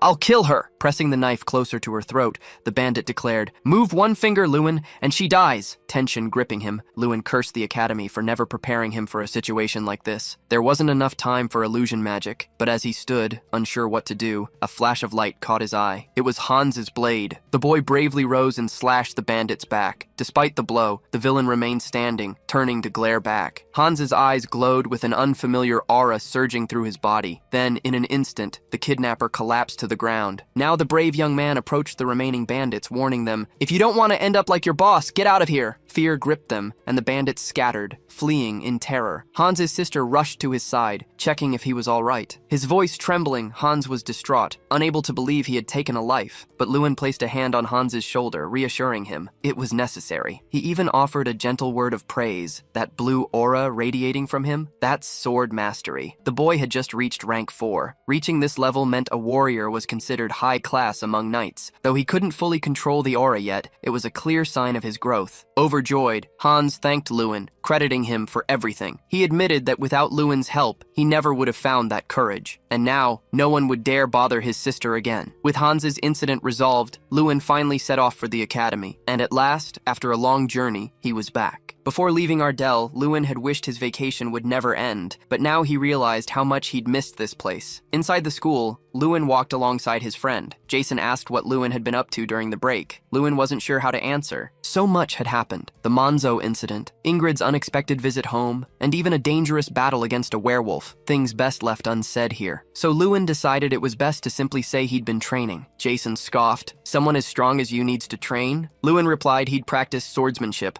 prompting his friend to tease, vacations are for resting, you know. Besides, swordsmanship is part of the second semester's night classes. But as they chatted, the boys ran into a familiar face. It was Professor Heidel looking unusually serious. Lewin asked what brought the master here. The man then gestured for Lewin to look outside. Apparently, a very important guest had arrived. Lewin noticed the golden sunbird emblem on the banners and numerous knights standing guard. He quickly guessed it might be someone he'd heard about. They had exchanged letters, but Lewin never expected to meet him so soon. A voice announces the Grand Tournament champion has arrived, demanding the carriage door be opened. Then someone steps out, his feet hitting the ground with purpose. Two impeccably dressed blonde men appear. The princes have arrived. The first is Prince Kroster Lydian, who, clearly annoyed, warns the other not to meddle in his affairs with Lewin. The second is Prince Foster Ledian, who retorts that no matter how hard his older brother tries, the champion will choose him. Lewin politely introduces himself to the royal highnesses. The two immediately begin to flatter and shower Lewin with gifts and praise. But their intentions are crystal clear. The champion's support would be a massive leap towards securing the heir apparent nomination. Observing the scene, Lewin declares he has a solution and decides all three will discuss it together. The kingdom of Ledian, home to our protagonist and the academy, is currently known as the continent's weakest nation. Despite this, the kingdom remains utterly fractured internally. It's split between the monarchist and reformist factions, fueling their constant internal strife. Most mages are nothing more than pawns in their relentless power struggles. With this context,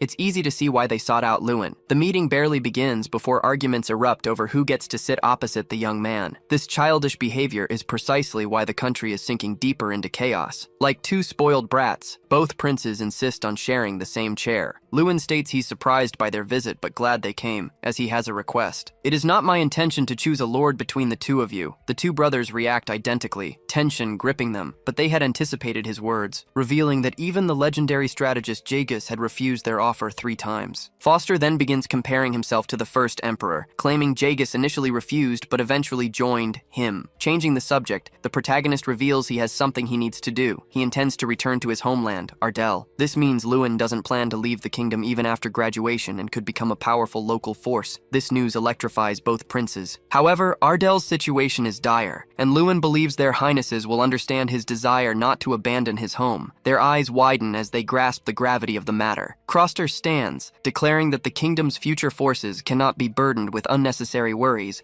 promising his full support. Foster, not to be outdone, slams the table, vowing to help him first, with money, food, or whatever he needs. Once again, the two spoiled brothers erupt into an unbearable sibling squabble. However, Lewin will certainly never choose between them. It's far more advantageous to keep them competing. The two continue to bicker, each promising to send the young man a generous gift after his graduation, vying to see who can send the best. Lewin simply reminds them not to forget the matter he mentioned earlier. Fortunately, the princes accept that Lewin won't pick a side and leave. Lewin seizes the opportunity to make a few demands. First, approval for the plans Ardell is currently implementing. He also requests military support, timed for when the subjugation begins. Lewin can already sense the progress and feel the weight of his new authority. Before leaving, Kroster demands everyone's attention. The two princes declare Duke Lewin Ardell as the new protector of the royal family, urging all to show him the respect he deserves. The kingdom's protector is the one who shields the royal family, and no one in the realm would dare disrespect him. Even with this unexpected new title, Lewin is relieved everything resolved without major issues. Lewin's classmates swarm him, showering him with praise and flattery. Jason appears to rescue him from the crowd, warning them they're making him late for class. One student whispers that things are about to get loud, as the protector's position was previously monopolized by the Garyhill family. The other boy quickly shushes his friend, sensing someone approaching. It's Mikkel Garyhill, looking anything but friendly, who demands to know what they were talking about. Lewin notices a shift in the atmosphere nearby. Mikkel is already leveraging his Garyhill family status to belittle others,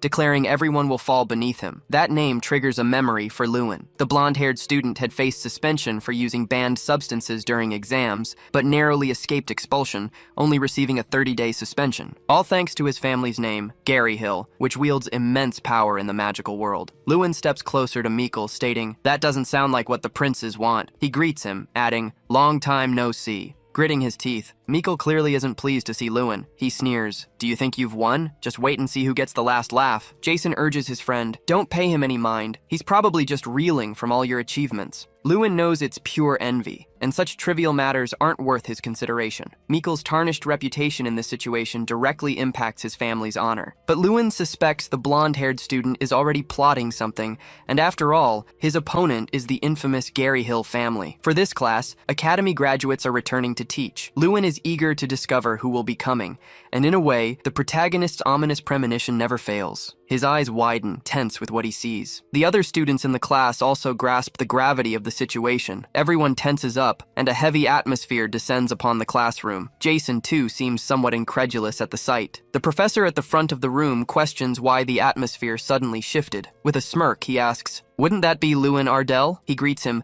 but Lewin instantly recognizes the man. It's Jekyll Garyhill, a man with an intensely suspicious gaze. The Academy's second semester focuses more on practical application than theory, with classes dedicated to knights. Additionally, graduated students are invited to lecture, sharing tales of current mages. These lectures are well-intentioned, but somehow our hero's sixth sense never fails him, especially since one of the invited alumni for the lecture is Mikkel's older brother, Jekyll Garyhill. Jekyll kicks off, discussing the 14 court mages chosen last year, highlighting that a staggering 11 of them hail from the Garyhill family. As a seasoned veteran, he lays down an undeniable truth for success. Nothing in this world can be conquered alone. He urges the weak to unite, telling students to ditch their ideals and face reality. Jekyll then twists the knife, sneering that sympathizing with Lewin Ardell won't magically make their lives turn out the same. With a sarcastic smirk, he asks our hero what he thinks about that. Jason starts to fire back, but Lewin beats him to it, rising to his feet. "Even if 10 pieces of trash unite with determination," Lewin retorts, "you won't get a masterpiece. You'll just get a colossal pile of garbage." Jekyll's face contorts in fury. "Are you talking about me?" he snarls. Lewin, however, plays innocent, feigning ignorance. The veteran then comments that he heard about Lewin from his brother, calling him an unlucky fellow. But Lewin shoots back, "You must not have heard the part where that unlucky guy crushed Mikkel in the exams." A vein pulsed violently on Jekyll's temple, his rage barely contained. In that instant, it was crystal clear. The bitter rivalry between Lewin Ardell and the Garyhill family was far from over. Jekyll's arrival had instantly shifted the Academy's entire vibe. Low-ranking students, blinded by the Garyhill family's power, clamored to join them, claiming Jekyll had promised them success. Others vehemently declared they'd never work with someone who resorted to fraudulent tactics to win. This split the student body into two warring factions. With the Garyhills constantly trying to humiliate Lewin, and his own rage simmering in response, the Academy's air grew thick with tension and unrest. But then, a golden opportunity to finally put that cheating family in their place presented itself. Our hero was enjoying tea with the illustrious Dean Ignite. Lewin politely inquired about the dean's well-being. As the student representative, he was privy to official discussions. The dean then asked about Lewin's life at the Academy. "Same as always," Lewin replied casually, "except for a certain troublemaker spouting nonsense." Dean Ignat had a strong hunch he knew exactly who Lewin was talking about. The dean, too, held no love for the Garyhills, but their deep connections within the Academy made it difficult to act. This year,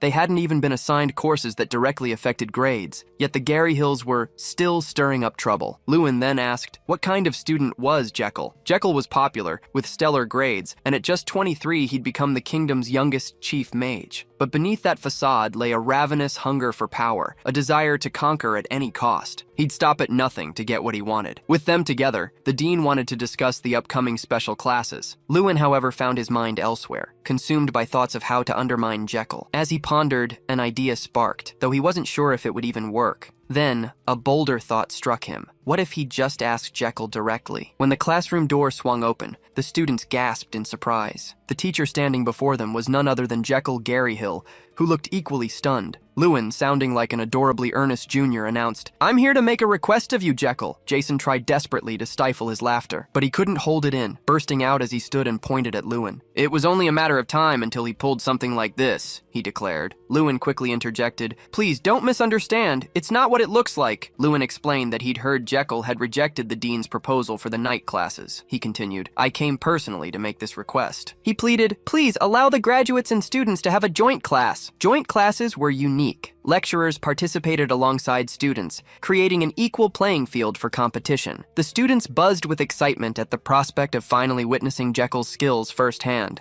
and more importantly, it meant he and Lewin would finally face off on the same stage. Lewin had cast his dice. Now the decision rested with his newest adversary. Jekyll, however, saw no reason for such a class. Lewin, who had anticipated this response, asked if the speaker's purpose wasn't to teach. Jekyll was taken aback by the boy's sharp retort. Lewin argued that this very type of class was the best way to impart such knowledge to the freshmen. He reminded Jekyll that he himself had emphasized the Garyhill as a team, so there shouldn't be such a sudden change in his stance. Or perhaps there was another reason, and the man was afraid. With a sinister smile, Jekyll stated that despite winning the tournament, Lewin was still a student with limited experience. But the students began to clamor, saying they also wanted to witness the speaker's skills, practically dying to see his abilities in real combat. Jason slammed his hand on the table, demanding what Jekyll was waiting for, as this was the perfect chance to crush Lewin in front of everyone. Mikkel chimed in, saying Lewin would regret it because his brother was truly powerful. But precisely because of that, this respected veteran couldn't refuse. Jekyll then claimed he didn't want to outshine the class representative, which was why he refused, but Lewin urged him to do it. As a junior at the academy, the young man was eager to witness his senior's skills. Jekyll gripped Lewin's hand and said that if that was the case, he would give his all, but Lewin decided to give a taste of his power right there, in that handshake, and Jekyll felt an immense force. With a calm voice, Lewin said, "I'm counting on you, senior. Prepare to be impressed." 3 days earlier, the Foldren Knights had arrived at the academy. In the dean's office, Lewin and Ignat, the dean, discussed the special class. Ignite had considered pairing a graduate with a student, but most had refused. However, the dean stated that if Lewin himself, as a senior, made the request, no one could refuse. Lewin acknowledged the dean's cleverness in devising such a plan. Far from there, students watched the knights arrive. The warriors approached the academy students. Captain Gulter Parante recognized Lewin and asked how he was, revealing he'd heard about the young man's victory at the grand festival. The captain informed them he would speak with the dean and asked the representative to guide the students. Lewin formally introduced himself and asked to speak with the knight's representative, but apparently he was busy. Then the young man noticed a commotion coming from behind the knights. One of the trainee knights, Hans, was being mistreated by his peers. As he approached, the aggressors also recognized him, and Lewin demanded to know what they were doing. Maltiv Gegan introduced himself as the representative of the Foldren Knights. He was the son of Vengros Gegan, commander of the Gold Knights and the only 7-star knight. Lewin paid little heed to this and demanded Maltiv answer his question first. The hero asked what the boys were doing, and Maltiv replied that Hans wasn't listening, so he was personally training him. Maltiv then noted Lewin's rudeness in showing interest in a nobody, even as he introduced himself. Lewin retorted that Hans was his friend, which made Maltiv laugh. He sneered that the Ardell family wasn't much different from commoners, which was why the two got along so well. Growing irritated, Lewin asked what Maltiv wanted. A voice calling for his brother interrupted their conversation. Lewin finally understood why Maltiv was so hostile towards him. Jekyll, Maltiv's brother, approached, asking why a knight in training was there. He remarked that people of the same kind always stick together. Lewin realized that even if he didn't know Hans, he and Maltiv were destined to clash one day. Captain Gulter Parante began ordering everyone to line up. The joint class was about to start. Before the main lesson, they needed to form teams. Each group would consist of 2 academy students and 1 knight. The 2 obnoxious Garyhill family members complained they didn't want to participate and started planning to form a group with each other and call Mikkel. Meanwhile, poor Hans thought no one would want to team up with him until Lewin approached and asked the boy to join his team. Despite Hans's insistence that he was too weak, Lewin said they were friends after all, which brought a genuine smile to Hans's face. Jason stepped forward, saying if they were forming a group among friends, then he should be included too. The 3 introduced themselves and decided to drop formalities from now on. Lewin explained that their goal shouldn't just be to get good scores. Glancing at his newest problem, he knew they'd have to deal with that annoying guy. After the teams were formed, there was a brief break. Concerned, Lewin asked if Hans was okay after the assault and if he didn't prefer to go to the infirmary. Hans refused, saying it wouldn't be good for Lewin to act like he knew him, as many people disliked him. But with a firm voice, Lewin reiterated that he'd already said they were friends, so there was no need to be cautious. The hero asked if Maltiv was the student Hans had mentioned that day. Lewin used his player's vision to learn more about Maltiv, a 4-star knight and highly skilled. However, Lewin knew something others didn't: the blue aura that surrounded Hans's body when he killed the gang leader, indicating immense potential. Even if his status window only showed 3 stars, there was still room for massive growth. Lewin said he was thinking of dealing with Maltiv soon, and that Hans couldn't just keep getting beaten up. He believed Hans could defeat his aggressor. But Maltiv overheard their conversation and approached, furious. He ordered Hans to come closer, but trembling, Hans refused. The bully said that being close to Lewin didn't make him special. Drawing his sword, he asked if Hans had gone crazy after so many beatings. Hans also started to draw his sword, but Lewin told him not to fight. He said they weren't equals, so Hans didn't need to act like a true bastard. This wasn't the right day to fight. They should wait for the perfect opportunity to wipe him off the map. But Maltiv didn't care and charged towards them. Lewin then stepped forward. However, before the hero could land a blow on the bully, someone else did, sending Maltiv flying with incredible speed. With wide eyes, Lewin recognized that knight. It was Gulter Pirante, who had delivered a powerful kick to his own student. Disappointed, Gulter asked what Maltiv thought he was doing. The bully started screaming that the others had started everything, but the captain questioned him for drawing his sword. Because of this, his position as representative would be revoked. Stubbornly, the boy said that if his position was revoked, his father wouldn't let it slide. The captain knew this, but also knew that if Maltiv's father found out his son's sword was drawn to hurt someone, he might even faint. Lewin could see in the boy's eyes how much he feared his father. But either way, Gulter couldn't let the situation go unpunished. It seems our protagonist has been noticed. The first joint training session kicks off, focusing on combat and defense. Gulter taught them how to exploit a mage's casting time, using that weakness to neutralize them. Meanwhile, Professor Heidel demonstrated how to predict knight movements and evade their attack range. Each group practiced these techniques, and the class was progressing smoothly. Maltiv tells Jekyll he's furious with Lewin and still has to train in an environment full of people like him. The long-haired guy even tries to suggest they skip training, but he doesn't sound very confident. He feels immense pressure, standing before all those students with high expectations for his skills. Hans asks the group to take a short break, and Jason agrees. But Lewin declares he feels like he's just warming up. Someone approaches, asking if the young man isn't too tired and could spare a moment. It's Sir Gulter, who says he has something he'd like to confirm. He states that Lewin's swordsmanship level couldn't possibly have been self-taught. Our protagonist realizes just how cunning the knight captain is. Gulter then asks for a favor, to personally duel Lewin Ardell. A bit tense, our hero can't quite grasp what's happening. He explains that he's not even a knight, so he wouldn't stand a chance against the captain. But Gulter clarifies he's not asking the young man to win. He's simply asking Lewin to teach the students there, as from what he's observed, no one in the vicinity possesses greater swordsmanship skills than him. Lewin knows being suddenly thrust into the spotlight can be tricky, but it's a golden opportunity. If our protagonist performs well here, he can use this chance to establish his dominance. Gripping his sword firmly, our hero declares he's eager to learn from Sir Gulter. The captain is pleased by the young man's stance. Then, without further ado, Gulter launches his attack, charging straight at him. The knight students realize their instructor is truly serious, unleashing his full speed. Our protagonist knows that if he's hit by these attacks, not even his bones would be left. But he manages a successful block that stuns everyone around. Gulter then hurls him back with the sheer force of his sword strike. The captain can barely believe the young man's skill and demands to know where Lewin learned such swordsmanship. Curious, he suggests it might be a name the young man can't reveal. But our protagonist is conflicted about whether to tell the truth or not. It's not like his swordsmanship master is in hiding, so he utters the name Bolvar Peyton, leaving everyone stunned. There isn't a single knight or apprentice who hasn't heard of Bolvar, the legendary lancer. Now, all that skill made perfect sense to Gulter. As per the captain's request, Lewin explains how he met the legendary warrior, but someone doesn't seem to buy the story. Maltiv stomps forward, face twisted in a scowl, and declares it's all a lie. He claims his father already warned him that Bolvar Peyton is dead, and that the young man has no proof his story is true. But our protagonist has no interest in proving such a thing. The redhead retorts that even if it were true, it wouldn't matter, because the strongest in the kingdom is still his father. Now everything clicks for our hero. The strongest officially recognized knight is Maltiv's father, but if Bolvar were still recognized as alive, the official hierarchy could be completely upended. It's this status that the bully is worried about, but Lewin tells him he can think whatever he wants because Sir Bolvar doesn't care about those idiotic rankings. The young man's words hit Maltiv like a punch to the gut. He can barely contain his rage and threatens to draw his sword, challenging Lewin to a duel with real blades. The young man's gaze twists with pure fury. Gulter snaps at the boy, ordering him to cut the dramatics. "Do you really want to fight, Lewin?" he demands. When the redhead confirms, the captain announces the first combat training match, Lewin's group versus Maltiv's, set for tomorrow. The next day dawned, bringing the highly anticipated duel. Teams geared up for the first match. Jekyll approached the protagonist's team, asking if he'd prepared well. The hero, however, grew suspicious of the sudden inquiry. Jekyll quickly dismissed it, telling him to ignore the question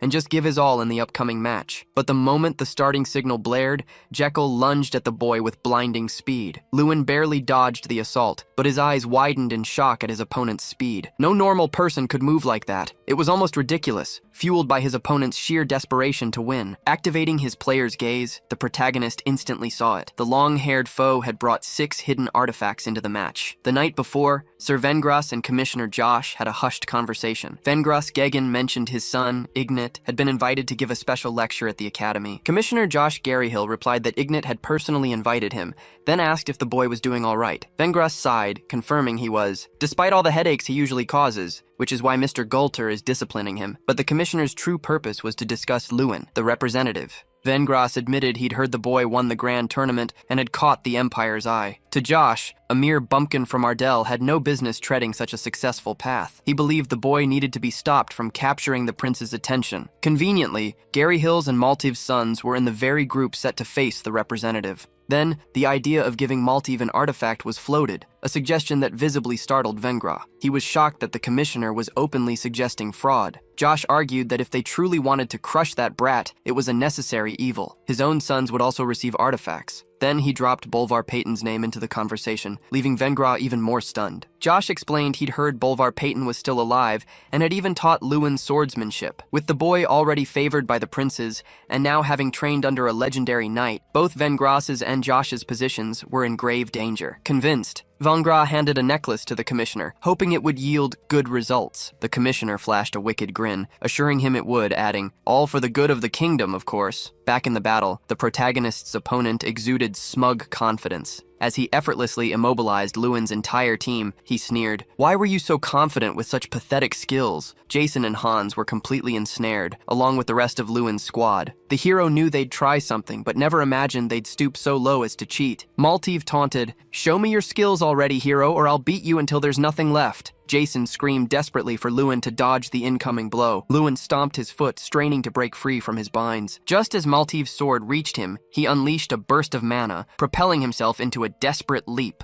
But Lewin noticed something off, wondering how a wooden sword could feel so incredibly hard. The artifact Maltiv received from Sir Vengras was the Amulet of Fortitude, a simple necklace designed to enhance weapons, making them incredibly durable and sharp. Maltiv warns that this time, he won't miss his strike. Since the sword is as hard as steel, Lewin decides to use his new skill, and with just one punch, he shatters his opponent's sword, leaving Maltiv stunned and about to take a punch to the face. The blow is strong enough to send Maltiv flying right next to Jekyll. Jekyll, his teammate, is just as dumbfounded by the protagonist's display of strength. It makes him wonder if it's even possible, because even with the boys using artifacts, the hero isn't breaking a sweat. As he dons his gauntlet, Lewin declares he was planning to go easy on them, but that won't be possible. Since it's come to this, he'll take this fight very seriously, summoning the ogre Kunkan. Even Professor Heidel and Gulter are shocked by the turn of events. Jekyll can't believe his eyes. An ogre appears beside the protagonist, and all the students start fleeing in terror. Lewin approaches his cheating opponent